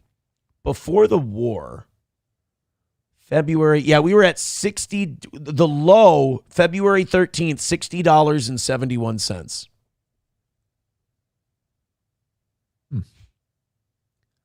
We spent all this money. We jacked up all these gas prices. We hurt hundreds of millions of Americans, killed thousands and thousands of Iranians, hundreds of American soldiers wounded. Who knows how many dead? They won't tell us. And you're getting an Iran that's going to enrich uranium. At least all we got for it was nothing. This has got to be it, man. This has got to be the end of. This has got to be the last time we help these fucking people. It's got to be the last time. All right, guys, hit like, hit subscribe, and hit follow. Let's knock it out. We've got an hour left, and we're in double digits. Do me a favor. Bang this thing out, $5-10 at a time. Streamlabs, PayPal, Venmo, Super Chats, and Rumble Rants, or 5 gifted memberships at a time. You guys have been very generous with those 5 drops, which is great. We got 2 or 3 more of those, and we're home. Lab Glass with $5 says he wants the civilians to be armed so that Israel isn't guilty for bombing civilian targets. That's actually a really good point. That's true. Well, they're all soldiers now. I want them to be armed with pagers. Motorola needs to send pagers to every one of these. So we can get them food. I'm going to push the button. Let me push the button. I want to push the button. Oh, Mark. I'd like to push the button with my ladybugs. Oh, yeah. How's that? Has anyone checked on? Have we done an S-word watch on Lindsey Graham? Yeah, because if Levin's crashing out over this, I imagine Graham's not too happy either. Yeah, is Lindsey Graham like, I've been sitting in a bathtub thinking about opening my wrist the long ways. I stroke my ladybugs to calm down. I haven't heard anything from old Sausage Man. Hold a sausage. Yeah. Nope. All I'm getting. Oh, wait. Oh, that's April 1st. Lindsey Graham 15 hours ago. That would be 9 p.m. That'd be 6:30. Okay. All right. We got a statement from Lindsey Graham on X. This is. Like everyone, I hope we can end the reign of terror of the Iranian regime through diplomacy. We must remember that the Strait of Hormuz was attacked by Iran after the start of the war. Wait. It's their... Wait. No. Hold on. The Strait of Hormuz was attacked by Iran after the start of the war. So in other words, we started a war and then Iran played the best card they have, which was closing the Straits of Hormuz. Right. That's called a counterattack, Lindsay. That's why you don't start wars. Going forward, it is imperative that Iran is not rewarded for this hostile act against the world. The fucking nerve. As to an Iranian 10-point proposal to end the war, I look forward to reviewing it at the appropriate time and its submission to Congress for a vote. Oh, so now you want Congress to vote on it. We didn't vote on the war, though. Right. He didn't want Congress to vote on the war. This was too much of an emergency. But we need to vote on the ceasefire. Fuck you.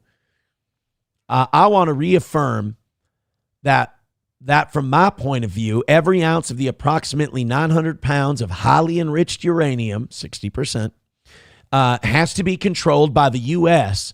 and removed from Iran to prevent them in the future from having a dirty bomb or returning to the enrichment business. The Libyan model, for lack of a better oh my God, the Libyan model is why Iran wants a nuke in the first place. We convinced Gaddafi to do exactly what you just said, and they fucked him to death with a bayonet in the asshole.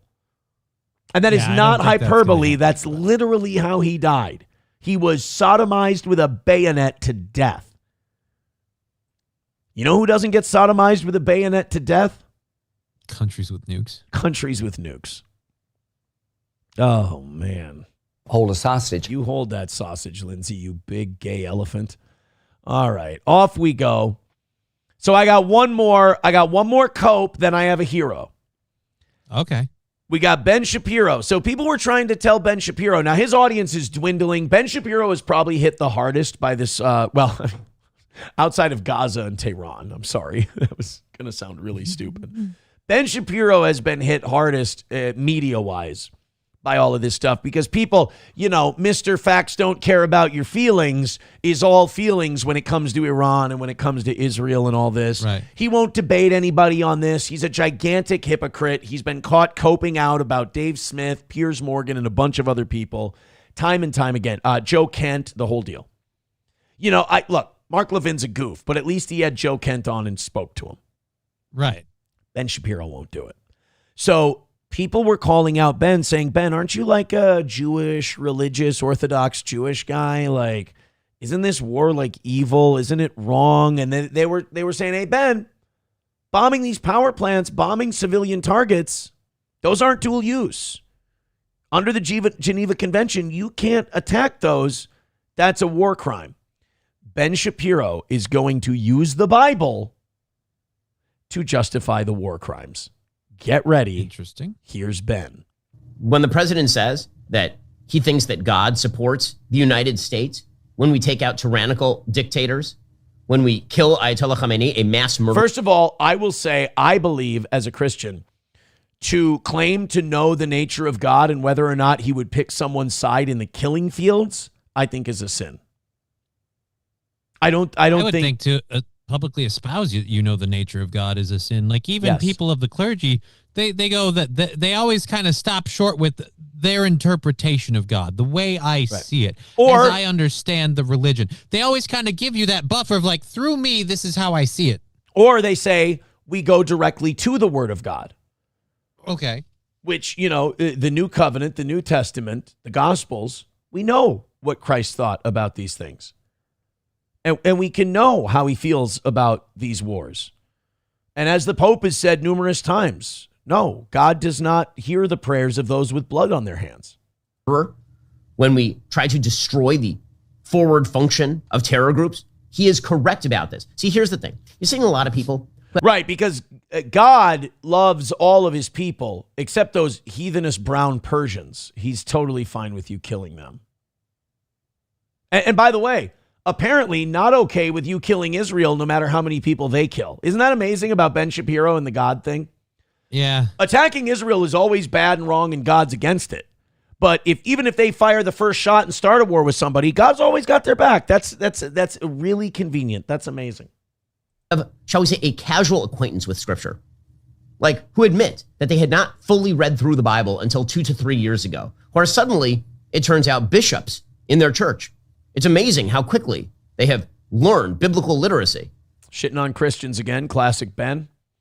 Throwing a little shade at Christians, that's nice. These are the same people who will sit across from guests who tell them that the Bible is actually socialist and anti-capitalist. By the way, you know who that was a seething little bitch boy shot at? Who is that? Tucker and his last guest, when they were talking about how warmongering is not of God, and they were basically criticizing all of these charlatans who are coming out and trying to excuse genocide and war by using God. So Ben just took a little passive-aggressive bitch boy shot at Tucker there because he's jealous. These characters. Well, it turns out that for those of us who have spent a lot of time engaging with the Scriptures, and here I'm talking specifically about the... Do you think Ben spends a lot of time in the New Testament? Do you think Ben spends a lot of time? No. He's a Torah guy. He might have read it a couple of times. I'm sure he has his people dig through it when it's relevant to his show so he knows what he's talking about, but I don't think he's actually done the work. You can always tell when you're getting to the New Testament in Ben's Bibles because you see a lot of big red X's all through the pages. It's really interesting. Why'd you rip out the back half of this book, Ben? Right. Through Scriptures. It turns out that the Psalms, for example, are filled with calls to crush oppressors and deliver the weak and needy from the hands of the wicked. So yeah, like as the Bible pointed out, the hands of the wicked, the Jews. or in this case, yeah, Ben, what about Netanyahu? He's not religious.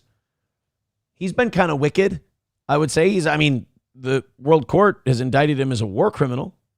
And to break the arm of the evildoer. Literally 0 things in Scripture suggest that Western civilization has some sort of a duty to uphold the rule of wicked Islamist theocrats who murder their own people en masse, spread terrorism throughout the region, desire the defenestration of Christianity, yes, ask the Shia leaders of Iran what they think about Christianity, and threaten the West directly. Nothing. Oh, this passive-aggressive cunt. Right?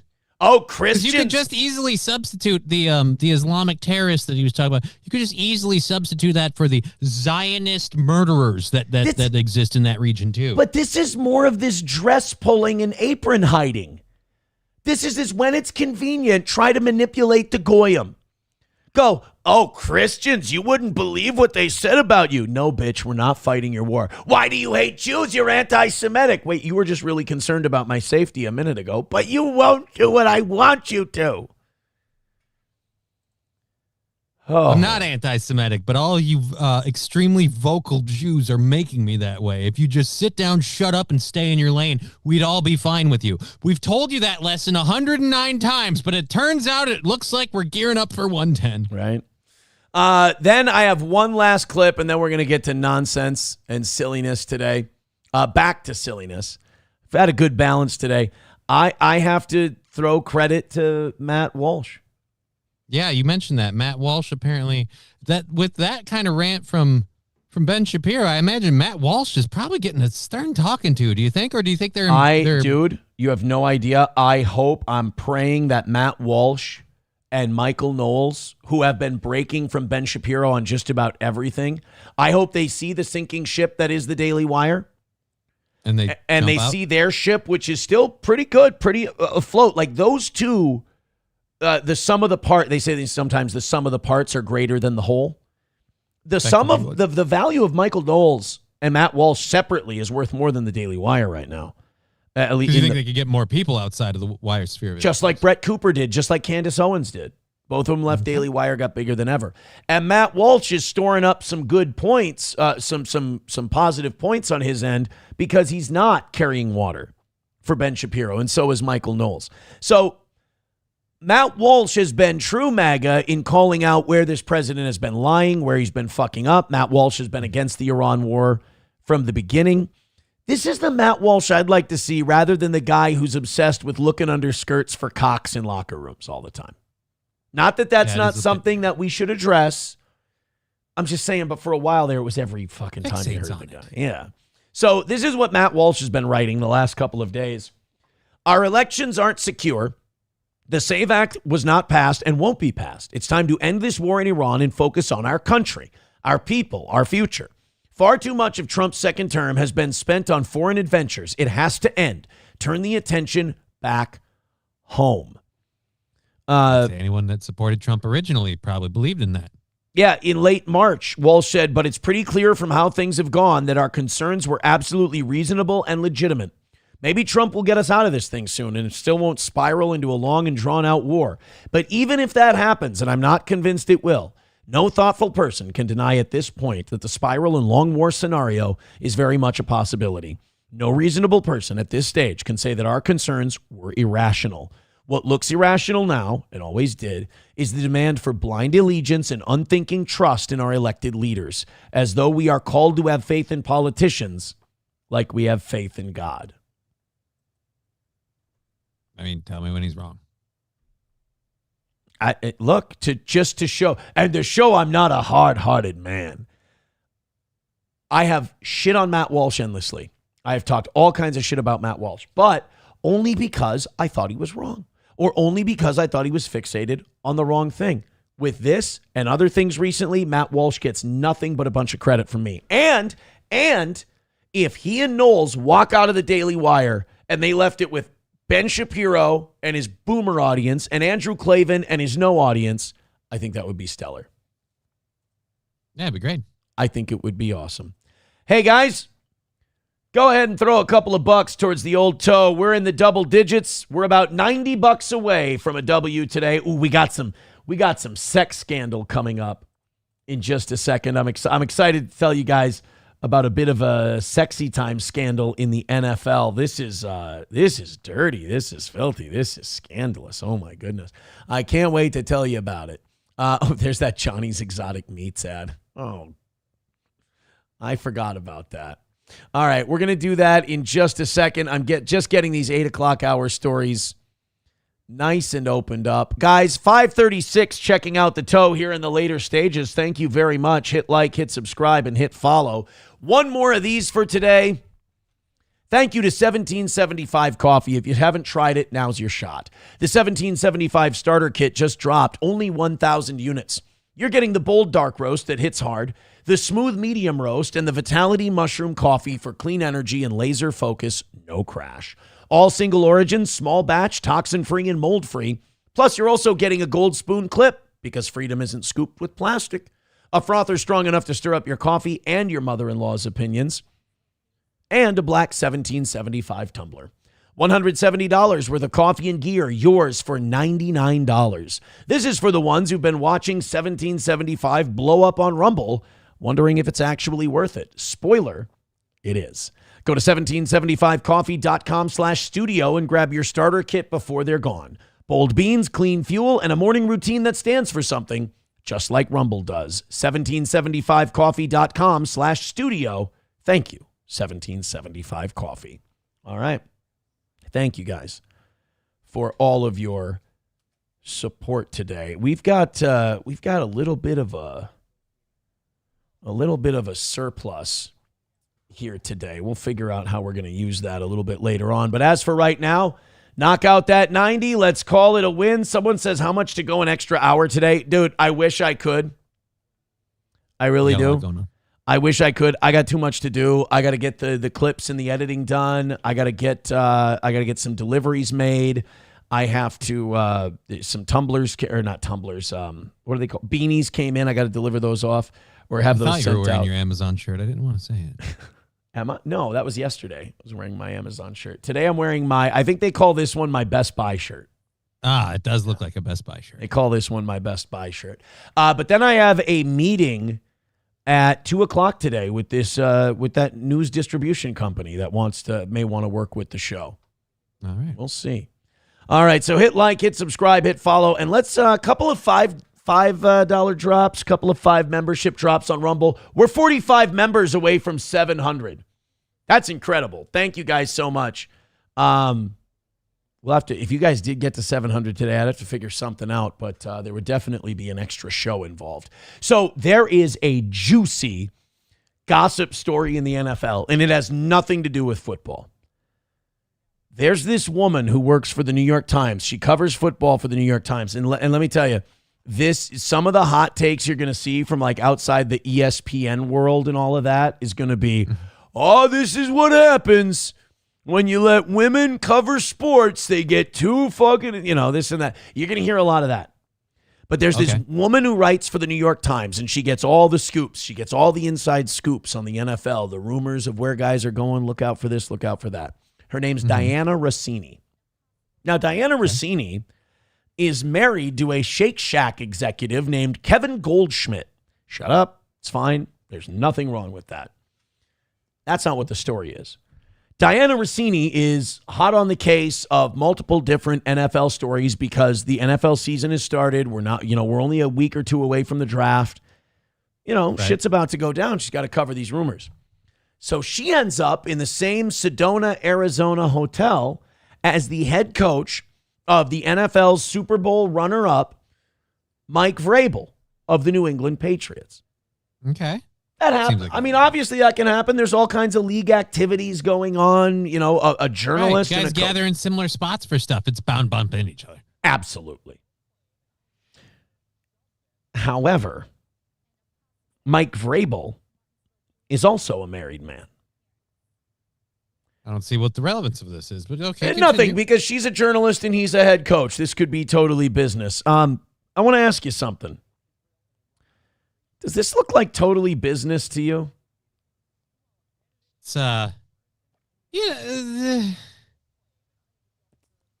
This is Mike Vrabel. This is Diana Rossini. I want to be like each photo individually you could take like, hey, well, they met, they're friends, they hugged, they're hanging poolside. Well, they're both the same place. They know each other. Can they really be friends? She's supposed to be covering the sport. Isn't rule number 1 of a journalist? You don't get too close to the sources and the topics and the people you cover. Too close. There's at least arm distance between. I don't know. That one seems to be violating the COVID bylaws. But she also doesn't seem like she's leaning into that hug. All right, let's take a look at the next. There's their spouses. Oh, look at that. There's Diana and her Jewish husband. There's Mike Vrabel and his nice wife. Okay.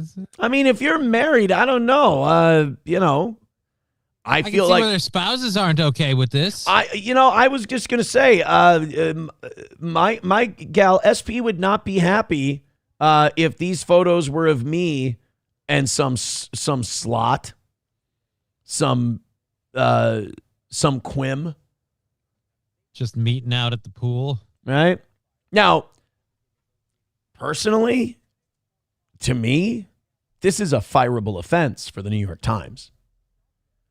Because she's getting too close to her sources? Or is it now we have to question what she's done to get her information? Well, look, we got a hot tub shot, too. Now you can be in the hot tub. All right, it's getting harder and harder to defend these fuckers every time you find a new photo. You got to stop doing this. So apparently there was someone staying at the... people are recreating the Coldplay concert with Diana Rossini and Mike Vrabel. There you go. Uh-oh. Yeah, it doesn't look good. No, it does not. The spy spotted Vrabel and Rossini again that evening on the private rooftop of one of the hotel's bungalows. shouldn't be in a bungalow with anybody. The word bungalow just doesn't sound good when you're married. That just sounds like you're stepping out. Like, I Yeah. got to go to the bungalow. Why? Because I don't want my wife to know. That's why it's at the bungalow. Features glass walls offering panoramic views of the state's famed Red Rock formations. Both Rossini and Vrabel insist they were with friends, and they simply weren't visible in the pictures. I hate that when that happens, when people take pictures and my friends aren't in them. The friends just weren't there. But other eyewitnesses told us they did not see anyone else with Vrabel and Rossini. Oh, guys. Now, get ready, because if Diana Rossini does lose her job for this, which she could, because this is remarkably unprofessional. Yeah, especially like you said, with all the stories she's got to do coming up. Like, now we have to question her ethics on how she gets her information. Get ready to hear all of the sexism allegations, because the woman's going to get fired.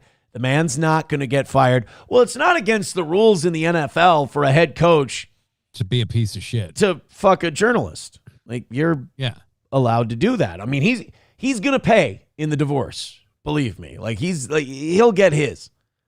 But she's a journalist covering the NFL. I mean, you can't.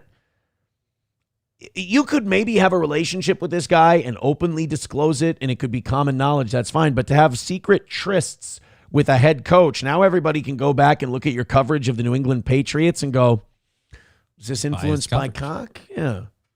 I mean, only fair. Only fair. Good for whoever found those pictures, though. What a dirty little fucker that person is. Yeah, they got those pictures and sold them. I'm sure they made a little mint off of that. A little bit of money for sure. Oh, speaking of the big relationship scandal before this one, we do have new updates on Kristi Noem's husband, Byron. You know, the guy who wore the big strap-on titties. Apparently, people are coming out of the woodwork to share their secrets about in that community about Byron Noem. Apparently, he's been bankrolling some model. He's been sugar daddying some model's lifestyle, paid for her tit job. She was on a quest to become what she called a bimbo Barbie. And Kristi Noem's husband said, I got you, baby. How much of Kristi's money went into that? Dude, why this is, you know why this is so brutal? There's no there's no resignation. Like, Kristi Noem's already resigned. She's like, her and her husband are kind of at the mercy of everybody her husband sent money to, talked to, chatted with, posted to, sent DMs to. Like, he is on the hook. And there is nothing. There's nothing she can do to make this tirade of reports stop. No. And the whole reason this started was because some illegal that her husband was. Yeah, her husband was DMing with this illegal. He was pissed off about the way he was treated by ICE. So he let this whole thing out. Dude.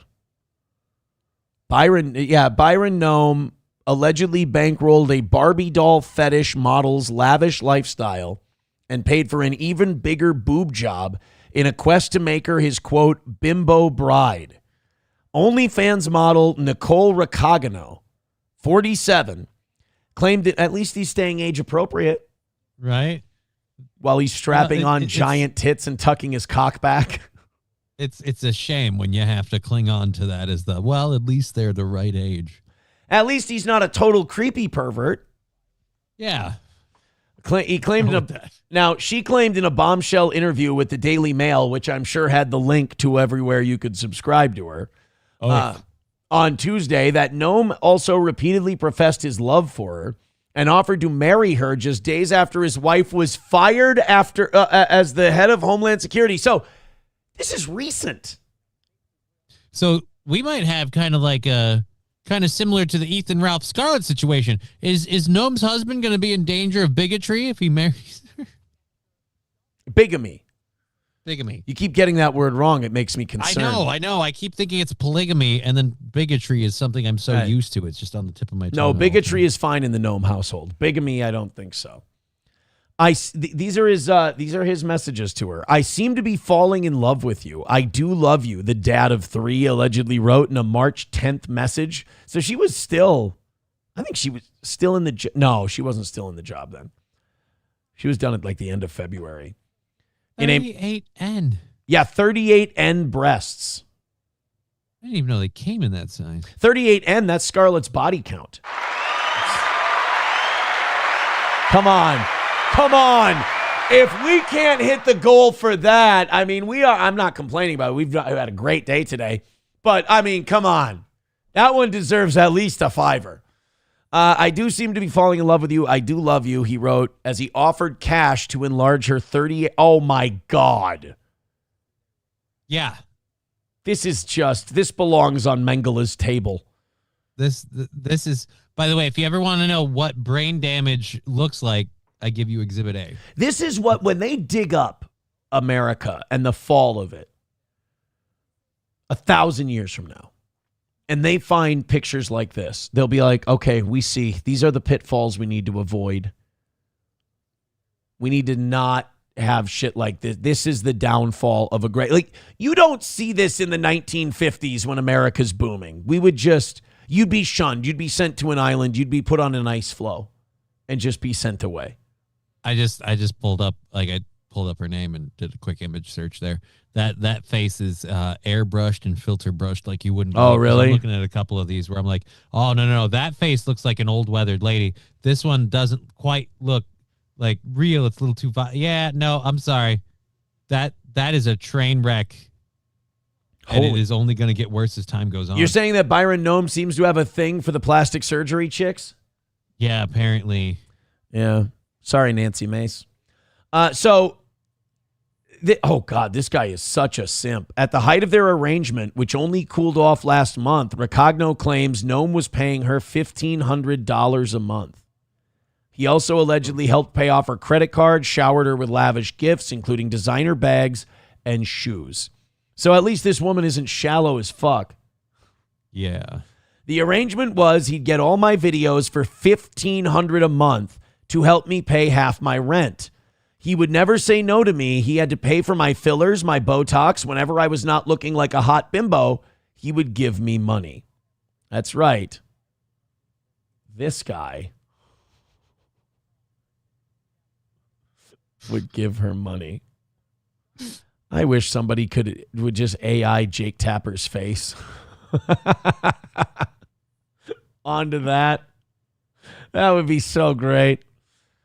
Oh boy. This is but like, you know that he was messaging way too many people and probably giving money to way too many people. So this is going to be a recurring nightmare for Kristi Noem. For Kristi Noem. Yeah. She's going to be like, hey, can we just go back to the Minneapolis riot days? Those were nice. Ricagno claims Noem reportedly laid bare his fetishes over the years. Oh, God. Including telling her that he wants to be a bimbo like me. There's only one thing that can save him. He's got to go trans. He's got to do remember when Bruce Jenner killed somebody and then he cut his cock off and everyone forgave him? Right. Now he can do this and the same thing. Byron Noem's going to have to do the same thing. Sorry, bud. This one's going to cost your dick. I don't get it, man. It's got to be some sort of weird mental... Because Kristi Noem is fucking good looking. I pulled up pictures. Like, how are you not happy with that? You know the Bill Maher quote that I'm fond of. Show me a beautiful lady and I'll show you someone who's tired of fucking her. What did he say about Hugh Grant? He had Elizabeth Hurley at home. He wanted Marvin Hagler in a wig. Yeah, but that's because Hugh Grant is fucked up. He is Byron Noem's fucked up. You think Byron Nome is a symbol of human decency? No, but I'm saying that's my proof that he is fucked up. We're going this far when you got that at home. What's wrong with you? Sam Show says clearly he has a type and Kristi failed to meet that standard. Well, thank God she didn't meet that standard. That shows she's not mentally ill. Nobody can meet that standard without being 1/3 silicone. DP Granny misunderstood by what I meant from a $5 for that one Scarlett joke. He says, I know you're trying to be funny, but why do you keep saying that you deserve a 5-incher after making a joke? Now, is that why we haven't been able to close out? We got today's goal down at like 8 o'clock. It's a simple slip of the tongue. They misunderstood. I haven't been able. Is that why we've been frozen at 90 for an hour or so, an hour and a half?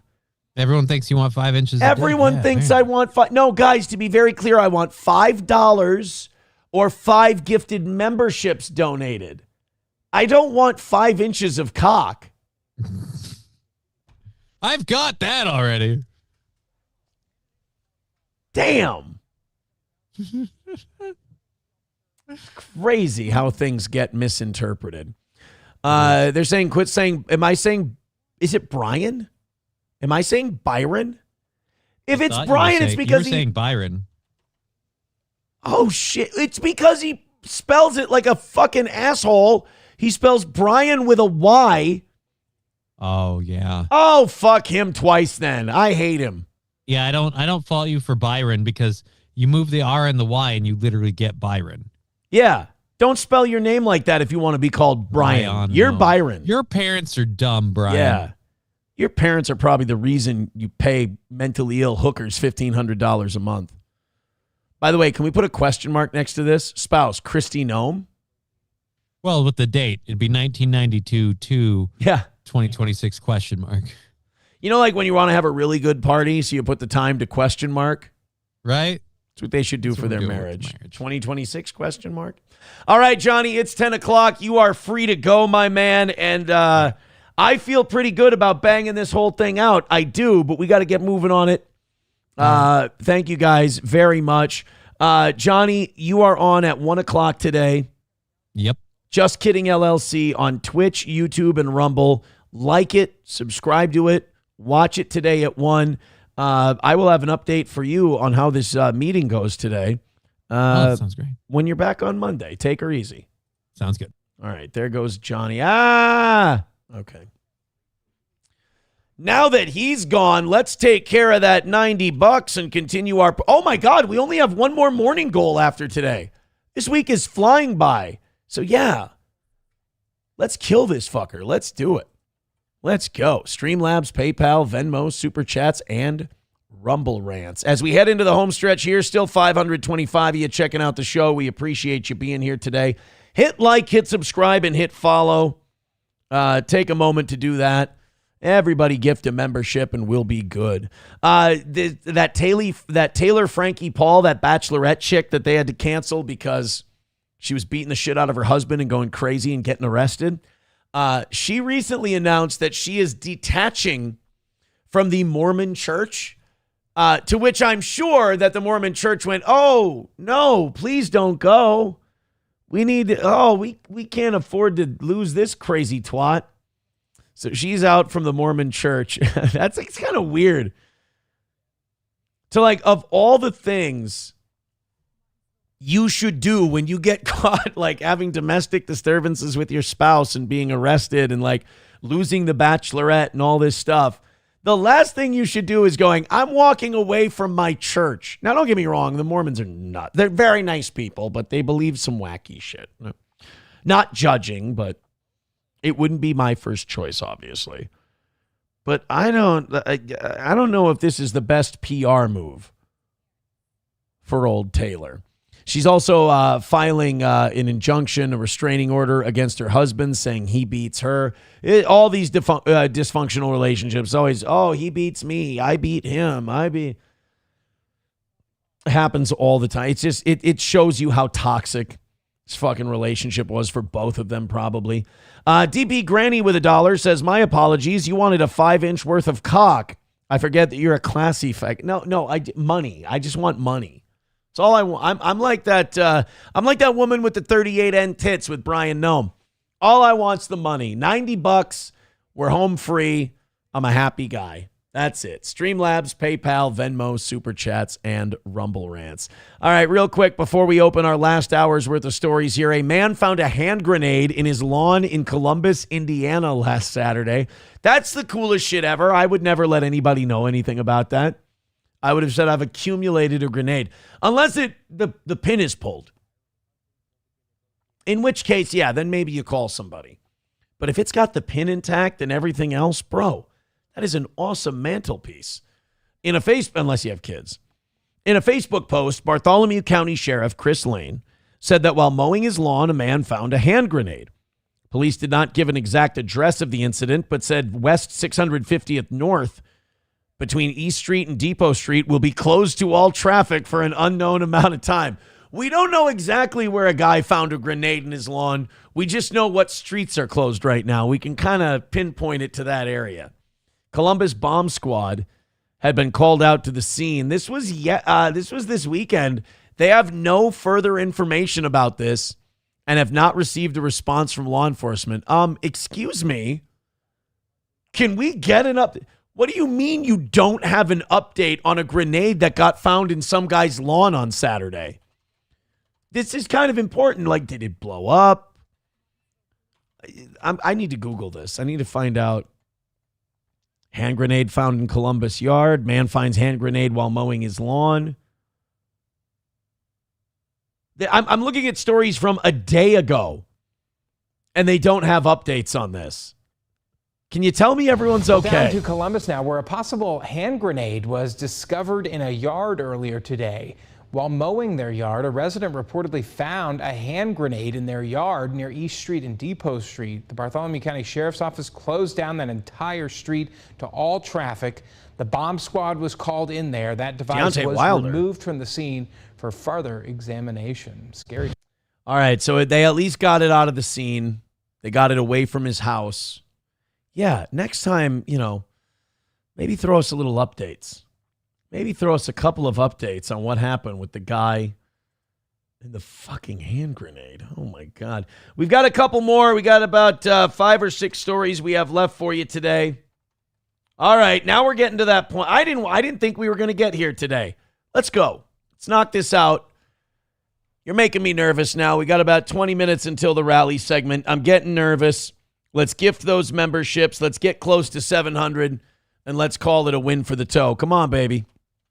Let's move it. 90 away. We've been 90 away. When you get to 90 away at 8 o'clock, you're like, fucking solid. Don't worry about it.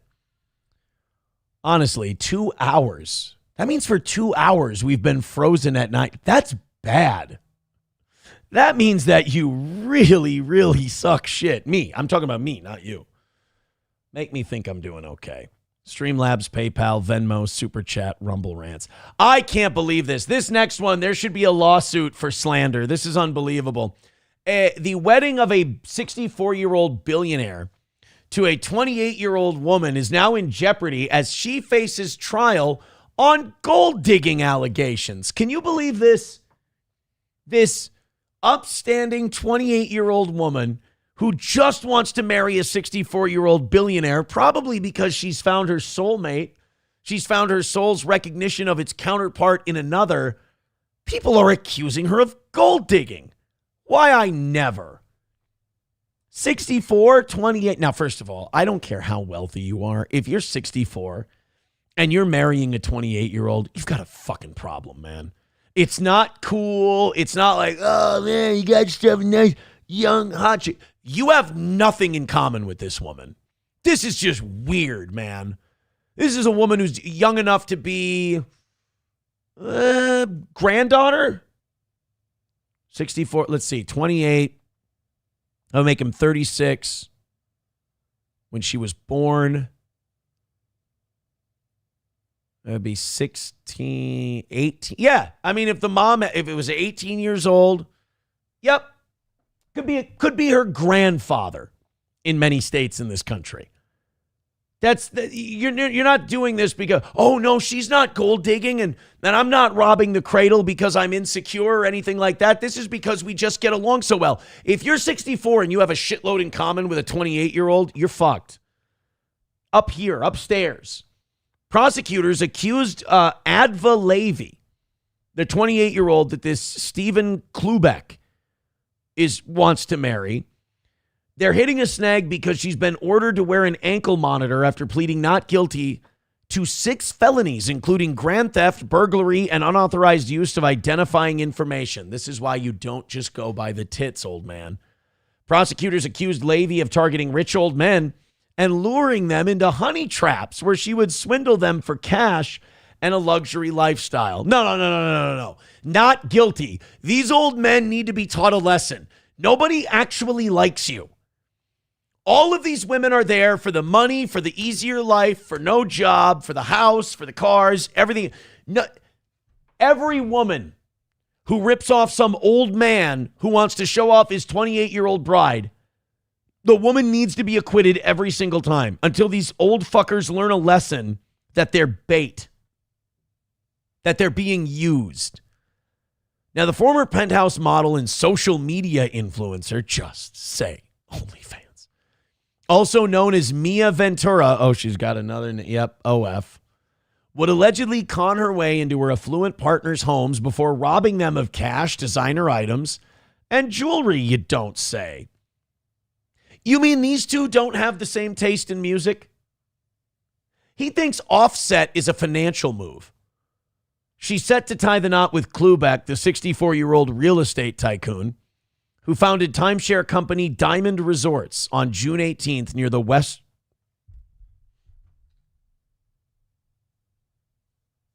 As soon as I heard Diamond Resorts, I'm like, oh, come on. I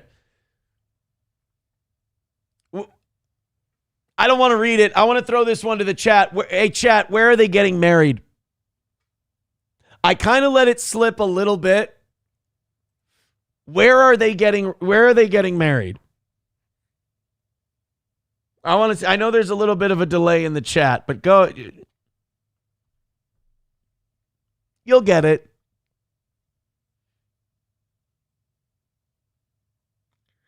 They might, no, Vegas, nope, not the Congo. I almost said it. Not Bakersfield, not Vegas. No. This is way worse. This is way worse. The guy who founded Diamond Resorts Timeshare wants to marry his gold digger wife June 18th near the Western Wall in Jerusalem. You guessed it, a Jew. Jews be Jewing, niggas be niggaing. Enough. I will hear no more of this Hebrew nonsense. You little bastard, you attacked my stepson? Does he not have a wedding planner who can go, hey, bro, chew it down. But the ruling this week, that's amazing. So he can get married at the Western Wall, but Cardinal Pizzaballa can't have his Palm Sunday Mass in the Church of the Holy Sepulchre. That's interesting. But the ruling this week to slap her with an ankle monitor and surrender her passport could scupper plans. Scupper, there's a word. Her plans to wed the billionaire as she may be forced to remain in the U.S. to face trial. Oy, Gavalt, it's another showa. She was ordered by a judge this week to not leave California without permission and showed her angst when confronted by reporters about the potential breakdown of her nuptials. I just can't wait for this nightmare to be over with, she said as she left the courthouse. Oh God, come on. There she is. Get the fuck out of here. Some fat old real estate Jewish guy. She just fell in love with him and they have so much in common. Get the tits out of here. Are you kidding me? Oh, we ought to leave this world behind. This Shiksa is going to be at the Wailing Wall getting married to this timeshare hawk artist. Oh, yeah, guys, there he is. There, look, take a look. They just have so much in common, you know? They just get along so well. They share a lot of the same hobbies. Fucking hell. This is what I mean. If you get ripped off by this chick, you deserve it. I mean, nothing sadder than a 64-year-old man. There's nothing wrong. If a 64-year-old man wants to marry a 28-year-old, whatever. You can do what you want. I'm just saying, any 64-year-old man who thinks this 28-year-old is marrying him because she loves him and thinks he's amazing, you are a mark. A total mark. Main Vein with $1 says, this isn't just a poor man's version of you and your second wife that you groomed out of high school. I never groomed anyone out of high school. Chad Buzamok with $1. I like this one. Can we bring you up on charges of gold digging? It feels like that you match that description. Hands us, I think you meant to say something else there. Hands us for our money to support your lavish lifestyle of gas station food and Goodwill shopping. Damn. $1 from You Need Me More says, how are these men so damn stupid? I mean, it's amazing that they think that she won't rip them off. Like, all those other guys are suckers. She won't rip me off. I'm different. Holy shit. The best part is he's a timeshare owner who's getting married at the Western Wall in Jerusalem. Chad Buzamak says he meant to say using us. Okay, fair enough. And I do have great tits. Nobody can deny it. Rational Redhead needs a membership. Let's hook her up. Says Jews like them young. We're $85 away from another win for the Toa.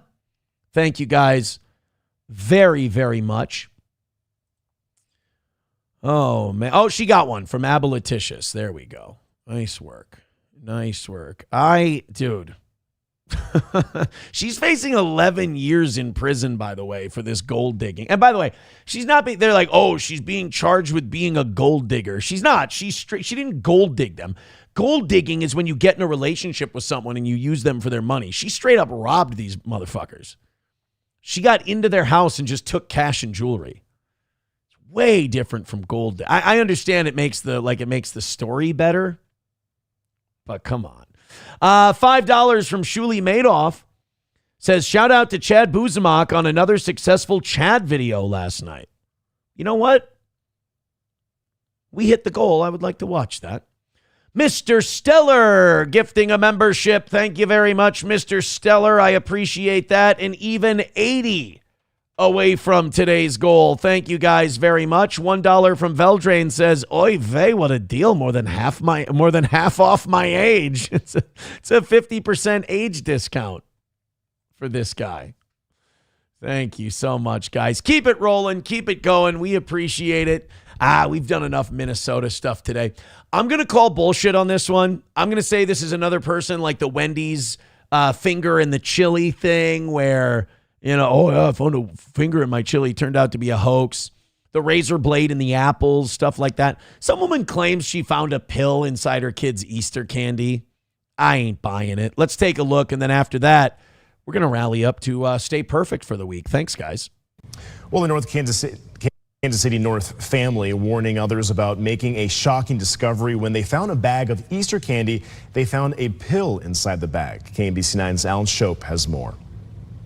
Even though our kids are grown, we still like to spoil them. Yeah, Easter is a pretty exciting time for the Huff. Wait, you're giving your grown children candy Easter baskets? That's a little weird. You give your grown children chocolates and stuff for Easter? Does anybody else do it? Before I shit on this concept too hard, maybe more people do that than I think. I mean, maybe they don't have grandkids. Because, I go to my parents' house for Easter. They throw me a little gas card, and they're like, Happy Easter. And say, oh, thank you. I appreciate that. And then, the three grandkids just get boatloads of candy and gifts and all this cool. That's what it's for. It's for the little kid. Well, it's for Jesus. But for the kids, it's for the candy and the sugar. And then, my parents give the kids gifts that I'll have to pay for in the form of cavity fillings later on. Family. And every year we probably spend more than we should on making sure they each have the candy that they like. She says the kids have aged out of the Easter egg hunt, but everybody loves a basket full of candy. They're loved. So on Friday... It's so weird. You wonder how, millennials and Gen Z and all these generations are like, man, it takes them a lot longer to grow up. Well, look at we're still getting Easter baskets with chocolates and candy bunnies in them. The couple went to a local store and bought candy to fill up those baskets, only to discover this. I'm pouring the bag of candy out, and out comes a little capsule pill out of the bag. Yep. Oh, so it wasn't inside the individually wrapped candies. It was inside the bag. Well, the way corporations do shit now, everybody, 5 companies own everything. So it's probably in the morning, they package and produce chocolates. In the afternoon, it's a pharmaceutical company. So, it just got mixed up a little. That's all. Check the label on the pill, see if it's anything good, and maybe have yourself a really nice Easter. They say this pill. Instantly, I had him get a Ziploc bag. She adds. We're very thankful that it happened to us because we don't have littles running around. Somewhat shocked, they took the bag and the pill back to Sam's Club where they got it. She says Sam's Club gave them a full refund, and they did something else. They pulled all the candy from the shelves right then and there. The Huff family putting out a warning to other families to be careful when they open any candy this Easter. I Googled it, and it said that it was an antidepressant pill. That's nice. Well, that tracks. Okay, I take it back then. They're not faking it. I mean, think about it. If you worked in a place where all you did was bag Easter candy all day, you'd be on antidepressants too. So this makes sense. I feel bad for the person who's without their SSRIs that day. They actually felt shit. They can't handle it. And it's scary to think that a little kid could have gotten a hold of that. It's the second strange discovery in just a couple of weeks. A family finding a bag of fentanyl in the packaging of a Barbie doll at a Cargo Largo recently. That's one of the first things that popped into my head. We reached out to Sam's Club, but have not heard back yet. In the meantime, the family says Easter will go on as planned. They'll just keep an extra close eye on the candy when they fill up those eggs. Just watch what your kids are putting their hands in. In Kansas City North, Alan Schubel. You find out it's an antidepressant. You were totally hoping for painkiller opioid. You looked up the pill and you're like, this is going to determine whether I take it or I bring the candy back. Then you find out it's an antidepressant. Shit.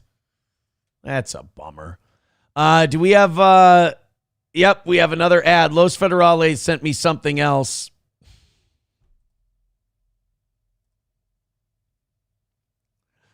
Let's do this before we try to rally up and hit our. I really was thinking no rally today. Oh, well, let's knock it out anyway. Let's call it a win. Let's start gifting those memberships, throwing in a little PayPal, Streamlabs, Venmo. Los Federales sent us this Minnesota caulking company. Now, first of all, this guy looks nothing like me. This doesn't look like me at all. Better hairline, first of all. Minnesota Caulking Company, 5-inch caulking when 5 inches is enough. Trump loves caulk too. There's a rainbow caulking gun, I'm sure just so you can get the right colors. Tired of tiny tubes that don't fill the gap? Our 5-inch of caulk slides in deep and seals every tippet. I think he means tight spot. Just perfect. Perfect for those long Minnesota nights between bears, twinks, and daddies. No more leaky holes, boys. And then there's a rainbow-colored boot. Downtown Minneapolis, call 555-CAULK now. 18 plus, bring your own boy. Fucking hell. Los Federales, you are absolute human shit. I love you. All right, let's do the, we didn't get to do the Johnny's Exotic Meats one. Johnny's Exotic Meats, where the meat is always fresh, exotic, and ready to be savored, or at least awkwardly ogled while you pretend to be stretching. Minnesota's hottest and sweatiest gay bathhouse, now with 100% more steam and questionable decisions. Downtown Minneapolis, come get steamy or at least mildly moist. Call Johnny at 555-EXOTIC or visit johnny'sexoticmeats.mn. Bring your own lube. We ran out again. No moose allowed unless they're packing heat. Yeehaw. Ope. Sorry. Meat thermometer. Bring 18 plus only. Open late. Free towels. They're mostly clean. Bring your own banana. Brought to you by Just Kidding LLC. That's some fine work today. Los Federales. All right, we got to fire up the music. I didn't think we'd have to do this today. We were on a roll, but we can still do it. $80 away from a win. Let's go, boys and girls. Let's go, Toe Boys. Streamlabs, PayPal, Venmo, Super Chats, Rumble Rants. Oh, 75. Trucker 18-wheeler starting us off early. He says, it's not you, Aaron, because there's not enough chins. Oh, thank you. That's very, very kind. All right, we've got... It looks like we've got 75 away from a win today. Let's do this. Let's notch a dub for the toe. Ready? Let's fire up the first song, then we'll fire up the second. Gifted memberships. We're getting close to 700. Let's do that. Couple of $5 drops and we'll be out of here. Let's go.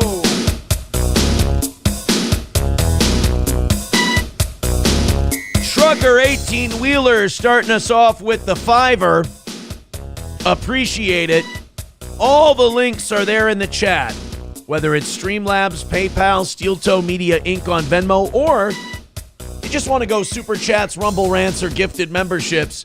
We're looking to knock out that last 75 and call it a win for the toe. Let's go, baby. Let's go. All right. We got today and we got Oz tomorrow. Or, I should be greedier. One Red Boy will do it. One Red Boy will do her. Let's go, boys and girls. $75 to keep this show perfect for the week. Let's get after it.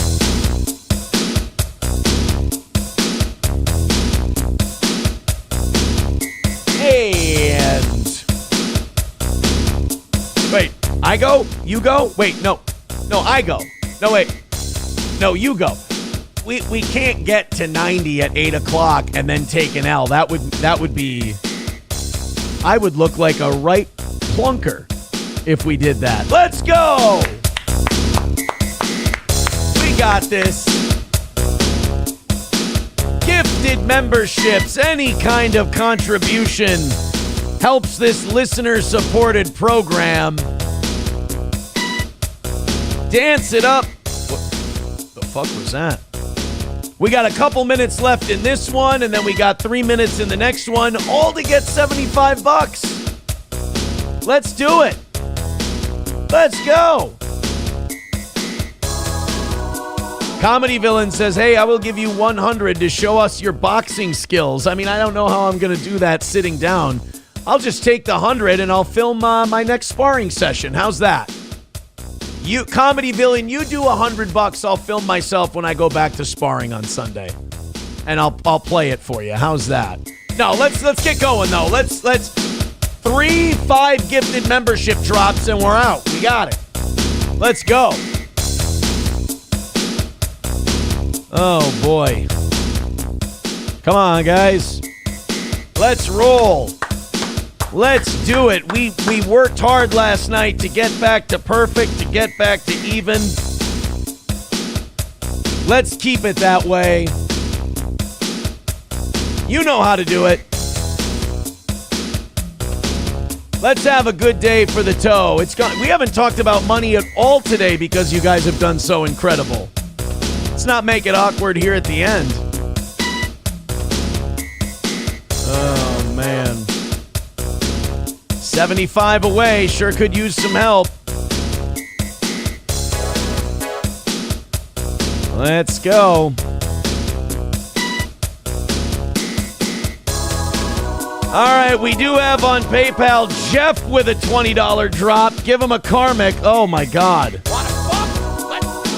All right, 55 away from today. Guys, please, let's get this thing going. 55 bucks. That's about 10 memberships away from a W. Let's get going and keep today perfect for the toe. That's the first one. We're out. We got 3 minutes left. I mean it. I could really use some generosity right about now. Fire it up. Let's go.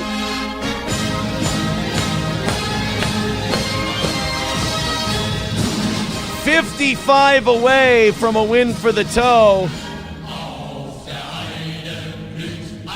11 memberships. Let's go. Streamlabs, PayPal, Venmo, Super Chats, Rumble Rants. It's comically terrible I'm doing right now. I'm doing comically bad. Don't do this to me. Come on.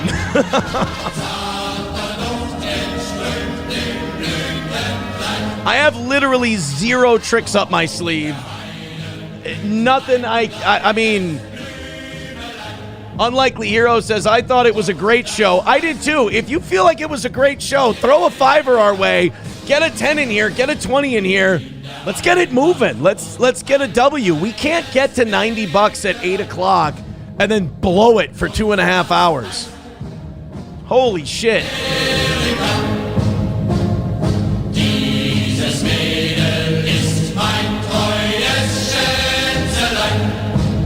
Everybody.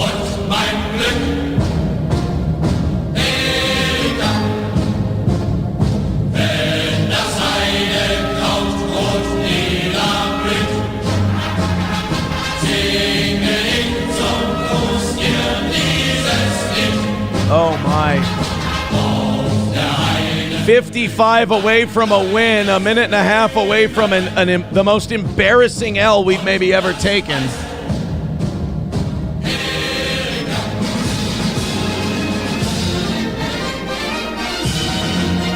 This is 2 days in a row that we've just gotten off to these starts that just give me a false sense of security and then die at the end. I don't like it. If you think we did a good job, if you love the show, if you want to support what we're doing, you know how to do it. Streamlabs, PayPal, Venmo, Super Chats, Rumble Rants. 55 away. It's just everybody teaming up for about 10 or 11 memberships on Rumble. We got this thing. Come on, baby.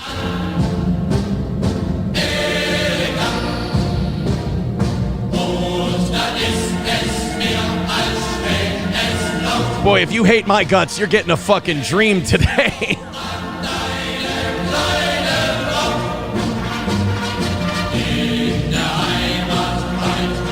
$4.99 from Camo Girl. Thank you. Even 50. 50 bucks away. 10 memberships. Come on.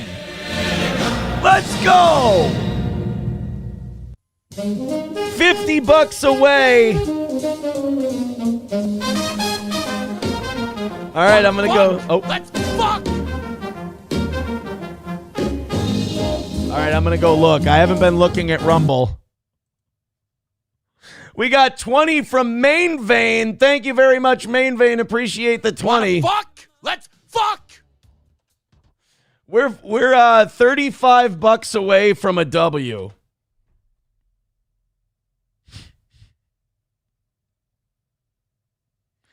They're saying pretend not to see Main Vein. No, I can't. When I'm on another screen, the Rumble donations do not show up until you go on to the Rumble chat. It's really fucking weird. Anyway, wow. A $35 L. Not the worst thing in the world, but when you get down to 90 at 8 o'clock, that's fait accompli, baby. And then you lose by 35 at the end. Well, guys, I'm going to go find a channel to raid, and then I'm going to tuck my tail between my legs and get out of here. Because that is not good. While I'm doing this, somebody gift 5 memberships and then somebody gift 2 more. And let's pretend that I didn't beg my way to a victory today. What do you say? All right, we got... the Big Mig. I've never heard of the Big Mig. Let's raid the Big Mig this morning. Buyers to seasoned investors. Shut up. I'm trying to raid your channel. Stop annoying me. Oh, Fauci's Pangolin says check Venmo. Oh, let's check Venmo real quick. That'll be great. We'll be saved by a $35. Hey, wait a minute, but there's nothing here. Thanks, guys. Appreciate it. $35 L. That just means that Oz will get a nice bonus opportunity tomorrow. And then Gal says candy shaming cost you the gold. No, we were making nothing for the last 2.5 hours before that. It's the candy shaming was just the final nail in the coffin. Go ahead, hit like, hit subscribe, hit follow on your way out. Throw us a couple bucks if you want to. Otherwise, we'll just make it up tomorrow while Oz is here. Thank you guys for a great show. It was a lot of fun. We're going to go raid some channel I've never heard of. Let's go ahead and hope that tonight we finish her up. Thanks, guys. Take it easy.